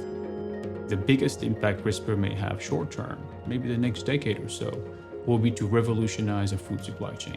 In fact, Rodolphe had a hand in the discovery of the natural CRISPR mechanism in bacteria, and his use of CRISPR as a technology in milk is leading to remarkable innovations in dairy products. So what we're looking at here is milk that is in the process of fermenting.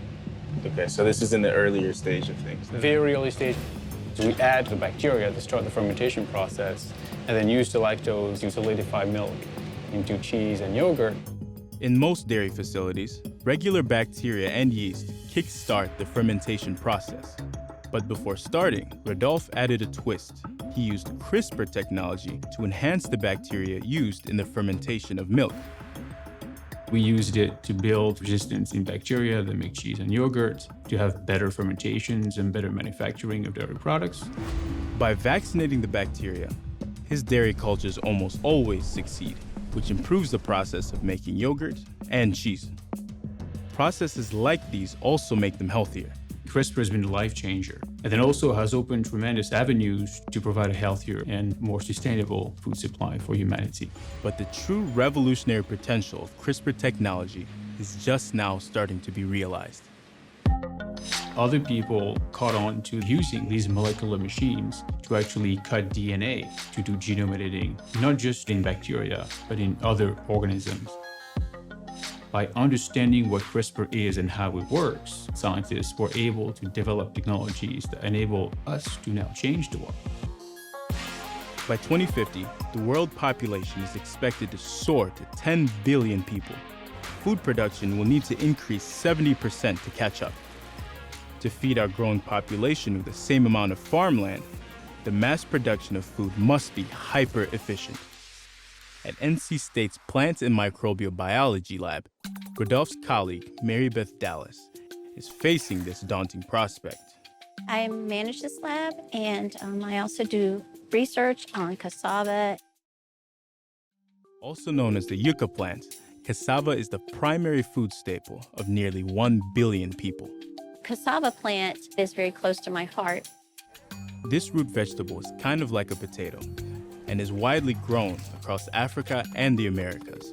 They can actually harvest the tubers and make flour, and they can make breads out of that. They can also eat the greens. It's really a nice plant.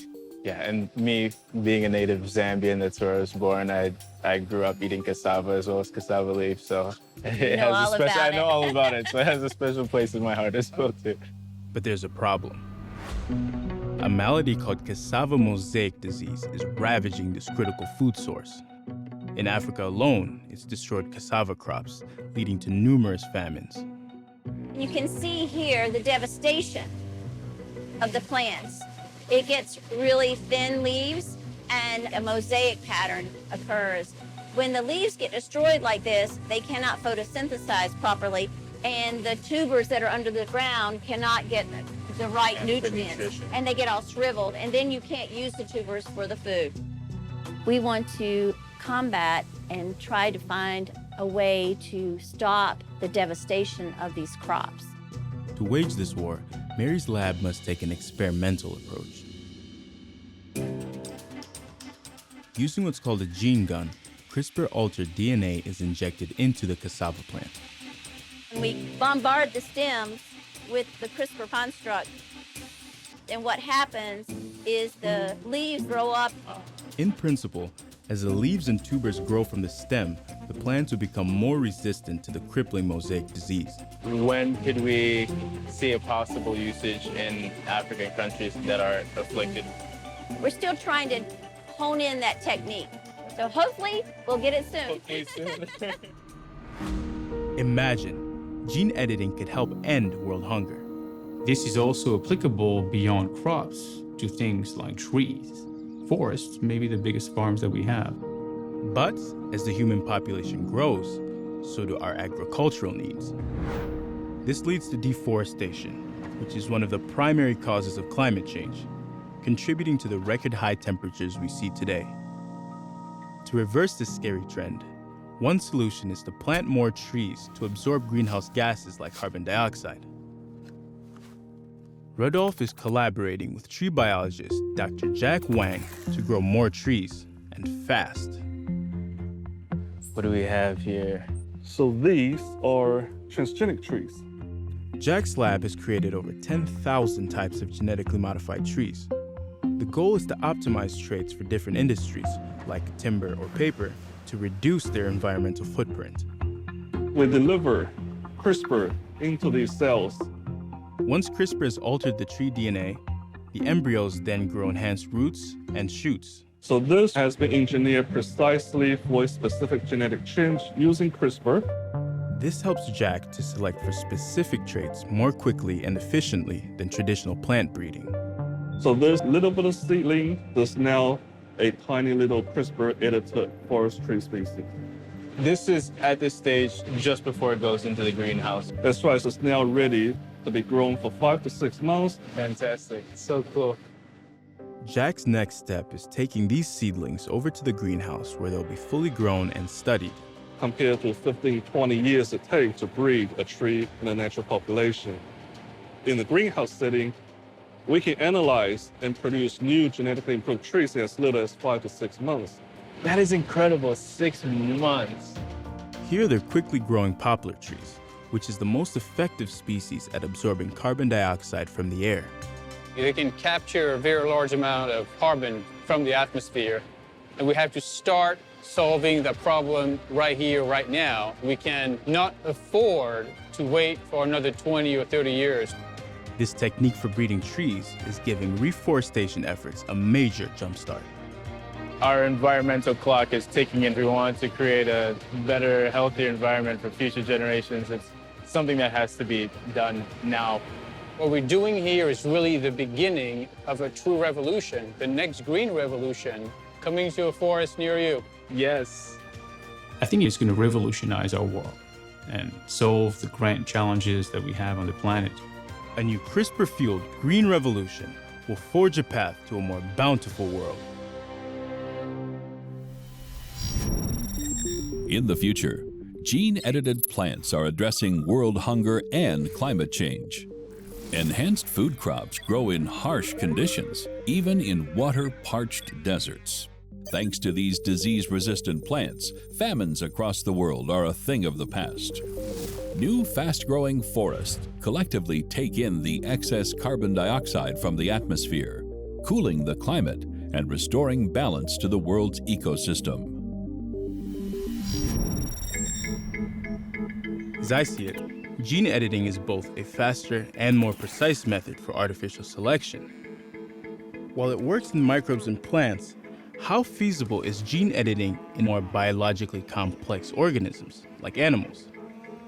I'm in Davis, California, to meet geneticist Alison Van Eenenum. She's a pioneer in this field, and I'm getting acquainted with her work. Oh no. Scientists tend to be problem solvers and want to try and address problems using the best method they can. And my lab is trying to breed better cattle. There are about 1 billion cattle on Earth. That's a lot of animals to manage. But Alison is making cattle farms safer by eliminating one particular trait. I see some horns up here. Okay. Dairy cows have been bred to be very optimal for dairy production. And as it happens, dairy cows grow horns. And these horns are a problem because they injure other cattle and ranchers. You could imagine if this was a particularly aggressive bull that he could hurt his pen mates. Instead of manually sawing off these horns, Alison is breeding a dairy cow that doesn't grow them in the first place.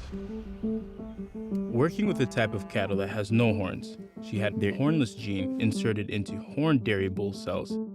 These cells were cloned to make the hornless animal. These hornless cows are descendants of a gene-edited hornless bull. These are proof of concept animals.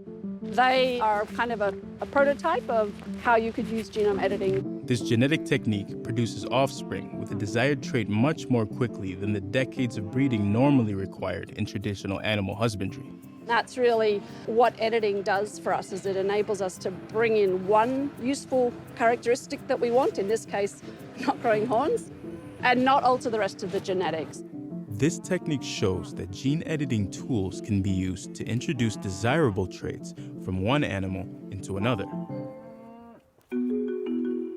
Outside of trying to remove the horns, are there any other expressions that we would want to get rid of or add?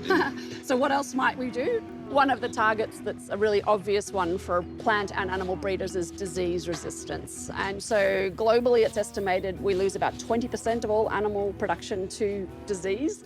That's a large percent. That's hundreds of millions of cattle needlessly lost every year.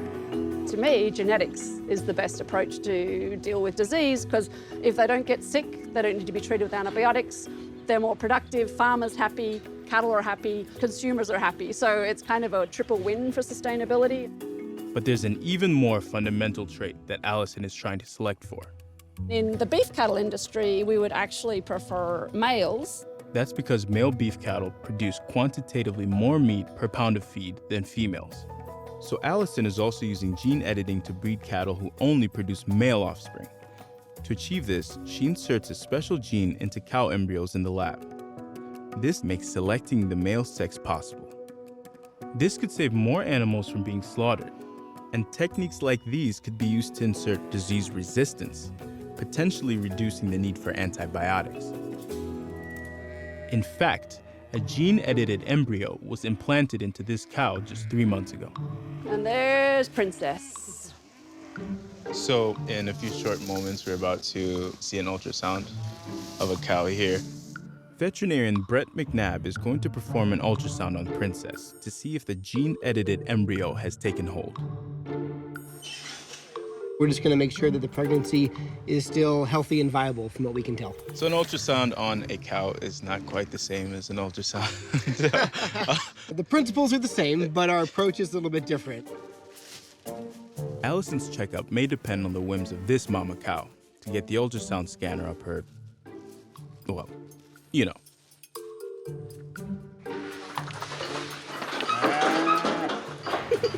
You're doing that next time.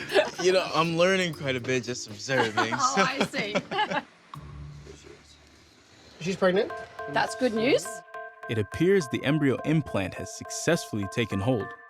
So on ultrasound, we use sound waves, and so anything that's more dense is going to bounce the sound wave back to my probe. And then you can start to see floating around in there are those bright white structures. Those are all parts of the calf. Oh, yeah, okay. Based on certain structures, we can sex the calf, and it looked like a male.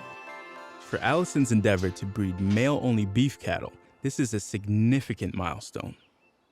While these techniques are still experimental and haven't yet been approved by the FDA, Allison believes that consuming products from gene-edited cattle poses no threat to human health.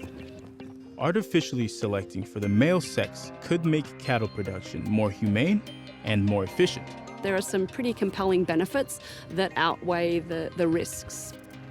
Seeing the genetic engineering of livestock up close and personal is absolutely mind-blowing. In the future, engineering the genes of farm animals speeds up their evolution as useful domestic species. A new variety of cow, gene-edited to dramatically reduce the emission of the climate-damaging gas methane, is vastly reducing global warming. Organs from genetically modified pigs are safely implanted into humans without fear of rejection from the immune system. No one dies from a lack of an organ donor anymore. Humans have selectively bred plants and animals, refining the traits for thousands of years. We've even created hybrids by mating creatures from two different species.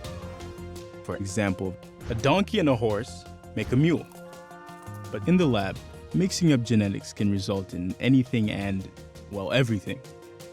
Jellyfish DNA spliced into a bunny results in a fluorescent bunny. When spider DNA is edited into goats, their milk can be spun into spider silk. Hybrids like these are often bioengineered for research purposes.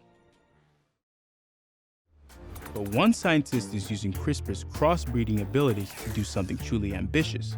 He's bringing back the genes of extinct species. I'm in Cambridge, Massachusetts to meet Dr. George Church, a legend in the field of genetics, one of the originators of gene engineering. He's been working in Russian Siberia to find the remains of woolly mammoths, with the aim of resurrecting their DNA to fight climate change. There's unfortunately lots of melting ice in Siberia, and so there are millions of mammoths that are frozen that are becoming exposed. We had access to 6 really excellently frozen specimens that had never thawed in 40,000 years. When you were grabbing the samples from the woolly mammoth, anatomically we're dissecting big chunks of mammoth legs with a drill bit, and we're kind of suited up because there's meat flying all over the place. Due to overhunting and environmental changes, woolly mammoths began going extinct around 10,000 years ago. But George is extracting their DNA from the cold, preserved remains in Siberia and mapping their genome. So we read the genome into the computer, and then we write it into modern Asian elephant cells. Modern Asian elephants and woolly mammoths share a common ancestor, but are 2 distinct species. George is using advanced CRISPR techniques to resurrect multiple cold-resistant genes from the woolly mammoth that grow extra hair and produce more fat. He then plans to integrate these genetic traits into the eggs of Asian elephants. We can make dozens of edits to the genome and then clone them into baby elephants. But why? It turns out cold-resistant elephants could also help mitigate global warming. In the frigid tundra of Siberia, grass is more effective at keeping the Arctic cold than the current forest environment, which retains heat. Those millions of square kilometers are at risk of warming, and it's the only herbivore that can knock down the trees is the elephant. Oddly, the herbivores can change it back to grasslands, which is more photosynthetic. And a sizable population of cold-resistant elephants would help maintain this region as grasslands through grazing. And a more photosynthetic Arctic would absorb more carbon dioxide. So it's part of what will hopefully be a big international effort to convert the Arctic, at least partially back, to the form that was more conducive to fighting climate change. Is it outside of the realm of possibility to, say, bring back an extinct creature like a woolly mammoth? Once we get good at it, we may switch the cold-resistant elephants into fully genetically identical mammoths. Who knew? Resurrecting woolly mammoth DNA could help restore icy conditions across the Arctic. In the future, genes from most creatures can be safely inserted into other species to create revolutionary hybrids.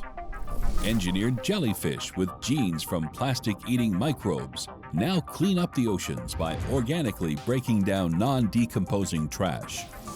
Some scientists have even extracted DNA from dinosaur remains and are on the brink of resurrecting these extinct species.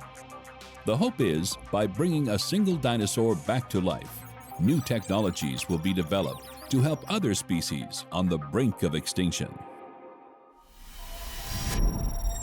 Speaking with George Church firsthand is both humbling and inspiring. As if resurrecting the DNA of the woolly mammoth wasn't enough, he also helped start the $3 billion Human Genome Project. This landmark study identified every base pair of DNA and mapped the entire human genome. Its primary purpose was to conquer disease. It was and remains a really big deal. We are here to celebrate the completion of the first survey of the entire human genome. This roadmap of the intricate genetic codes across the human body empowers doctors to better diagnose and treat disease. We've worked really hard on bringing down the cost of reading genomes, which I think is the thing that most people could benefit from. Thanks to advances in DNA sequencing technology, the cost of reading entire genomes has plummeted. All it would take is a small tipping point event, shift it over so that everybody is using this. And in the case of genetics, that would be reading everybody's genome and giving them information that was actionable. By actionable, he means letting individuals know what kinds of diseases they're genetically susceptible to. This empowers people to be proactive in avoiding or managing imminent diseases. I think we're on a trajectory where everybody in the world are going to get sequenced within a few years. The Human Genome Project continues to have a big impact in treating all kinds of human diseases. To find out how, I'm at the historic Cold Spring Harbor Laboratory in Long Island, New York, to meet with Dr. Bruce Stillman. There's been a revolution coming from the Human Genome Project, and a lot of cancer research is linked to that. We now have a very deep understanding of that genetics, and what that can do is to link new therapeutics to individual patients' genetics. I have an interest in oncology. I'd lost an aunt to breast cancer, and I think that took me down this journey towards finding a solution. One of our scientists used a very interesting genetic technique of genetic selection, and now we're gearing up to use that information to improve cancer therapy. Founded in 1890, this lab is home to 8 Nobel Prize winners. So this was the first lab at Cold Spring Harbor, and it's still used. This is a cancer laboratory, so still used for cancer research. Scientists here are using gene editing techniques, including CRISPR, to develop new ways to fight cancer. These advances are leading to treatments tailored to work with an individual's unique genetics. So for instance, if you have a mutation in a particular gene that causes lung cancer, there is a therapeutic that is targeted to that lung cancer. But in the shadow of its long history of using genetics to improve human life, Cold Spring Harbor Labs do have an unfortunate and dark past. What happened in the 19-teens and the 1920s was that scientists began to believe that a lot of traits were inherited by individual genes when in fact they weren't. This led to an era of what's called eugenics. That is, the selective breeding of humans. Cold Spring Harbor Labs even opened a eugenics records office to gather biological information on the American population. At the time, people with certain traits that some believed to be desirable were deemed fit to reproduce, while minorities and those with disabilities were blocked from marrying and were even sterilized. That eugenics movement got way off track from science. Scientists pushed back against this eugenics movement, and by the 1930s, it was effectively shut down in the United States. Despite this skeleton in the closet, it's important to know our history so as not to repeat it. And from what I see at Cold Spring Harbor Labs today, I think there's plenty of room to be optimistic. When real science is conducted, true progress can be made. And the best place to start is with affected children. We have worked on a disease called spinal muscular atrophy, which is a mutation that children inherit. The child will eventually die, but the laboratory developed a drug which actually prevents these children from dying and actually gives them a fairly high quality of life. All this makes me think of young Annabelle Frost and her debilitating genetic disorder. And this kind of research fills me with hope. In fact, genetic engineering can even remedy genetic disorders like sickle cell anemia. Caused by mutation, this disease deforms blood cells into hook-like shapes, which can stick together and cause life-threatening blood clots. CRISPR is now being used to change genes in sickle cell anemia, where you then transplant back into those patients cells in the blood system that will essentially reverse the sickle cell disease.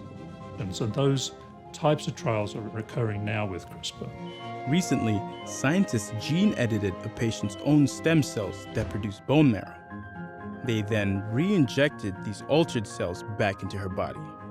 Amazingly, this therapy cured the patient's sickle cell disease for the first time in history. Technologies like CRISPR are incredibly powerful and can change the world. They also have the potential for changing humanity as itself. But there are limitations. The CRISPR technology is not perfect. And sometimes it makes mistakes in the genetic reworking that could be catastrophic. This means CRISPR's implementation directly into humans remains a risky prospect. But one visionary scientist is aiming to give gene editing techniques an even higher level of precision. Dr. David Liu of the Broad Institute of Harvard and MIT is working on tools and techniques that may one day lead to the safe gene editing of humans. He's developing a new gene editing tool called prime editing. Can you tell me a little bit about your work in that regard? So the machines that nature provides us, like CRISPR-Cas9, often don't do what we want them to do. The result of breaking that double helix most frequently disrupts genes to cause the deletion or insertion of small numbers of DNA letters at the cut site. Both CRISPR and prime editing technologies work by cutting DNA. But in some sensitive situations, CRISPR technology can be too blunt of a tool. That's because it breaks both strands of the double helix. In rare instances, this can disrupt a gene in unintended ways. But prime editing is more like a pair of tweezers. It breaks only one strand of the double helix, allowing scientists to very precisely change a single base pair. This is like changing one note in a musical score. For most diseases with a genetic component, it's believed that in order to treat the disease, you need to precisely change that mutated gene back to the normal DNA sequence. This ultra-precise technique means David can replace an individual mutation on a single step of DNA and not an entire section of the latter. So you can make those kinds of changes using prime editors, the kinds of changes that we believe could directly correct genetic disease-causing mutations. In the lab, David has successfully corrected mutations for genetic diseases, including Tay-Sachs and cystic fibrosis. And he thinks this prime technology will soon be ready to help people with genetic disorders, like Annabelle. How far off would you say is a potential human application? We should have some of the first drugs ready by perhaps as early as within the next 5 or 10 years. It's an incredibly exciting time. If you had asked me 5 or 10 years ago, I would have said it still is in the realm of science fiction. Yeah, that's wonderful. This experimental technique will become science fact, giving affected individuals the prospect of a better life. But for now, reworking the genetic codes of people remains controversial. In 2018, a researcher stunned the world by using CRISPR to gene-edit HIV resistance into the embryos of a pair of twins. Called germline editing, this technique on humans was considered premature and was widely condemned in the scientific community. The first gene editing in humans was a profound misuse of science, with profound implications in society in general. The involved parties were punished for disregarding safety regulations. Fortunately or unfortunately, the Pandora's box of genetic engineering has been thrown wide open.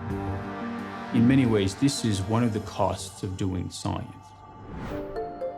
The technology itself is agnostic. It's neither good nor bad. The real question is, what do people do with that technology? And how careful and or mindful are they to the potential unintended consequences that we have? With the depth of control over evolution that gene editing enables, in breeding plants, animals, and eventually humans, we're entering uncharted waters as a species. It's difficult to draw a hard line between where progress should stop and where our morality or our ethics should come in. Some might argue that some lines have to be crossed to make progress. And there has been much progress, especially in agriculture. Today, more than 90% of corn and soybeans are genetically modified, or GMO. These crops require less pesticide, land, and water. Scientists are also using gene editing to develop crops that are more nutritious and even drought-resistant. Though many in the public remain skeptical, the vast majority of scientists believe GMO foods are safe. Tinkering with genes for benefit and for good purpose is actually an ethical thing to do. And as for humans, many believe the benefits of gene editing outweigh the risks. There are 10,000 monogenic diseases affecting hundreds of millions of children across the world. Precise medicine would help, and then we start building on that. In the right hands, I think genetic engineering will usher in a much better future for people and our planet. Some think it will even shift human evolution into overdrive. In 30 years, we may be unrecognizable. I don't think that's going to be our intention, but when you take these big leaps and get comfortable with them, people get addicted. I'm hopeful that gene editing technology will ultimately help people like my aunt and Annabelle. And for those reasons and many more, I believe the rise of genetic engineering can't come fast enough.